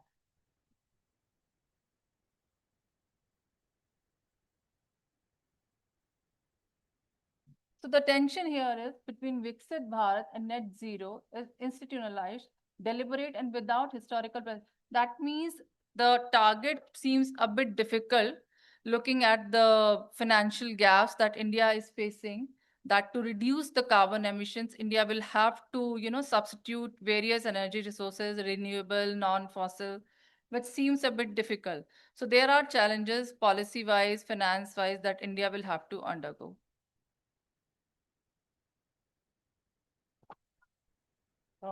I think that is the conclusion only. No? Yeah.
keep them?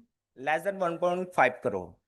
Less than For, 1.5 crore. So on- most of the respondents are from this category only? Or like you have tried to make fair representation of the samples from all these categories, micro, small and medium. Have you taken care of that aspect? No, sir. So maybe what I suggest you of course, whatever you might have done is a good one, but just to Actually,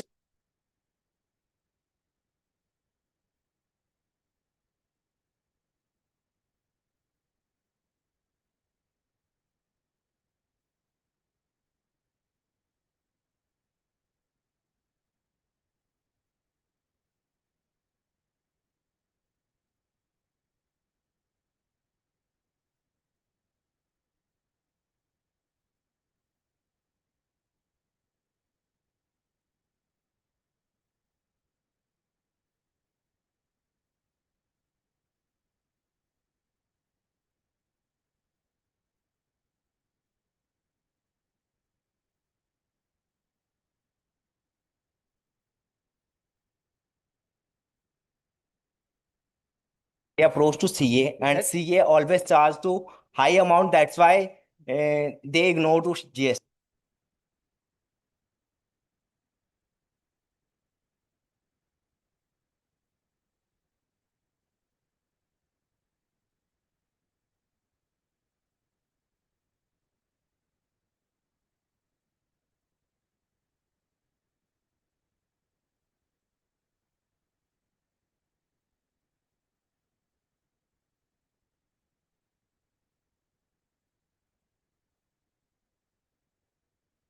then and only then you can further improve. But of course, it is important. I know, sir. Try to understand all these things. Thank you, sir. But for today, thank you so much. We really apologize for giving you and cutting short your presentation. All of you, really. Maybe next time in next conference, we can give you 5 minutes extra for Okay, these sir. efforts. Yeah, please. Thank you, sir.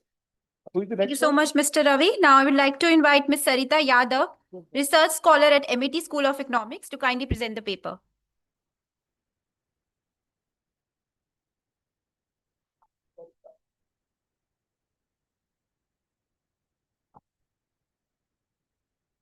We can come to the findings after one or two slides. You would clearly like to know the single registration history, then email problem, the hyperphysical brain of the patient. And analysis. Basically analysis. That's it. Okay. Otherwise, you don't want the briefing because briefing is very fair. The paper you are connected to. Okay, good afternoon, everyone. Ma'am, don't worry, I won't take much time. I will wind up before time, once you will be thankful to me. Okay. I am Sarita Yadav, and along with my co-author, Dr. Rashmi Goyal, I will be presenting on the topic sectoral differences in separate ESG components, insights from S&P Global companies. All of you know ESG. What is ESG? Environment, social, and governance. This is the term which is commonly used, and before investing, investors are nowadays looking after this ESG score, and it is a good thing that it will bring sustainability. And as we were not following sustainability goals earlier, but now we are having green customers around the world, and that's why the need of ESG disclosures become important. And in India, SEBI has mandated the top 1,000 companies listed by market capitalization in financial year 2022-24. 22-23. But in US, it is not still mandatory for any of the firm, and that's why I have chosen the sample as the top 500 companies in S&P Global, that is S&P 500 companies. So I will skip this environmental risk, social risk, and governance risk, as all of you know this. So this is important. Why there is a need to study every different sector. Sector score for environmental risk calculation is 40%, and for social risk is 25%, which gives essence importance to identify the sectors that are contributing most to environmental risk and to social risk, but it does not have any importance for governance risk. So my hypothesis is that environmental risk, social risk, and governance risk score, these are significantly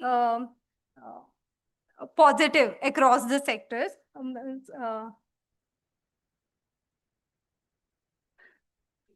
So from this descriptive analysis table, it is identified that energy sector is having highest environmental risk score, and financial sector is having least environmental risk score. That is very clear because these energy sector companies, they release a lot of emissions, and financial services are based on financialization, and the wealth keeps on increasing with the with the rise in value of securities. And for a social risk, the highest social risk score is for healthcare sector, and least is for real estate. And for governmental risk score, the highest is for financial services, and the least is for utilities, that is public utilities. Okay, so the ANOVA result suggests that the results are significant, and there is some significant difference that is being caused by sectors. So the results are significant at 99.9% level of significance, and the correlation coefficients suggest that there is no significant correlation among the different risk scores. And so here is the conclusion. So while investing, it is necessary to look by sectors as well. I have classified these S&P 500 companies into 12 different sectors, and these are the results that I have.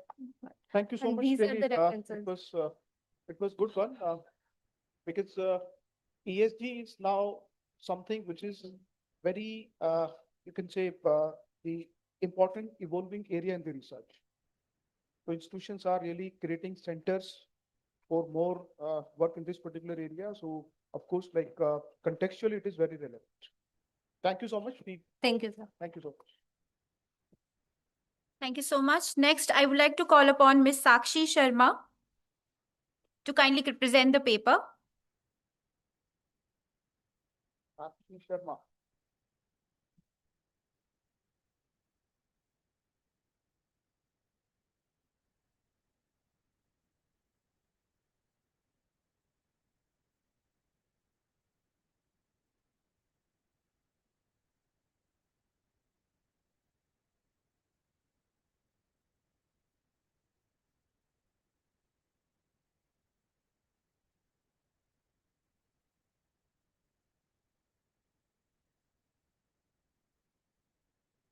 Very good afternoon to all the respected dignitaries. Myself, Sakshi Sharma, and I am the scholar in B.R. Ambedkar University.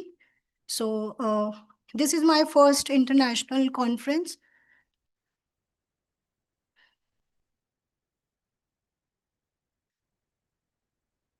So my topic, today I'm going to present on the topic, mapping the role of information technology in advancing financial services in India. So fintech refers to the integration of technology with banking and financial services. We are moved from the very traditional financial system into more faster, accessible, and customer-centric digital platforms. As we know, India has witnessed rapid growth in the digital payments, especially after initiatives like Digital India Mission and demonetization in India in 2016.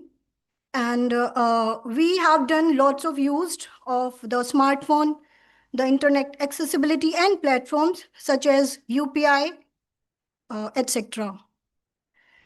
But we faced many challenges in this. For example, the cyber security risk, low digital literacy, language barriers, infrastructure issues, regulatory complexity in KYC, and there also the lack of trust. That's why users generally hesitate to use these because of the security concerns. But on the other hand, government take many initiatives. The Pradhan Mantri Jan Dhan Yojana, Aadhaar, to clear the identity verification in a simpler way. And also Digital India promotes digital infrastructure and the literacy. And also we used many digital payment system, UPI, BHIM, IMPS, etc.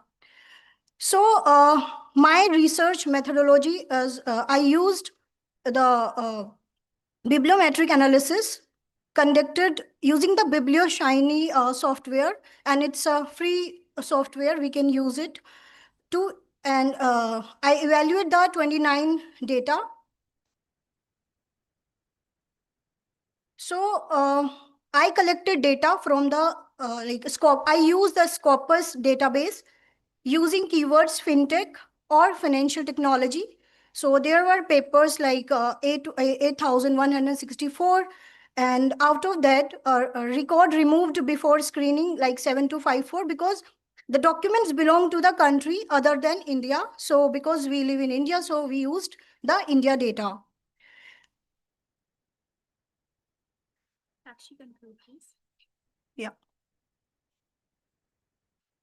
So I collected data from the 2015 to 2025. 329 documents were published, and there is an average citation per document is 13.85. There is a graph like before in 2025, very less paper published on this particular topic. There is an increase after 2029, and in 2023, there are more papers. So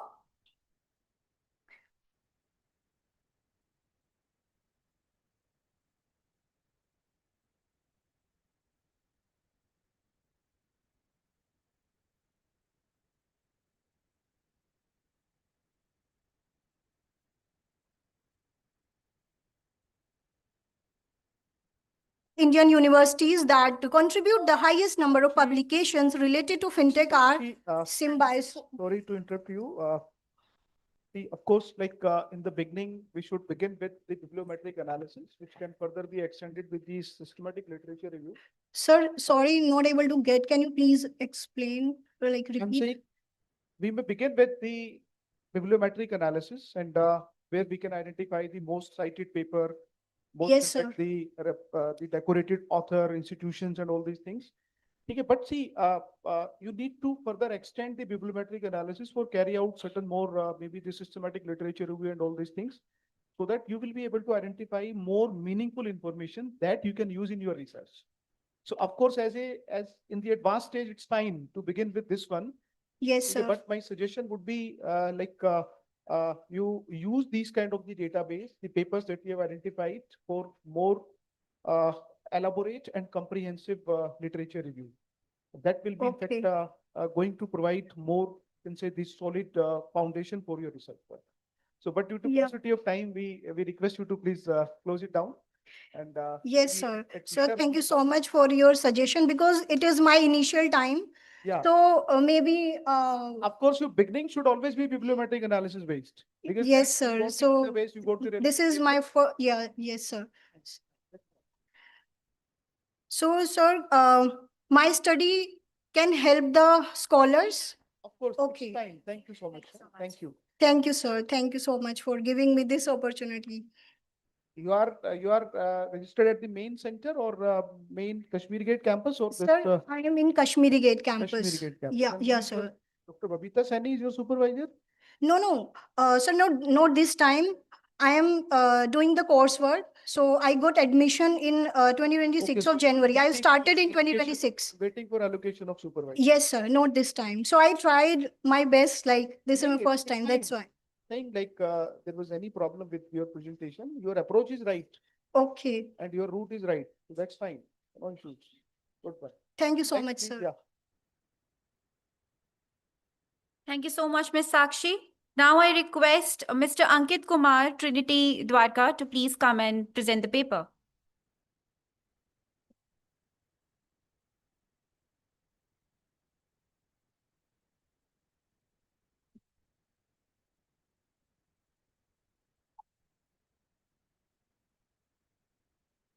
Good afternoon, respected dignitaries and everyone. I'm Ankit Kumar, Assistant Professor at Trinity Institute of Professional Studies. My co-author, Mr. Deepak Kumar, he's an Assistant Professor at Geeta Ratan International Business School. In his absentia, I'm presenting a research paper titled Digital Transformation, FinTech Ecosystem and Systematic Risk, which includes balancing innovation, regulation, and human freedom.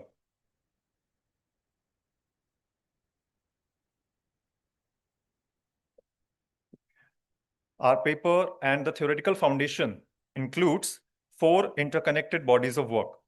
One is digital transformation, second is systematic risk, further regulations, and then ethics.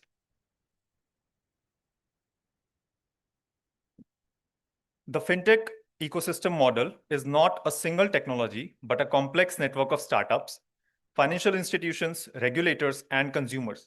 The interconnectedness is the source of both its greatest strength and its most serious vulnerabilities. Second, systematic risk theory.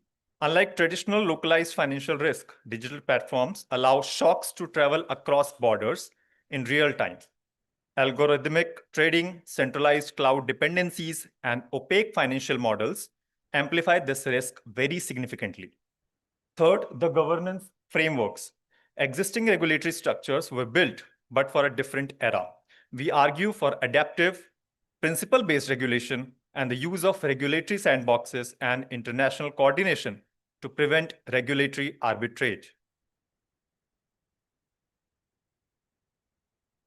Our analysis produced 6 key findings.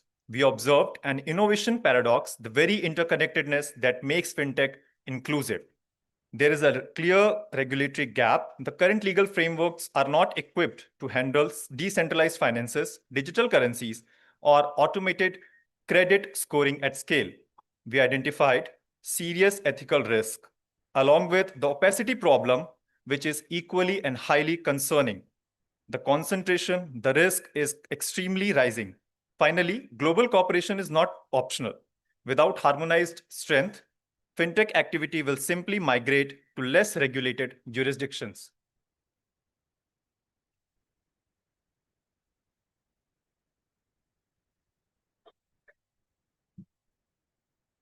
We illustrate these findings with 2 contrasting real-world cases.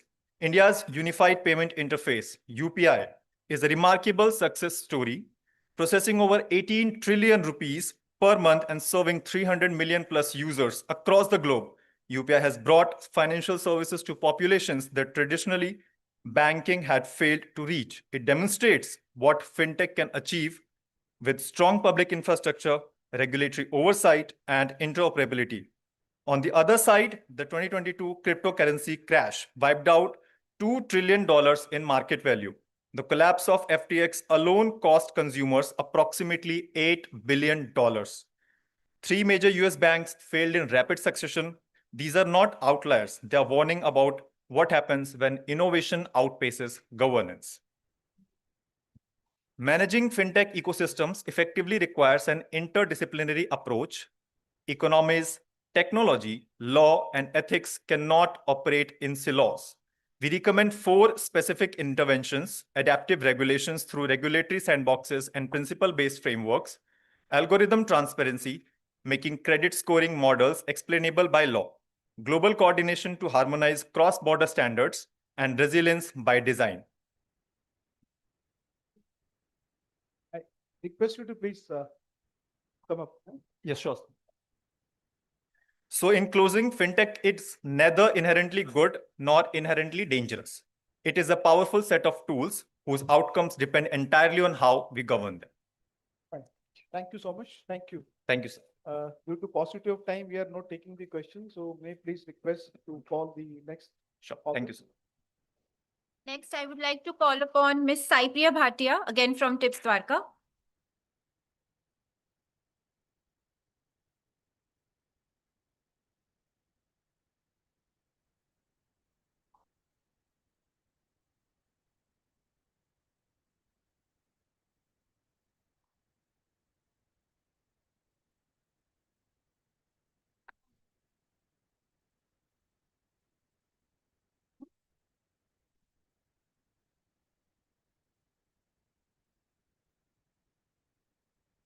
Good afternoon, everyone. Today, ICIPRA will be presenting the paper on AI-enabled digital marketing, adoption and capability development among the resource-constrained entrepreneur. Introduction. AI has significantly transformed digital marketing by enabling businesses to use data-driven insights, automatic process, and deliver personalization customer services. Technologies such as machine learning, predictive analytics, and natural language processing helps organization understand consumer behavior, predict businesses, adopt these technologies. Small and resource-constrained entrepreneurs still face many challenges such as lack of financial resources, limited technical knowledge, low digital literacy. There are several key capabilities of AI in digital marketing.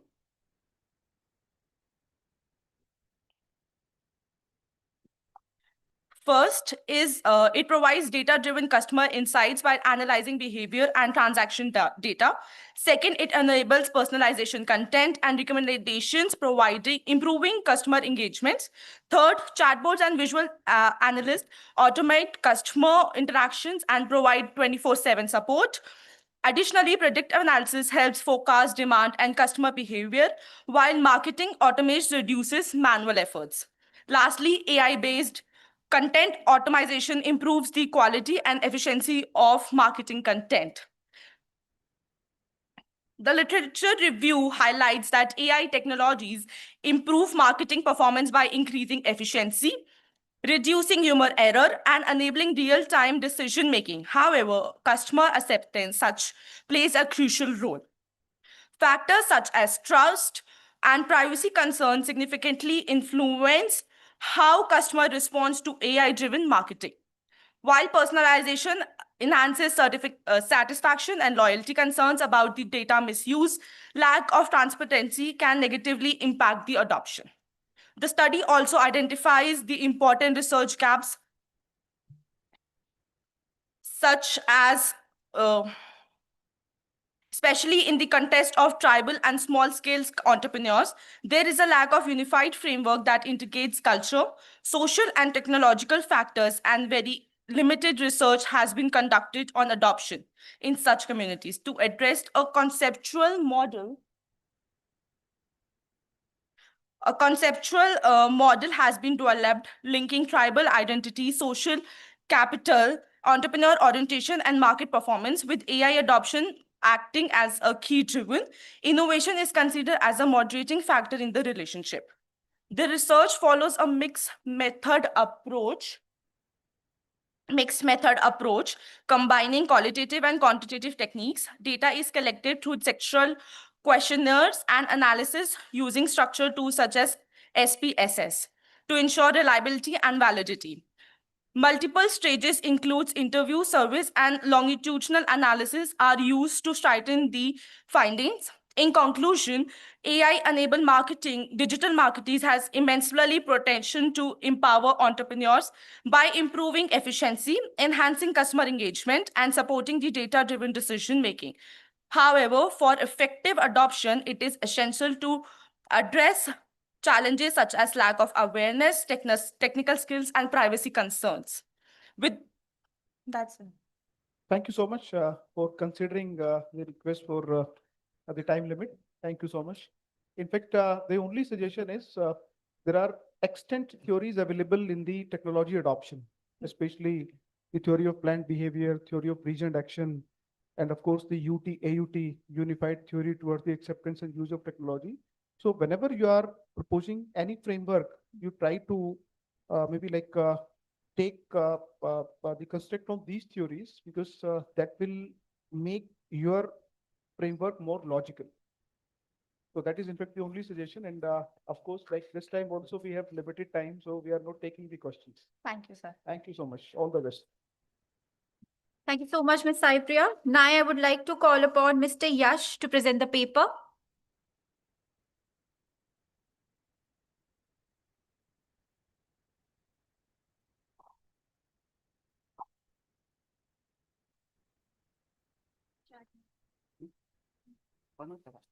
Four minute time, yes. Okay, sir. Hello everyone, कैसे हो आप सारे? आज तो बढ़िया हो। तो आज की रिसर्च बेसिकली बहुत इंटरेस्टिंग रिसर्च है, एआई इन मैनेजमेंट के ऊपर है। जैसे आप लोग बेसिकली जानते हो, एआई मार्केट में आ तो चुका है, बट लिटरली हम लोग ये बिल्कुल नहीं जान पा रहे हम मैनेजमेंट के फील्ड में एआई को किस तरीके से यूज करें। हम नॉर्मली मैनेजमेंट से, मैं थोड़े से जैसे आपको नॉर्मल चीज बताता हूँ, हम कंटेंट क्रिएशन के लिए एआई टूल्स का चैट जीपीटी क्लोड का यूज कर रहे हैं। बट मैनेजमेंट वर्किंग पर्पस में अगर हम हायरिंग प्रोसेस पे देखा जाए, हम मैनुअली तरीके से काम कर रहे हैं। एंड थर्ड चीज, मार्केटिंग पर्पज से अब भी हम मैनुअली काम ज्यादा कर रहे हैं। बट मेजर चीज क्या पे आपकी सबसे बड़ी क्या है, आप एआई प्रोग्राम्स का किस तरीके से यूज कर रहे हो अपने मैनेजमेंट सेक्टर में, और किस तरीके से आप अपनी कैपेबिलिटीज को बढ़ा रहे हो। अब फॉर एग्जांपल, जैसे कोई अगर स्टार्टअप या एमएसएमई अपना लॉन्च कर रहा है, सबसे बड़ी मेजर प्रॉब्लम क्या होती है? फंड की। बट जैसे जैसे मार्केट में आपका एआई इंटीग्रेशन प्रोग्राम्स लॉन्च हो रहे हैं, उससे फायदा क्या है? आपकी कॉस्ट सेविंग होती है। आप किस तरीके से एआई को यूज कर सकते हो अपने काम के अंडर। फॉर एग्जांपल, सबसे पहली चीज हम बात करते हैं मार्केटिंग कंसेप्ट से कंटेंट क्रिएशन के लिए। आप जैसे कि पहले क्या होता था, मैनुअली टीम बिठानी पड़ती थी, सोचना पड़ता था कंटेंट क्या करना है, क्या लिखना है। बट एआई से बेनिफिट क्या है आपका? आप उसे जल्दी से जल्दी रिसर्च कर सकते हो, large amount of data set को आप इजीली डिस्क्राइब कर सकते हो, और एक मिनिमम डाटा सेट क्रिएट कर सकते हो मार्केट ट्रेंड के हिसाब से। Second, hiring process. Hiring process में पहले क्या था, एक मैनुअली हमें प्रोसेस करना पड़ता था। क्या? पहले रेज्यूमे लो, उसको रीड करो, उसको एनालाइज करो। बट जैसे जैसे सॉफ्टवेयर आपके अपग्रेड हो रहे हैं और एआई इंटीग्रेशन प्रोग्राम्स हो रहे हैं, जिससे क्या हो रहा है, हायरिंग प्रोसेस में भी काफी बेनिफिट्स हो रहा है। थर्ड प्रोग्राम आपका मार्केटिंग कंसेप्ट्स पे आते हैं। अब जैसे आपको पता होगा, आज के टाइम एजेंट्स काफी सारे काम ऑटोमेशन में ले जाते हैं, जिससे क्या होता है, हमारा मैक्सिमम अमाउंट ऑफ टाइम काफी कम हो चुका है हमारा। जैसे एग्जांपल देता हूँ, जैसे अब आप नॉर्मली ई कॉमर्स से कोई भी चीज बाय करते हो, आप देखते हो आपने रन टाइम में बाय किया और एट ए टाइम आपके पास मेल ट्रिगर हो गया। इससे देखो कंपनी का कितना बेनिफिट है, कितनी चीजें उससे बेनिफिट हो रही हैं। लास्ट चीज है, बट क्रूशियल है ये भी चीजें सारी, क्योंकि टाइम कम है तो मैं बहुत सिंपली कहूंगा। जैसे नॉर्मली होता क्या है, एआई हम यूज तो कर रहे हैं, बट एक मेजर प्रॉब्लम है कॉस्ट की, बहुत ज्यादा इसमें आती है कमी आपके साथ। क्योंकि जितने आप टूल्स यूज करोगे, आपको उतनी जो कॉस्ट लगानी पड़ेगी। ठीक है, तो इसमें मेजर पार्ट बस आपका ये चीज आती है, आप किस तरीके से टूल को यूजेस कर सकते हो अपने बिजनेस के मॉडल के अंदर और अपने मैनेजमेंट फील्ड के अंदर, जिससे आप अपनी कैपेबिलिटी को काफी इनहेंस कर सकते हो और काफी चीजों को अपनी इंक्रीज कर सकते हो।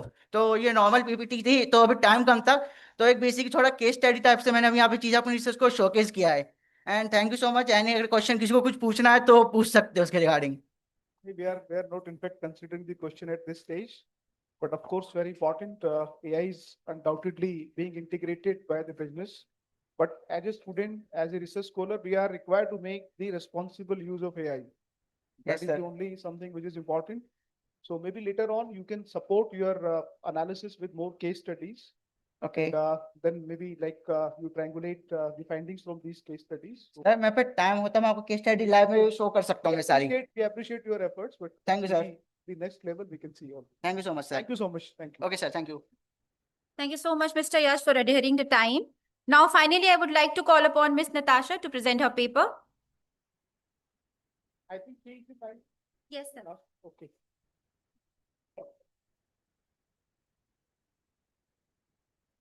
A very good afternoon to dignitaries and all of you present here, all my fellow colleagues and one and all present here. Today,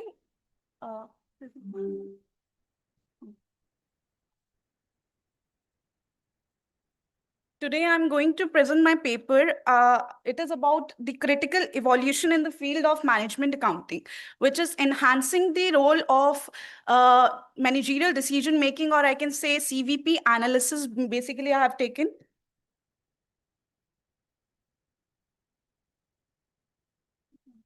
Check it. This is not screen.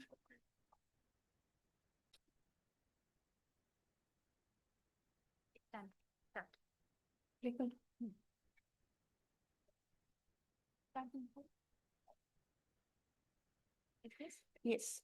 So my paper is about the enhancing evolution, the enhancing role of cost volume profit analysis through artificial intelligence. Our presentation basically explored how we are moving away from the static historical record keepings towards a future of dynamic and real-time strategic advisory. So let me begin with the CVP analysis. It is basically a fundamental tool used in management accounting, which is a cost, sales volume, and profit basically used to analyze or determine the break-even point.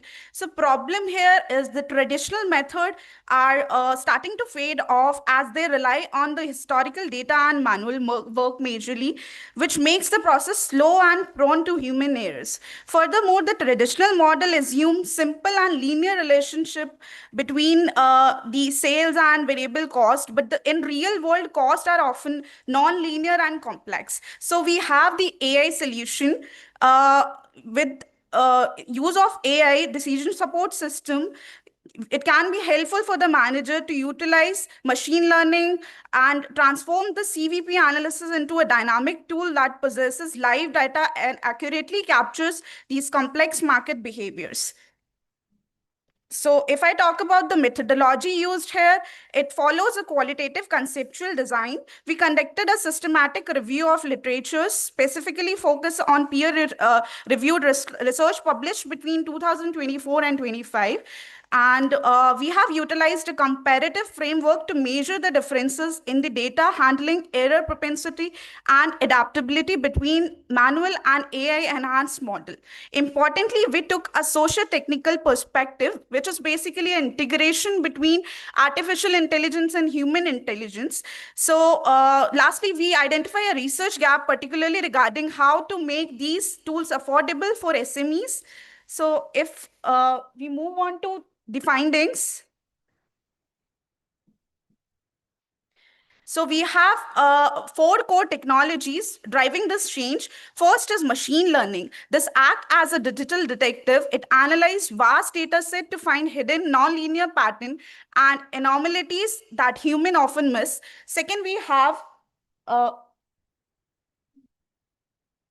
Second, we have natural language processing, which is a method through which AI extracts the useful financial information from various reports, contracts, or any kind of documents, and predictive analytics and interactive dashboard, which translate the complex math into intuitive visuals, allowing managers to run stimulation and make quick choices. So moving on to the strategic findings, we have okay. So let me come to the conclusion. AI is fundamentally transforming the CVP analysis from a static recording of what happened into a proactive tool for what will happen. And the role of accountant has been elevated to that of a strategic advisor who uses AI insight to drive business success. So finally, the strategic value of the system depends on the data quality. There is a saying, if we put the garbage in the AI, we receive the garbage out. That means it is very important to use the quality data as an input for the AI to get the better results. So it is very important that there should be a human intervention while using the AI models. Thank you so much. Thank you so much, Natasha. The only suggestion is next time you try to make it more empirical in nature. Yeah, sure, sir. So that we have some data, and based on that data, we can make all these analysis. So sure, sir. Again, thank you so much for adhering to the timelines. Okay, thank you so much, sir. Thank you. Thank you so much, Ms. Natasha. As we reach the conclusion of Management and Commerce technical session, I would now request respected session chair, Professor Dr. Ranjan Yadav, to kindly deliver the concluding marks and share his valuable observations. Can we have a huge round of applause for this, sir?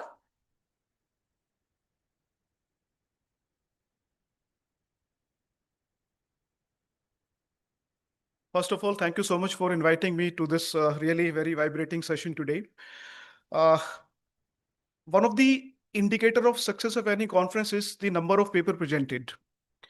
When we look at the data, the number of papers submitted, number of papers shortlisted, and those who actually report on the presentation day is very less. But this time, it I think happened first time in my academic journey where we in fact have curtailed the number of the time which is given to the each presenter to 4 to 5 minutes. That is in fact the response that we got for this conference. So of course the organizer need a good round of applause. 14 or 15 papers, really very, very in fact tremendous job which this conference organizers have done. See, research is of course very important. The reason is research is something that connects the academic institution to the industry. Research is something you see any ranking framework, whether NAC or NBA or any other kind of such system, you will find research is always given a lot of weightage. However, the problem that we are facing is the benefit which anybody is getting from these kind of the research problem is very limited. So therefore, my suggestion to all of you, you select a research problem which have certain social value, which somebody is getting some benefit out of these kind of the problems that will really make something contribute to the society. Otherwise, like in terms of the researcher, what we do, we get one more research paper, but who is taking that benefit? So my suggestion to all of you would be like you select the research problem very carefully and try to make it more empirical in nature, more practical in nature, so that the strategic interventions can really be used for all these kind of the research problem. We have paucity of time because we are already delayed for the concluding session. So thank you so much for inviting me. Special thanks to the director, Dr. Ashutosh, the HOD, Dr. Neha, who keep on in fact in constant touch to me to in fact come down to this particular session this day. Thank you so much. Thank you. Thank you so much, sir. We extend our sincere gratitude to our esteemed session chair, Professor Dr. Ranjan Yadav, for his valuable insights and guidance, which greatly enriched this session. His expertise and encouraging approach provided meaningful direction to the discussions and enhanced the overall quality of the deliberations. We express our heartfelt appreciation to the respected head of the Department of Commerce and Management, Dr. Neha Arora, for her expertise and perspective that added a great depth to the discussions, enriching the overall quality of the session. Our sincere appreciation also goes to the organizing team, faculty, students, support staff of the Department of Commerce and Management for ensuring the smooth conduct of the event. Finally, we thank all the delegates and participants for the active engagement. Thank you so much, everybody. We have already completed the Commerce and Management Department presentations.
Good evening, distinguished guests, respected dignitaries, faculty members, researchers, and dear friends. As we arrive at the concluding segment of the 14th TIPSCON 2026 International Conference on Global Flux 2050, Navigating Technology, Media Economy, Law, and Human Freedom, it is time to reflect upon a day filled with insightful discussions, intellectual exchange, and global perspectives. We now move on to the felicitation and formal welcoming of our distinguished guest. It is our great privilege to warmly welcome our esteemed chief guest, Mr. Cedrick C. Crowley, whose gracious presence adds immense honor and significance to this occasion. To express our heartfelt appreciation, may I respectfully invite our Honorable Chairman to felicitate our chief guest by presenting a memento as a token of admiration and respect.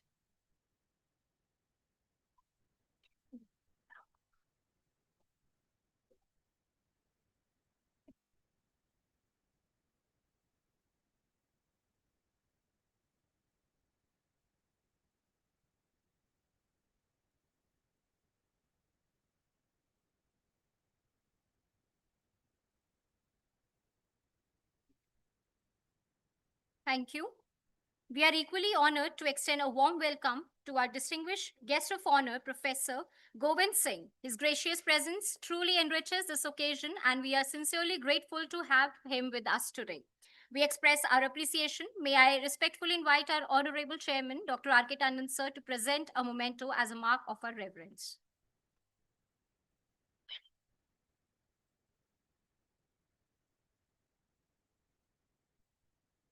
I would also request our director, sir, to kindly extend a warm welcome by presenting a bouquet as a gesture of gratitude to both chief guest and guest of honor.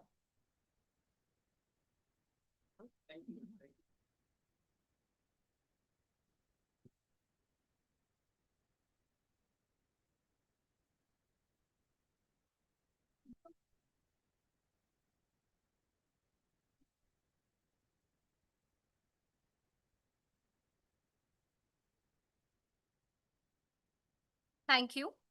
To begin the valedictory session, I feel deeply honored to welcome our esteemed guest of honor, Professor Govind Singh, Chairman, Media Advisory Committee, Uttarakhand Government, former Dean IIMC, Director Uttarakhand Open University, and Executive Director with HT Media and Amar Ujala. A distinguished senior journalist, media academic, and policy expert with over 40 years of experience in journalism and mass communication. Professor Govind Singh has served as former Dean and Professor at the Indian Institute of Mass Communication, former Director at Uttarakhand Open University. He has also held important editorial positions with leading media organizations, serving as Executive Editor, HT Media and Hindustan and Kadambi magazine at Amar Ujala Publications. He is widely respected for his valuable contribution to journalism, media ethics, PR, and media education. His remarkable journey in both academics and media continues to inspire countless students, scholars, and professionals across the country. I now warmly invite Professor Govind Singh, sir, to address the gathering and share his valuable thoughts with us.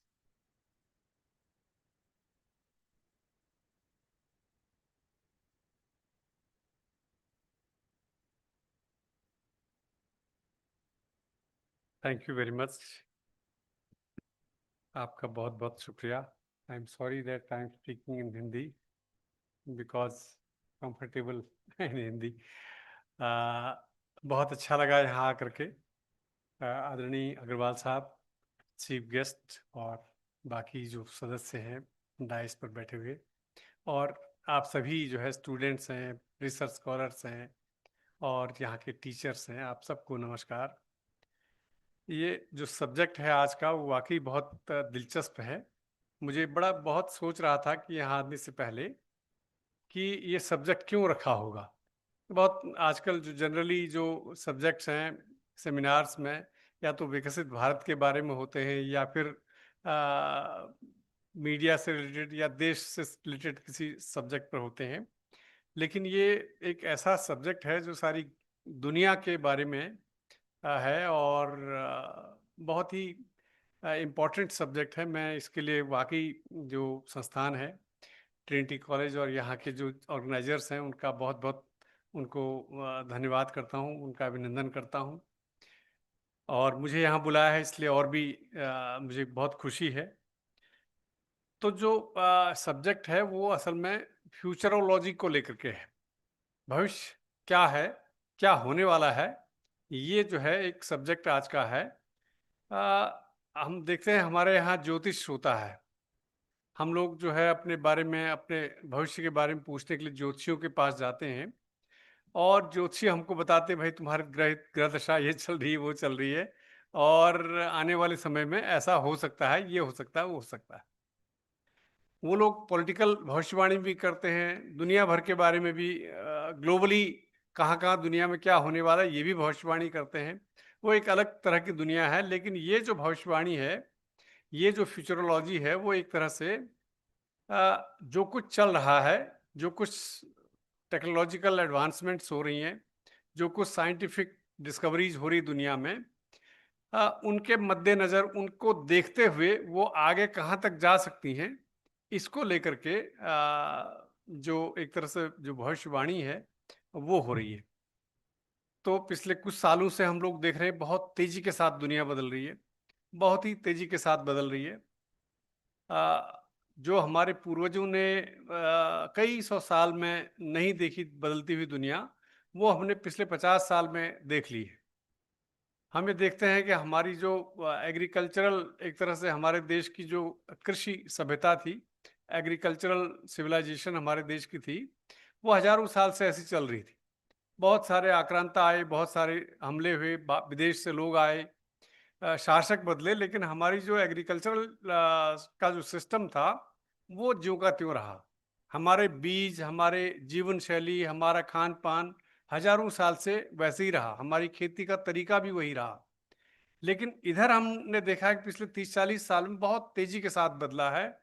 और अब जब से internet आया है, खास करके 21वीं शताब्दी के बाद, 1995 में हमारे देश में आ गया था, लेकिन उसका जो प्रचार प्रसार हुआ वो सन 2000 के बाद ही हुआ, जब इंडियन लैंग्वेजेस में इंटरनेट शुरू हुआ।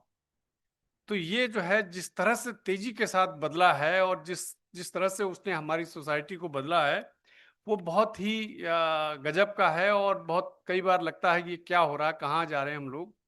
और आने वाले समय को लेकर के तो और भी ज़्यादा तेजी आने वाली है। तो जो ट्रेंड्स दिखाई पड़ रहे हैं ग्लोबल फ्लक्स 2050 के, वो बहुत दिलचस्प हैं। एक तो ये है कि एआई, हम लोग आप लोग डिस्कस कर ही रहे थे अभी तक, और सुबह से आप लोग इसी विषय पर बातचीत कर रहे हैं। एआई का बहुत ही तेजी के साथ इस्तेमाल हो रहा है। आपको ये जान के हैरानी होगी कि जब चैट जीपीटी आया 2023-24 में, तो उसके जब वो आया, मतलब जनरेटिव एआई के बाद जो है, जब ये घोषणा हुई कि अभी ये ट्रायल पर आ गया है, उसके करीब 15-20 दिन के बाद मैंने अपने आईएमसी में अपनी एक क्लास करवाई, एक एक्सपर्ट की, जो माइक्रोसॉफ्ट से बुला करके कि भाई आप ज़रा समझा दीजिए कि क्या है ये। और उन सज्जन ने क्लास ली, और क्लास लेने के बाद जब 1.5 घंटे की क्लास ख़त्म हुई, तो उन्होंने स्टूडेंट से पूछा कि आप लोगों में से कितने लोग हैं जो चैट जीपीटी का इस्तेमाल कर रहे हैं। उसमें से 90% बच्चों ने हाथ खड़ा किया कि हम लोग ऑलरेडी यूज कर रहे हैं। तो ये हमारे मतलब नई जनरेशन की एक तरह से उत्सुकता है, और किस तरह से वो लोग बहुत आगे रहते हैं ये भी दर्शाता है। लेकिन ये भी चिंता है, जो पहले सज्जन जो अध्यक्ष जी बोल रहे थे, कि हम लोग रिस्पॉन्सिबल यूज ऑफ एआई चाहते हैं। ऐसा नहीं कि कोई भी एआई का इस्तेमाल करे और उसका कुछ भी इस्तेमाल मतलब होता रहे। हम लोग नकल का, हमारे बच्चे ज़्यादातर जो है ना असाइनमेंट बनाने के लिए उसका इस्तेमाल करते हैं, अपना दिमाग खर्च न करना पड़े, चलो फटाफट इसको इस्तेमाल कर लो। लेकिन ये आने वाले समय में और बहुत तेज़ी के साथ हो रहा है, और डरावना भी है एक तरह से। तस्वीर बहुत डरावनी भी है, उतना ही जितना डरावनी है उतनी ही चैलेंजिंग भी है। एक तरफ ये कहा जा रहा है कि सारी नौकरियां खत्म हो जाएंगी, ग्राफिक डिजाइनर्स की नौकरी चली गई, एक तरह से जो पत्रकार थे, जो राइटर्स थे, उनकी नौकरी चली जा रही है, कॉपी राइटर्स की नौकरी चली जा रही है, वीडियो एडिटर्स, वीडियोग्राफर्स की भी नौकरी जा रही है। तो ढेर सारी जो है नौकरियों के जाने का खतरा हमारे सामने है। उतना ही चुनौती है कि कैसे इसको हम अपना अपॉर्चुनिटी में बदलें। डर है, लेकिन उस डर को हम लोग यदि ठीक से इस्तेमाल करेंगे तो हम लोग उसको एक तरह से अपने पक्ष में कर सकते हैं। ये बहुत अच्छी बात है कि हमारे देश में इस बार पहले से ही इसको लेकर के तैयारी चल रही है। इससे पहले जब भी टेक्नोलॉजिकल चेंजेज आए, बड़े चेंजेज जब से आए, तब से हमारे देश में बहुत ज़्यादा तैयारी नहीं हुई थी। लेकिन इस बार प्रधानमंत्री जी ने पहले दिन से ही कहना शुरू कर दिया कि हमको इसके लिए भरपूर तैयारी कर लेनी चाहिए। तो वाकई जो है वो हमको एक तरह से कैसे हम लोग इसको अवसर में बदलें, और इसमें संभावनाएं बहुत हैं, बहुत पॉसिबिलिटीज हैं, जितना आप कल्पना नहीं कर सकते उससे ज़्यादा संभावनाएं भी हैं। तो इसलिए हाथ पर हाथ धरे रहने से काम नहीं चलेगा। यदि हम उसको समझ करके फटाफट सीख करके उसको इस्तेमाल करना शुरू करें तो निश्चित रूप से हम इसको अपने फायदे में बदल सकते हैं। तो जहाँ तक बहुत सारी जो चेंजेज आ रही हैं उसमें ये कहा जा रहा है कि साहब नैनो टेक्नोलॉजी का बहुत ज़्यादा इसमें असर पड़ेगा, रोबोटिक्स बहुत तेज़ी के साथ बदलेगा, रोबोट्स ऐसे आ जाएंगे जो हमारी इमोशंस को समझेंगे। बना तो लिया है ऑलरेडी, मतलब माइक्रोसॉफ्ट में जब ये हो रहा था तो एक आदमी ने नौकरी छोड़ दी थी इसलिए कि उसका जो बनाया हुआ रोबोट है वो उसकी भावनाओं के अनुरूप उत्तर देने लग गया था। उसे लगा कि अभी ये इलीगल तरीके से हो रहा है तो ये गड़बड़ हो जाएगा, उसने नौकरी ही छोड़ दी या उसको हटा दिया गया। तो रोबोट का जो है बहुत ज़्यादा इस्तेमाल होने लगेगा। हम अपना दोस्त भी रोबोट रख सकते हैं, हम अपने रिलेशंस को जो है विस्तार देने का काम भी रोबोट के जरिए कर सकते हैं। भाषा का कोई बंधन नहीं है। ये सबसे अच्छी बात यह है कि अभी तक जो टेक्नोलॉजीज आई थी उसमें हमारी जो भाषाएं वो पिछड़ जाती थी। सन 90s में जो है कंप्यूटर आया तो हमारी भाषा नहीं समझता था, हमारी भारतीय भाषाएं नहीं समझता था, इंटरनेट नहीं समझता था। सन 2000 के बाद जब जैसे ही जो है वो कीबोर्ड आए, नए मंगल फॉन्ट वगैरह आया, यूनिकोड आया, वैसे ही जो है बाढ़ आ गई और बहुत तेजी के साथ हिंदुस्तानी जो भाषाएं हैं उनमें काम होने लगा। तो भाषा का कोई बार नहीं है, लोकल भाषाएं भी समझ रहा है एआई फटाफट एकदम। आप उसमें अपनी गांव की भाषा में बात कीजिए, उसी में उत्तर देता है। सेल्फ ड्राइविंग कार्स जो है वो आ जाएंगी, कार चलाने की विशेष जरूरत नहीं है आपको, वो खुद ही चलेगी, अपना रास्ता भी खुद ही ढूंढेगी और डेस्टिनेशन पर आपको वही पहुंचाएगी। फ्लाइंग कार्स जो है वो खबरें आ रही हैं कि फ्लाइंग कार्स जो है वो डेवलप हो गई हैं और वो जल्दी ही जो है मार्केट में आने वाली हैं।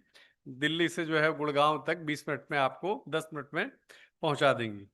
सुपरसोनिक एरोप्लेन्स ये आ जाएंगे 2050 तक। स्पेस टेक्नोलॉजी बहुत तेजी के साथ आगे बढ़ रही है, जिसमें जो है वो चंद्रमा और मार्स, मंगल तक जो है वो सैर करेंगे लोग, और चंद्रमा पर तो बस्तियां भी बसनी शुरू हो जाएंगी। स्मार्ट होम्स, हमारे होम्स जो है, घर जो है, अभी भी आईओटी की मदद से बहुत सारा काम हो रहा है, लेकिन तब और भी ज़्यादा स्मार्ट हो जाएंगे। हर चीज़ की जानकारी आपको मिलेगी पहले से ही। मॉलिक्यूलर फूड, बहुत छोटी छोटी चीज़ों से ही हम काम चला लेंगे। स्मार्ट पिल्स आ जाएंगे खाने के लिए, ऐसा कहा जा रहा है। स्मार्ट क्लोथ्स, हमारे कपड़ों में ही सब कुछ जो है वो फिट रहेगा मामला, और चिप्स वगैरह लगे रहेंगे, हमारे दिमाग में चिप लगा रहेगा। ये सब मोबाइल देखने की जरूरत नहीं पड़ेगी आपको, दिमाग बता देगा फलाने दोस्त का फोन आया है। तो स्मार्ट हेल्थ केयर भी आपको, आपकी दवा जो है जाने की जरूरत नहीं है, वो बता देगा कि आपको कौन सी बीमारी है, और एक ही दवा में एक ऐसी दवा देगा जिसमें सारी समस्याएं हल हो जाती हैं। ये भी कहा जा रहा है कि 125 से लेकर के 150 साल तक की उम्र हो जाएगी। अभी हम लोग 100 मतलब 50-60 में ही दम तोड़ने लगते हैं, तब जो है वो 100 से लेकर के 150 साल तक की उम्र हो जाएगी, ये कहा जा रहा है। रिटायरमेंट का क्या होगा, ये एक और बड़ी समस्या है। आपको ये जान के हैरानी होगी कि जिस समय कृष्ण भगवान महाभारत की लड़ाई लड़ रहे थे सारथी बन करके, तब उनकी उम्र थी 84 साल और उनकी डेथ हुई 124 साल में। तो फिर से हम लोग एक तरह से उसी दौर में पहुंचने वाले हैं। तो ये एक बहुत बड़ा होने वाला है परिवर्तन। 3D वर्चुअल जो है ऑफिस हो जाएगा, ऑफिस एकदम से ऑफिस खत्म ही हो जाएंगे, वर्क फ्रॉम होम हो जाएगा और हर चीज़ जो है वर्चुअल तरीके से काम होगा।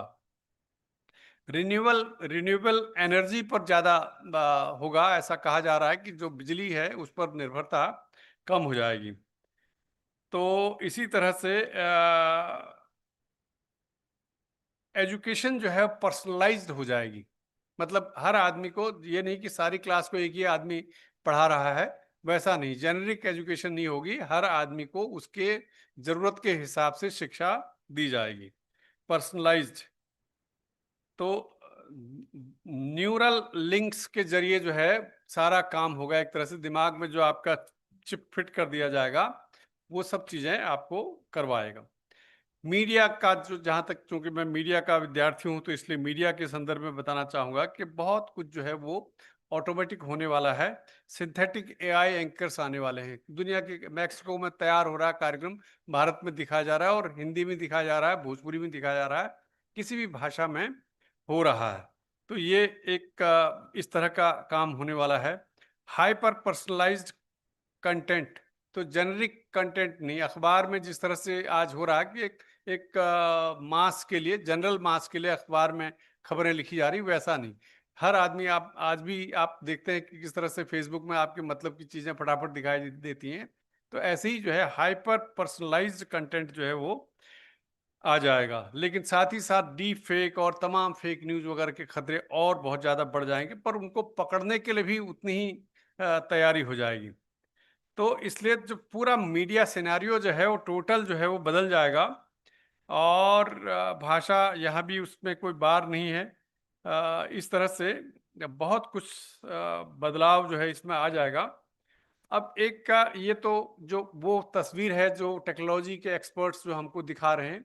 अब मैं अपना इसमें टेक ये जोड़ना चाहता हूँ कि ये तो ठीक है कि ये है और ये हो सकता है, और हम लोग को इसके लिए अभी से तैयारी भी करनी चाहिए, लेकिन साथ ही साथ ये भी है कि दुनिया पैरेलल सोचती रहती है, हमारा दिमाग भी साथ ही साथ काम करता रहता है। जरूरी नहीं कि हम उसके हिसाब से ही काम करें, मैं उसका दूसरा पक्ष बता रहा हूँ। क्योंकि ऐसा है कि देखिए, आज से 10 साल पहले तक आपने मिलेट नहीं सुना था।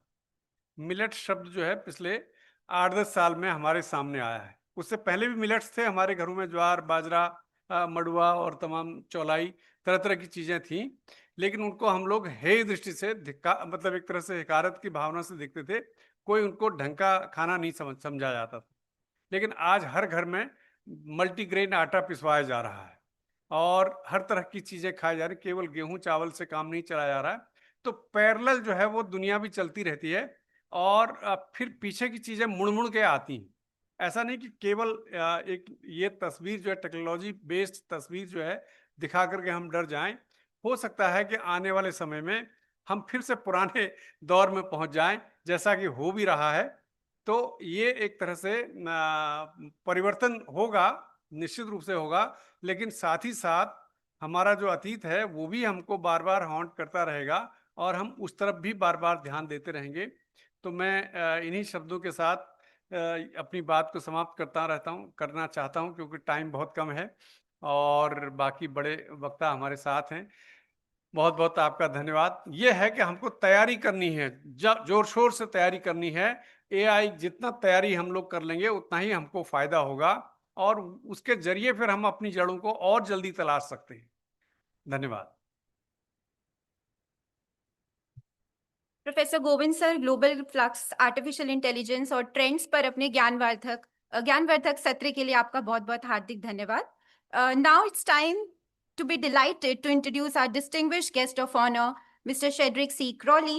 And I would like to request Mr. Anupam Vohra to do the honors of introducing our guest of honor.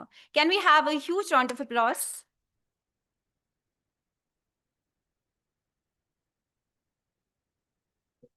Good afternoon, everybody. South Africa and India have had historic ties from British colonial times to Mahatma Gandhi's time in South Africa. And further, Mr. Nelson Mandela is a global icon who continues to inspire us all. South Africa is also a very important member of BRICS. BRICS consists of Brazil, South Africa, India, China, and Russia. So we have strong diplomatic and cultural ties with South Africa. Mr. Cedrick C. Crowley serves as the Minister Plenipotentiary and Deputy High Commissioner at the High Commission of South Africa in India. A distinguished diplomat, he brings extensive experience in international relations, diplomatic negotiations, and global engagement. Over the years, he has contributed significantly to strengthening South Africa's presence on the international stage through his strategic insight and commitment to bilateral and multilateral cooperation. In his current role, Mr. Crowley plays a key part in enhancing the dynamic relationship between South Africa and India. His work encompasses a wide spectrum of areas, including trade and investment promotion, academic collaboration, cultural exchange, and policy dialogue. Through his efforts, he has helped deepen mutual understanding and to create avenues for meaningful partnerships between institutions, industries, and communities of both nations. Mr. Crowley is known for his ability to engage with diverse stakeholders, ranging from government representatives and business leaders to academic institutions and civil society. His diplomatic approach reflects a strong emphasis on collaboration, on dialogue, and on shared growth. He has also been actively involved in initiatives that promote economic cooperation, encourage knowledge exchange, and support sustainable development goals at both national and international levels. With a career marked by professionalism and global perspective, Mr. Crowley continues to contribute to strengthening international partnerships and promoting constructive engagement between nations. His presence at distinguished platforms reflects his commitment to dialogue, innovation, and the exchange of ideas that shape a more connected and progressive global community. We welcome Mr. Crowley, and we look forward to his ideas and presentation. Thank you.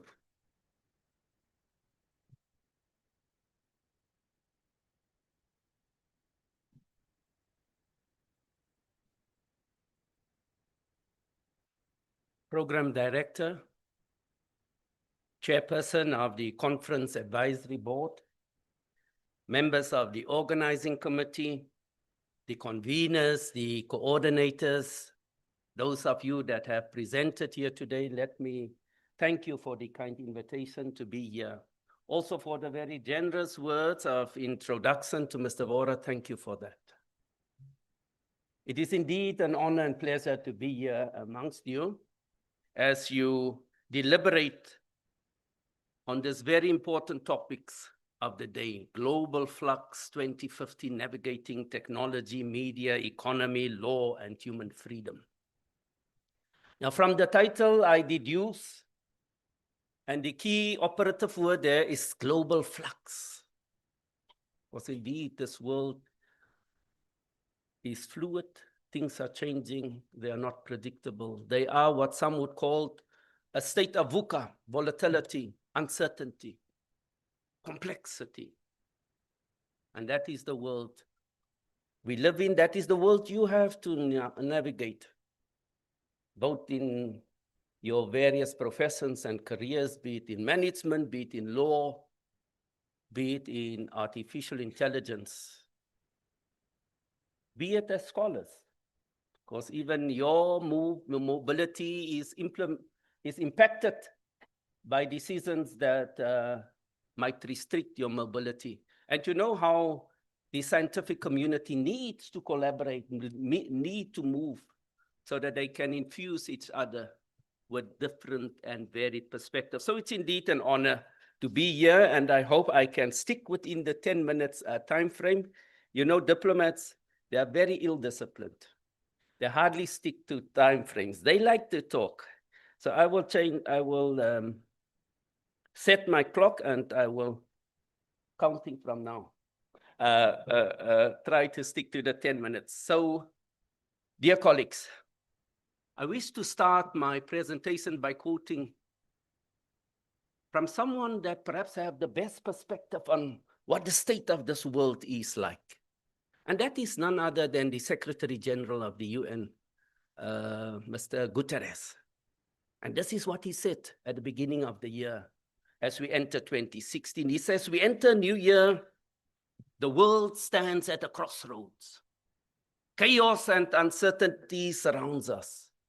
Divisions, violence, climate breakdown, and systemic violations of international law.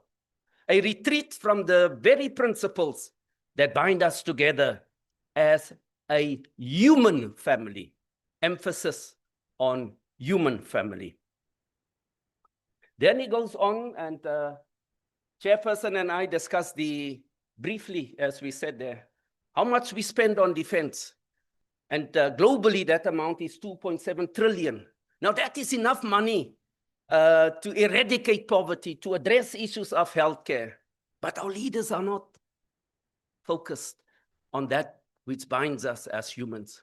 They are concerned about preservation. How do we preserve our dominance within the society? So that is the world. He goes then on to say that a safer world begins, and this is his solution to conflict, by investing more in fighting poverty and less in fighting war.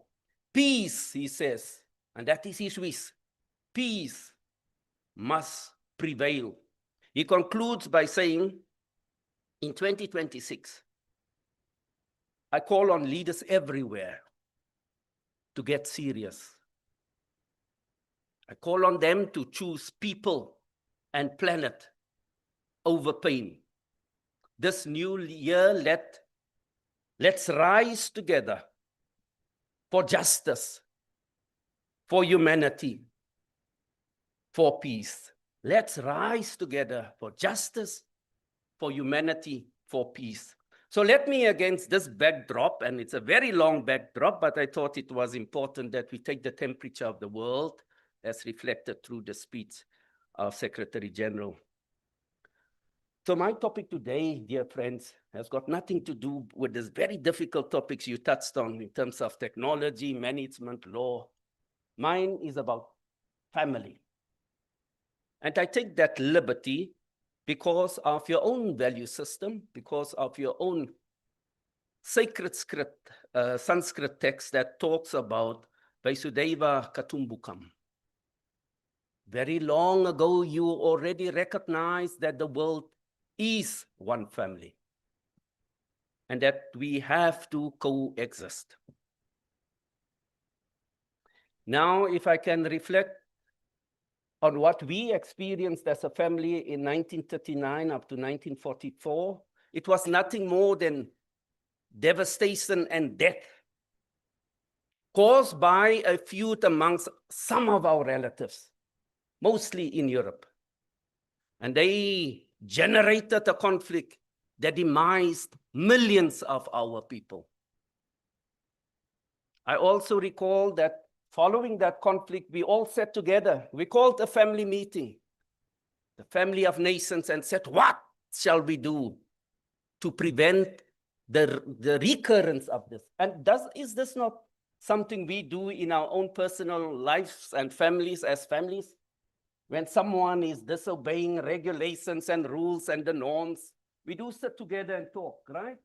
Very seldom do we fight and use violence to bring others to order, but through persuasion, through discussion, through dialogue, we try to preserve the peace within families. And it is complex because we are all individuals and we have different characteristics, but we have to live in harmony and harmoniously together. And so it does require that we create a platform, and that platform is found in the United Nations that promises never and never again shall it be. It promises that there shall be peace. It invested in institutions that promote social welfare and a better life for all. But in this more than 80 years, we have failed to live up to those promises. And so what has become of this world is what Hobbes, in his book, The Leviathan, fears, when he describes a global order without any structure. He says, in such a society, man operates in solitary, poor, nasty, brutish, and short life. So it means that without structures, life is short because there's no rules that govern. And so families are governed by rules and norms that impact their conduct. But if it is a question of the strongest and the fittest will determine, then it's chaos. It means that Your life can be taken out anytime because I am powerful, because I do not have to adhere to your regulations. So that is why it is important that the United Nations build these norms for every state to adhere. But sadly, my dear colleagues, some of our family members have misbehaved. In an assessment at Davos, the Prime Minister of Canada presented this view. He said, you know, that we should not pretend that this global order exists, because it has always only existed for some of us. Countries that feel powerful enough could do it on their own without the approval of the Security Council, without the sanction of the Security Council, and go into countries and destroy them without any consequence. And so that global order to which we aspire to only existed for some of us. And so our social cohesion as a community of nations, as a family of nations, are being threatened by such behavior of unilateral action. It creates chaos and uncertainty, division, and violence. But as we have seen, that those that are stronger than us, whether it is in the WTO rules that are not being abided with, whether it's Security Council resolutions that are not being adhered to, whether it is freedom of navigation rules that are being limited and the law of the sea being undermined, whether it is about international humanitarian and human rights law that is undermined by the strongest amongst us. That is what countries are doing without consequence. And so Mr. Carney, Prime Minister Carney, says that it is not only a transition, but it is a rupture. It means a complete break in terms of the system that has governed us. He says in such a system, the strong will do what it must do, and the weak will suffer what it must suffer. In such a state, the powerful can dominate, they can subjugate, and they can obliterate, as they have shown. So this relationship among our family is now being governed not by values, but it is governed by the monetary and strategic dividends that can be derived from the exertion of that power over others. So in that society, the quest for mutual respect, for mutual prosperity and growth is replaced by the individual desire for power and strength over others and dominance. But we should not despair, because we, as countries from the South, know such difficult times. Your parents and your forebearers lived during harsh colonial era. They lived through racism. We experienced slavery, and yet we survive. So the power that lies within us to come together as countries of the South, and that is what happened in 1955 when Africa and Asia met, and they said, how can we work together to defend ourselves against those powerful? And they committed that through collaboration, through respect for human dignity, respect for sovereignty, that they will advance their development, not by the exercise of power, but through collaboration. And it is that spirit of Bandung, because that's where the meeting took place. That is what will propel us. That will assist us to overcome the current challenges. The values that we still hold dear and that has bound us for more than 70 years will be the solution to the current challenge. And I believe this challenge is temporary. It will have to change. We are countries and people and families that believe in change. We don't give up. If there's a drug addict within our family, we give them rehabilitation. Even if we have to discipline family members that are misbehaving, we do it with love and caringly. And so I think in this time, there is some amongst us in this world community, this family of nations that are misbehaving. that are trying to dominate, that are trying to bring this family into disrepute. But we are patient, we are peace-loving, and we are reconciling. And so we will embrace them with love and call them to order in a loving and respectful way. So my dear friends, let's talk about the solidarity that I talked about. You know that despite what happened to India, India today is the 4th largest economy and has a GDP of over 3.5 trillion. I think it's even more. My figures may be out, and you as students of business may have the latest. So India is the largest in terms of contributing towards the global GDP. It's the largest EME, emerging market economy, 4th largest in the world. When I cast my eyes beyond India, I see the rise of BRICS countries that are increasingly playing an important role. In terms of GDP per capita, they are bigger than the G7. In terms of population, a substantive number of the world population that are amongst this a group of nations. Even wider, I see Africa rising. A continent, that's our cousins, 1.5 billion people, economy of 3.5 trillion. And so that Africa-India solidarity, that solidarity amongst BRICS members will, I think, stand us in good stead.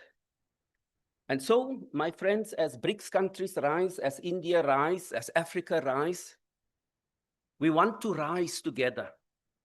We want to rise for justice, as the Secretary General says. We want to rise for humanity. We want to rise for peace. So I'm pleased to see that this family, the Indian and Africa family, will convene on the 30th and 31st of May, where we will again have an opportunity to see how, in the context of solidarity and in the face of these challenges that are presented, we can collaborate. Because collaboration is the only way in which we can withstand the challenges of the dominant power for now. I'm also pleased to notice that the family of BRICS will meet and convene under the chairship of India in September this year, where we can further reflect on the state of this globe and see what we can collectively do as members of this global family to ensure that peace prevails, that development remains the center of our engagement. So let us, my dear friends, as family, continue to strengthen the strong bonds that binds us, bonds of solidarity. Let us, as family, continue to challenge the logic of war and unilateralism. I have faith that our family of nations collectively is desirous of a peaceful, harmonious relationship, which is the foundation for development. We cannot develop in the absence of peace and security. So it's in our vital interest for you as managers one day of big companies and multinationals. You've seen what the developments in West Africa, how that has affected the economy. You have seen our COVID, because we are interdependent. What happens in this family, in one part of the family, affects all of us. And so it's important that we work collaboratively towards that. So as we do that, let us continue to advance multipolarity with the United Nations at its center. Let us continue to rise together. As we do so, let us not do so at the expense of others, but let us pull others as we rise. A better world is possible. Let us work towards building a society based on values, a society that is people-centered. Even you, as you develop your technologies, that AI, let it be human-centric. Put the humans first. We've seen how technology can be destructive.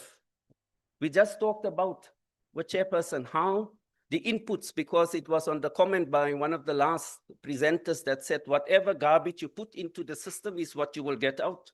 And that is what happened when a school was tragically bombed. Coordinates were put in, but it was the wrong coordinates with devastating consequences. So human agency over this technology should always exist and exercised so that we ensure that it is people-centric. So my dear friends, I leave you in the sure hope that a better world is possible. Let us create a world in which it is easier to love. I thank you and I wish you the very best with your deliberations. Thank you. Well, that was a beautifully articulated speech and a message of peace, truly like a skilled diplomat. Ladies and gentlemen, give a huge round of applause for our chief guest, Mr. Cedrick C. Crowley. As we move towards the conclusion of enriching conference, it is now time for the valedictory note. Professor Dr. Ashutosh Agarwal, Director of the Institute, brings over 2 decades of rich experience in management and administration. A visionary and dynamic leader, he believes in teamwork, innovation, and effective application of ideas to drive and progress. With this unwavering commitment to excellence and further ready education, Professor Agarwal continues to inspire everyone, including faculties, students, and academic community at large. May I now request Professor Dr. Ashutosh Agarwal, sir, to kindly deliver the valedictory note. Over to you, sir. Honorable Chief Guest of the valedictory session, Mr. Cedrick Crowley, Deputy High Commissioner, South Africa High Commission, respected guest of honor of the valedictory session, Professor Govind Singh, Chairman, Media Advisory Committee, Uttarakhand Government, and former Dean, IIMC, distinguished guest, Mr. Anupam Vohra ji, Member, Ease of Doing Business, Committee, Indo-American Chambers, Honorable Chairman, sir, of Trinity Institute of Professional Studies, New Delhi, Professor Dr. R.K. Tandon, respected members of the advisory boards of today's conference, distinguished session chairs, Dr. Abhinish Kumar Jha, Director PR and Media, South Asian University, Dr. Rajan Yadav, Professor, Delhi Technical University, Dr. Ritika Jain, Professor, Hansraj College, Delhi University, Dr. Gurjeet Singh, Professor, US LLS, Guru Govind Singh, Indraprastha University, Dr. Shailesh D. Kambale, Professor, Artificial Intelligence and Data Science, IGDT UW, esteemed academicians, researchers, delegates, and students.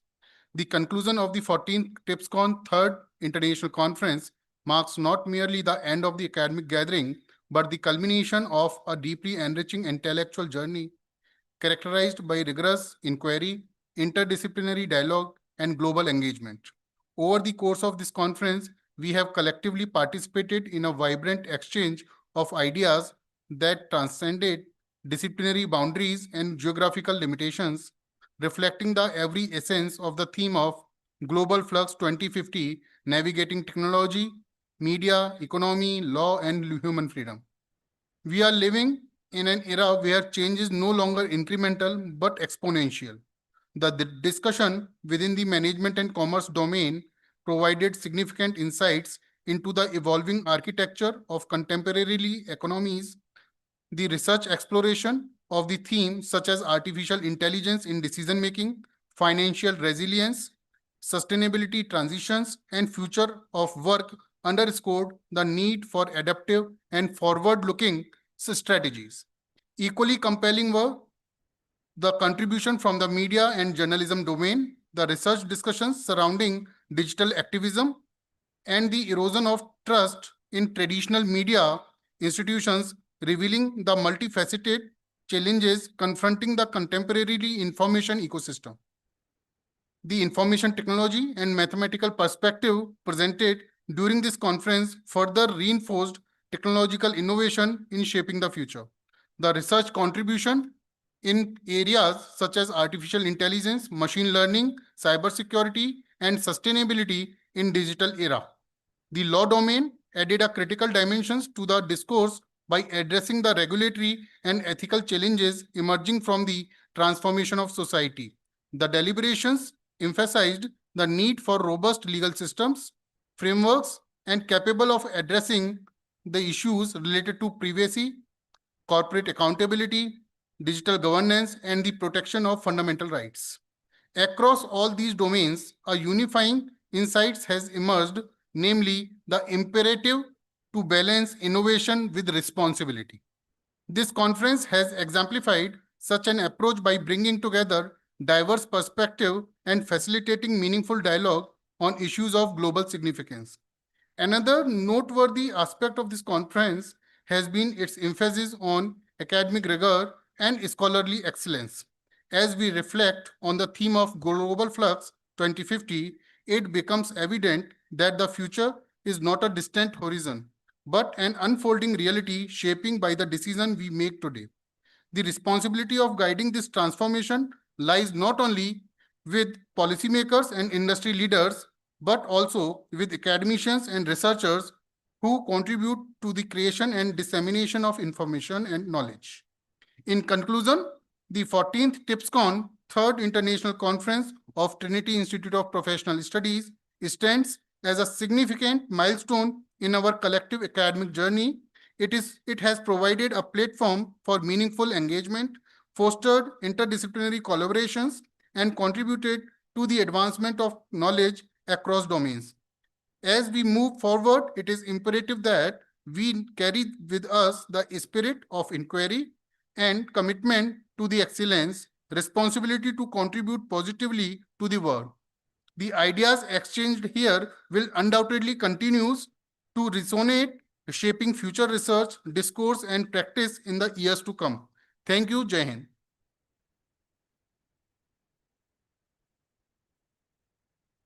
Thank you, sir, for your motivating words and for guiding the conference to a successful conclusion.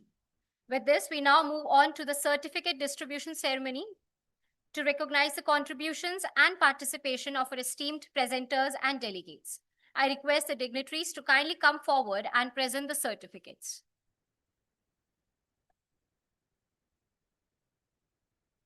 We start with the track CS and Maths.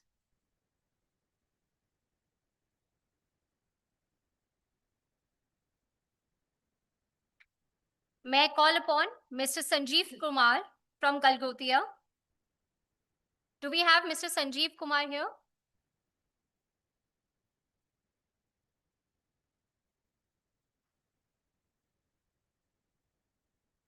Next, we call upon Dr. Ashima Sood from NSUT.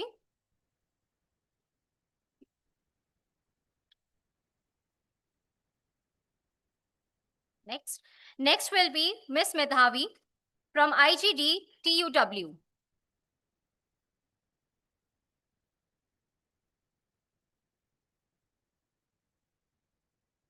Medhavi. Next we have, okay. All the presenters are requested to collect the books from the registration desk. Thank you.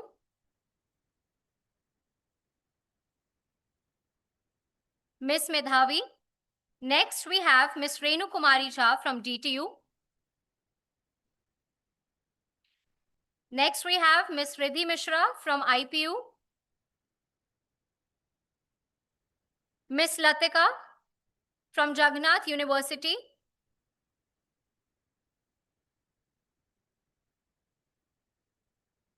Dr. Rajkumar Sharma from GGSIPU.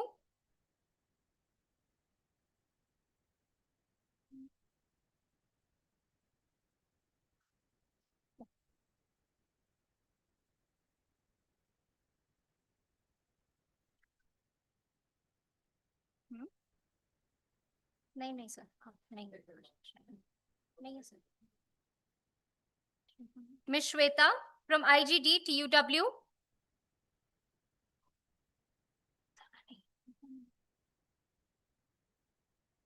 May I call upon Dr. Mukta ma'am?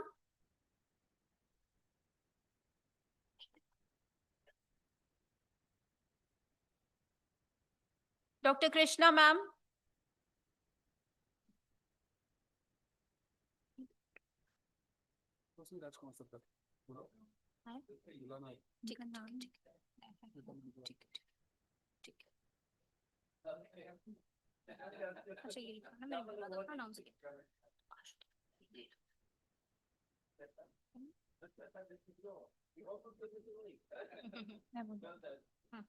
May I request Dr. Rajkumar Sharma to come and collect the certificate? Sir.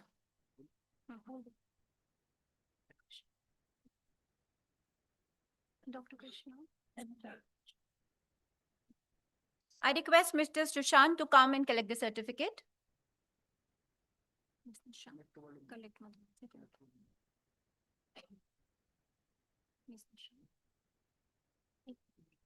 Krishna.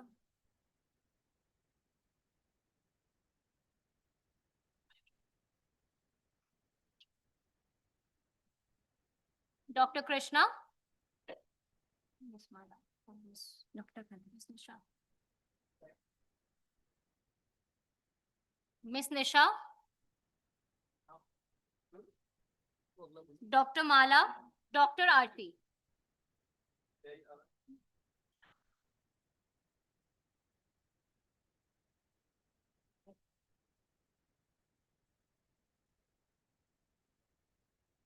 Miss Nisha, Dr. Mala, Dr. Aarti.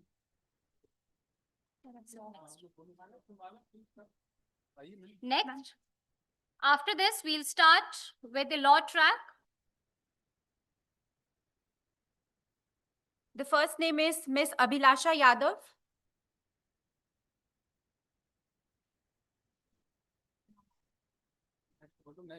Miss Ayushi Parekh, Manipal University. Miss Alpana Yadav.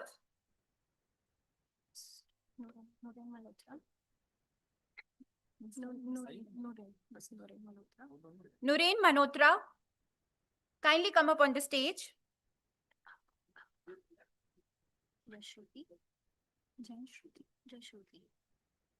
Miss Jay Shruti. Pandit Deen Dayal, Energy University.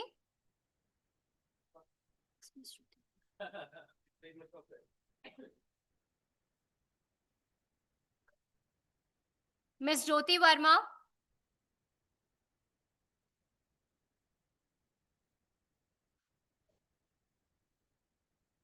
Mr. Aditya. Miss Mansi.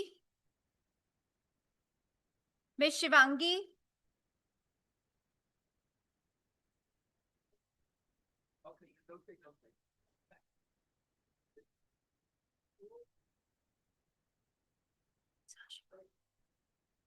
Miss Rashima. Dr. Sonika.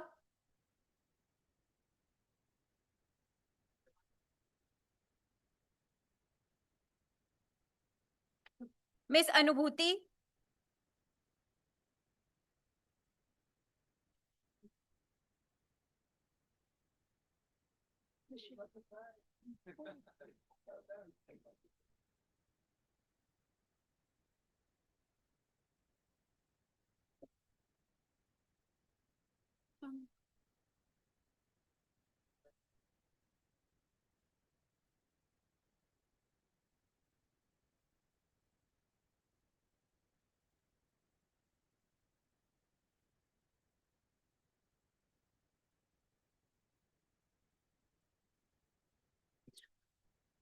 Miss Shraddha Singh.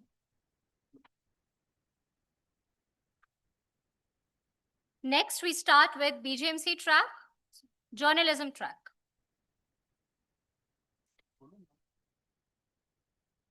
First, we have Mr. Divesh Pratap Singh from GECRT University, Jaipur.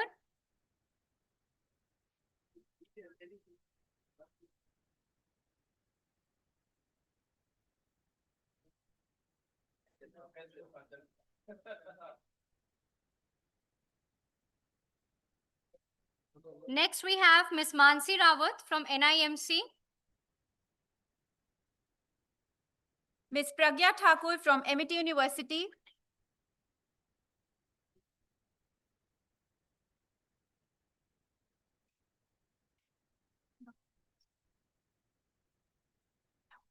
Dr. Vijay Singh, Jaipur National University. Ms. Karishma, Jaipur National University.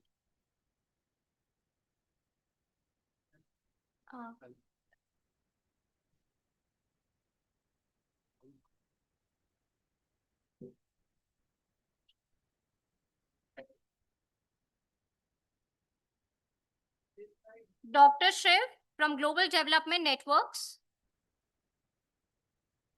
Dr. Manisha from MIT, from Army Institute of Education.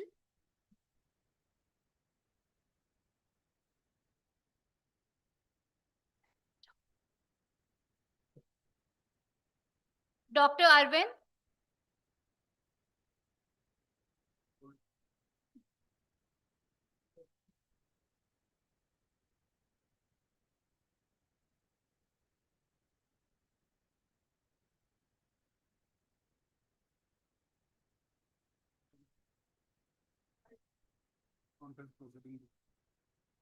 Conference proceeding book can be collected from the registration desk. Thank you.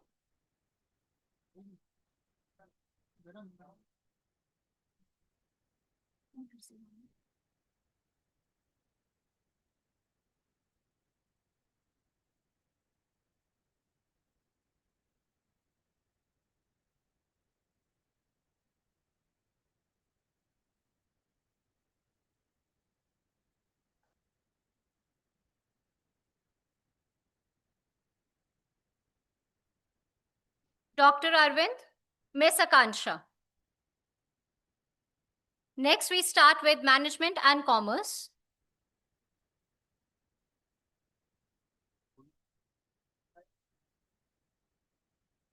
First, we have Shilpa Srivastava.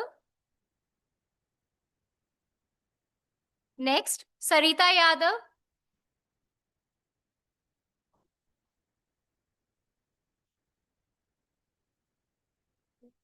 Third, Monica.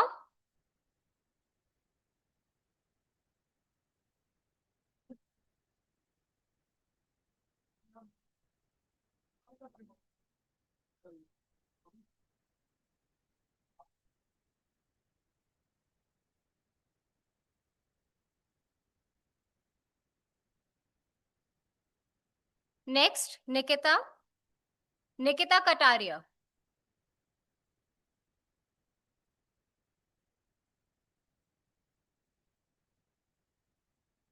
Punya Thakur.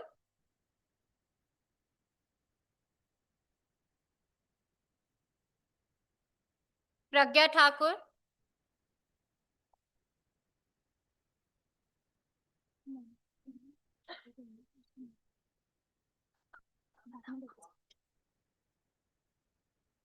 Sakshi Sharma.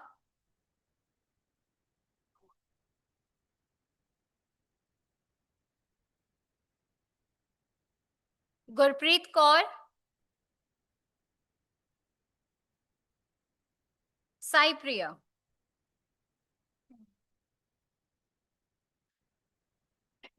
It's fine, Sakshi. नाम के बाद.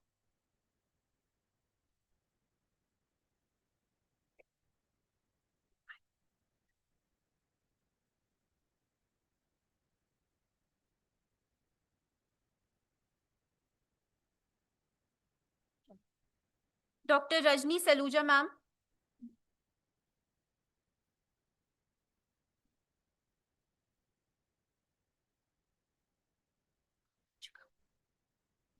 Dr. Ruchika Gupta.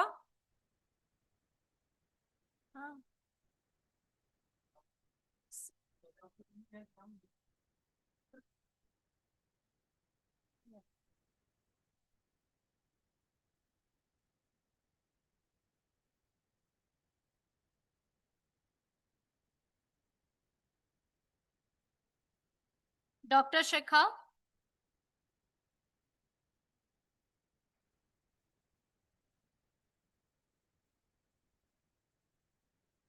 Dr. Nikita.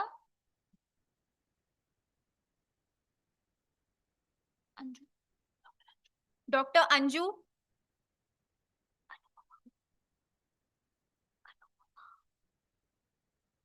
Dr. Anupama. Dr. Shubhra.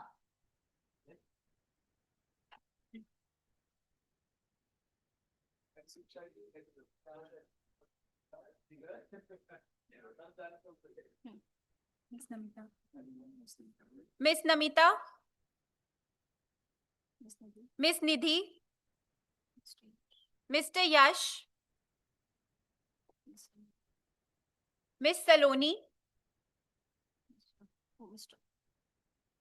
Mr. Ravi.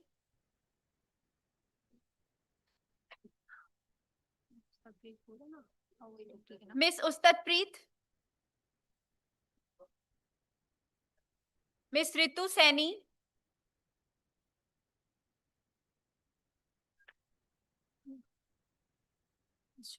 Mr. Ankit.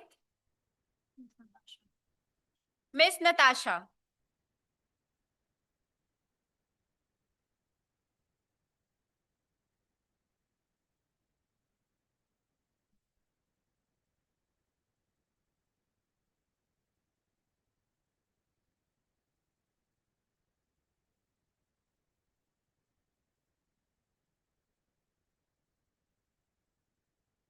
With this, we now come to end of the distribution of certificates to the presenters. Now we move on to the certificate distribution of students. First, we start with BBA. Bhavya Rastogi, Suchi Jana, Kanish Dhamija, Astha Arora, Kritika, Vanshpuri, Manika Gupta, Shikha Jain, Harsh Garg, Jia Dhawan, All students are Vanya Gupta, equivalent. Gun Arora, Kanika Yadav, Shefali Sethi, Somanch. I request all the BBA students to kindly come on the stage for a group photograph. All students. All students. All students. I request BCA students as well to kindly come on the stage. All the students of all the departments to kindly come on the stage for a group photograph. Students from BBA, BCA, BJMC and BCom honors. I request all the students to kindly come near the stage for a group photograph.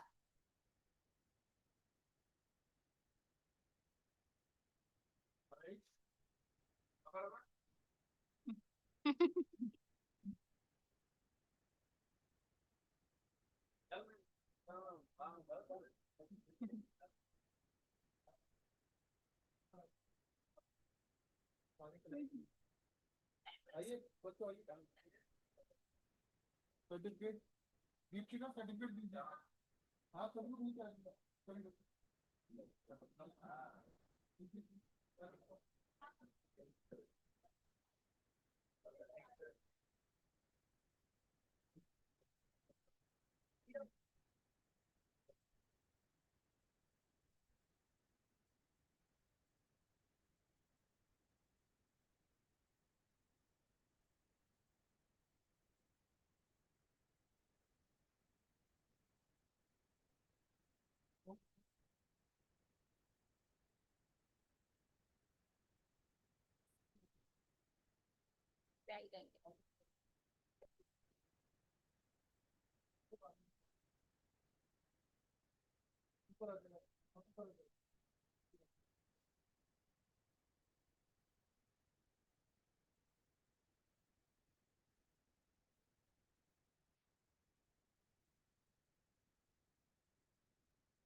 certificate counter से connect कर देता हूँ. All the students are requested to collect their verified certificates from the counter or from the registration desk.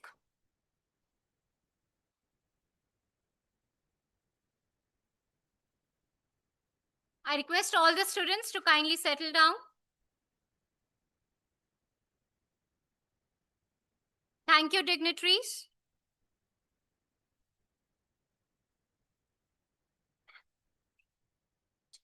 To formally conclude this session, I invite Professor Dr. Shashi Bala, Principal Department of Law, Trinity Institute of Professional Studies, to deliver the vote of thanks.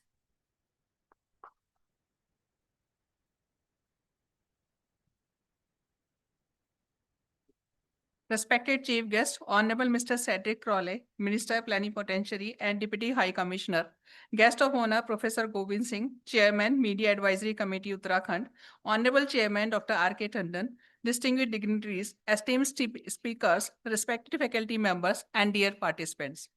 It is my proud privilege to propose the vote of thanks for the valedictory session of the International Conference, Global Flux 2050.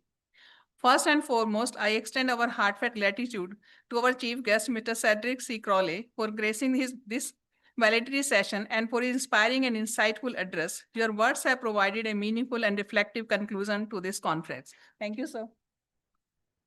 I also express our sincere thanks to guest of honor, Professor Govind Singh, for his gracious presence and valuable remarks. Your perspectives have greatly enriched this closing session. Thank you, sir. A special note of thanks to our distinguished guest, Mr. Anupam Vohra, for gracing this conference with his presence and valuable support. Your association has greatly enriched this event. Thank you, sir. I would also like to convey our deep appreciation to our Honorable Chairman, Dr. R.K. Tandon, for his constant guidance, encouragement, and support, which have been instrumental in the successful organization of this conference. Thank you, sir. I take this opportunity to thank all our keynote speakers, session chairs, and panelists for these exceptional contributions throughout the conference. Your knowledge, insights, and engaging discussions have made this event truly impactful. Thank you, everyone. My special thanks go to all the delegates and participants from across the globe. Your active involvement, thoughtful exchange, and collaborative spirit have been central to the success of this international conference, Global Flux 2050. I would like to acknowledge the unwavering support of our leadership and extend sincere appreciation to the organizing committee for their meticulous planning and seamless execution of this conference. We are deeply grateful to our sponsors and partners for this generous support. A special words of thanks to the volunteers and support staffs who have worked tirelessly behind the scene to ensure everything runs smoothly. As we conclude this remarkable conference, let us carry forward the knowledge, ideas, and connections we have gained and continue to work collectively towards a better and more sustainable future. With this, I extend my sincere thanks to each one of you for making this international conference, Global Flux 2050, a grand success. Thank you, everyone.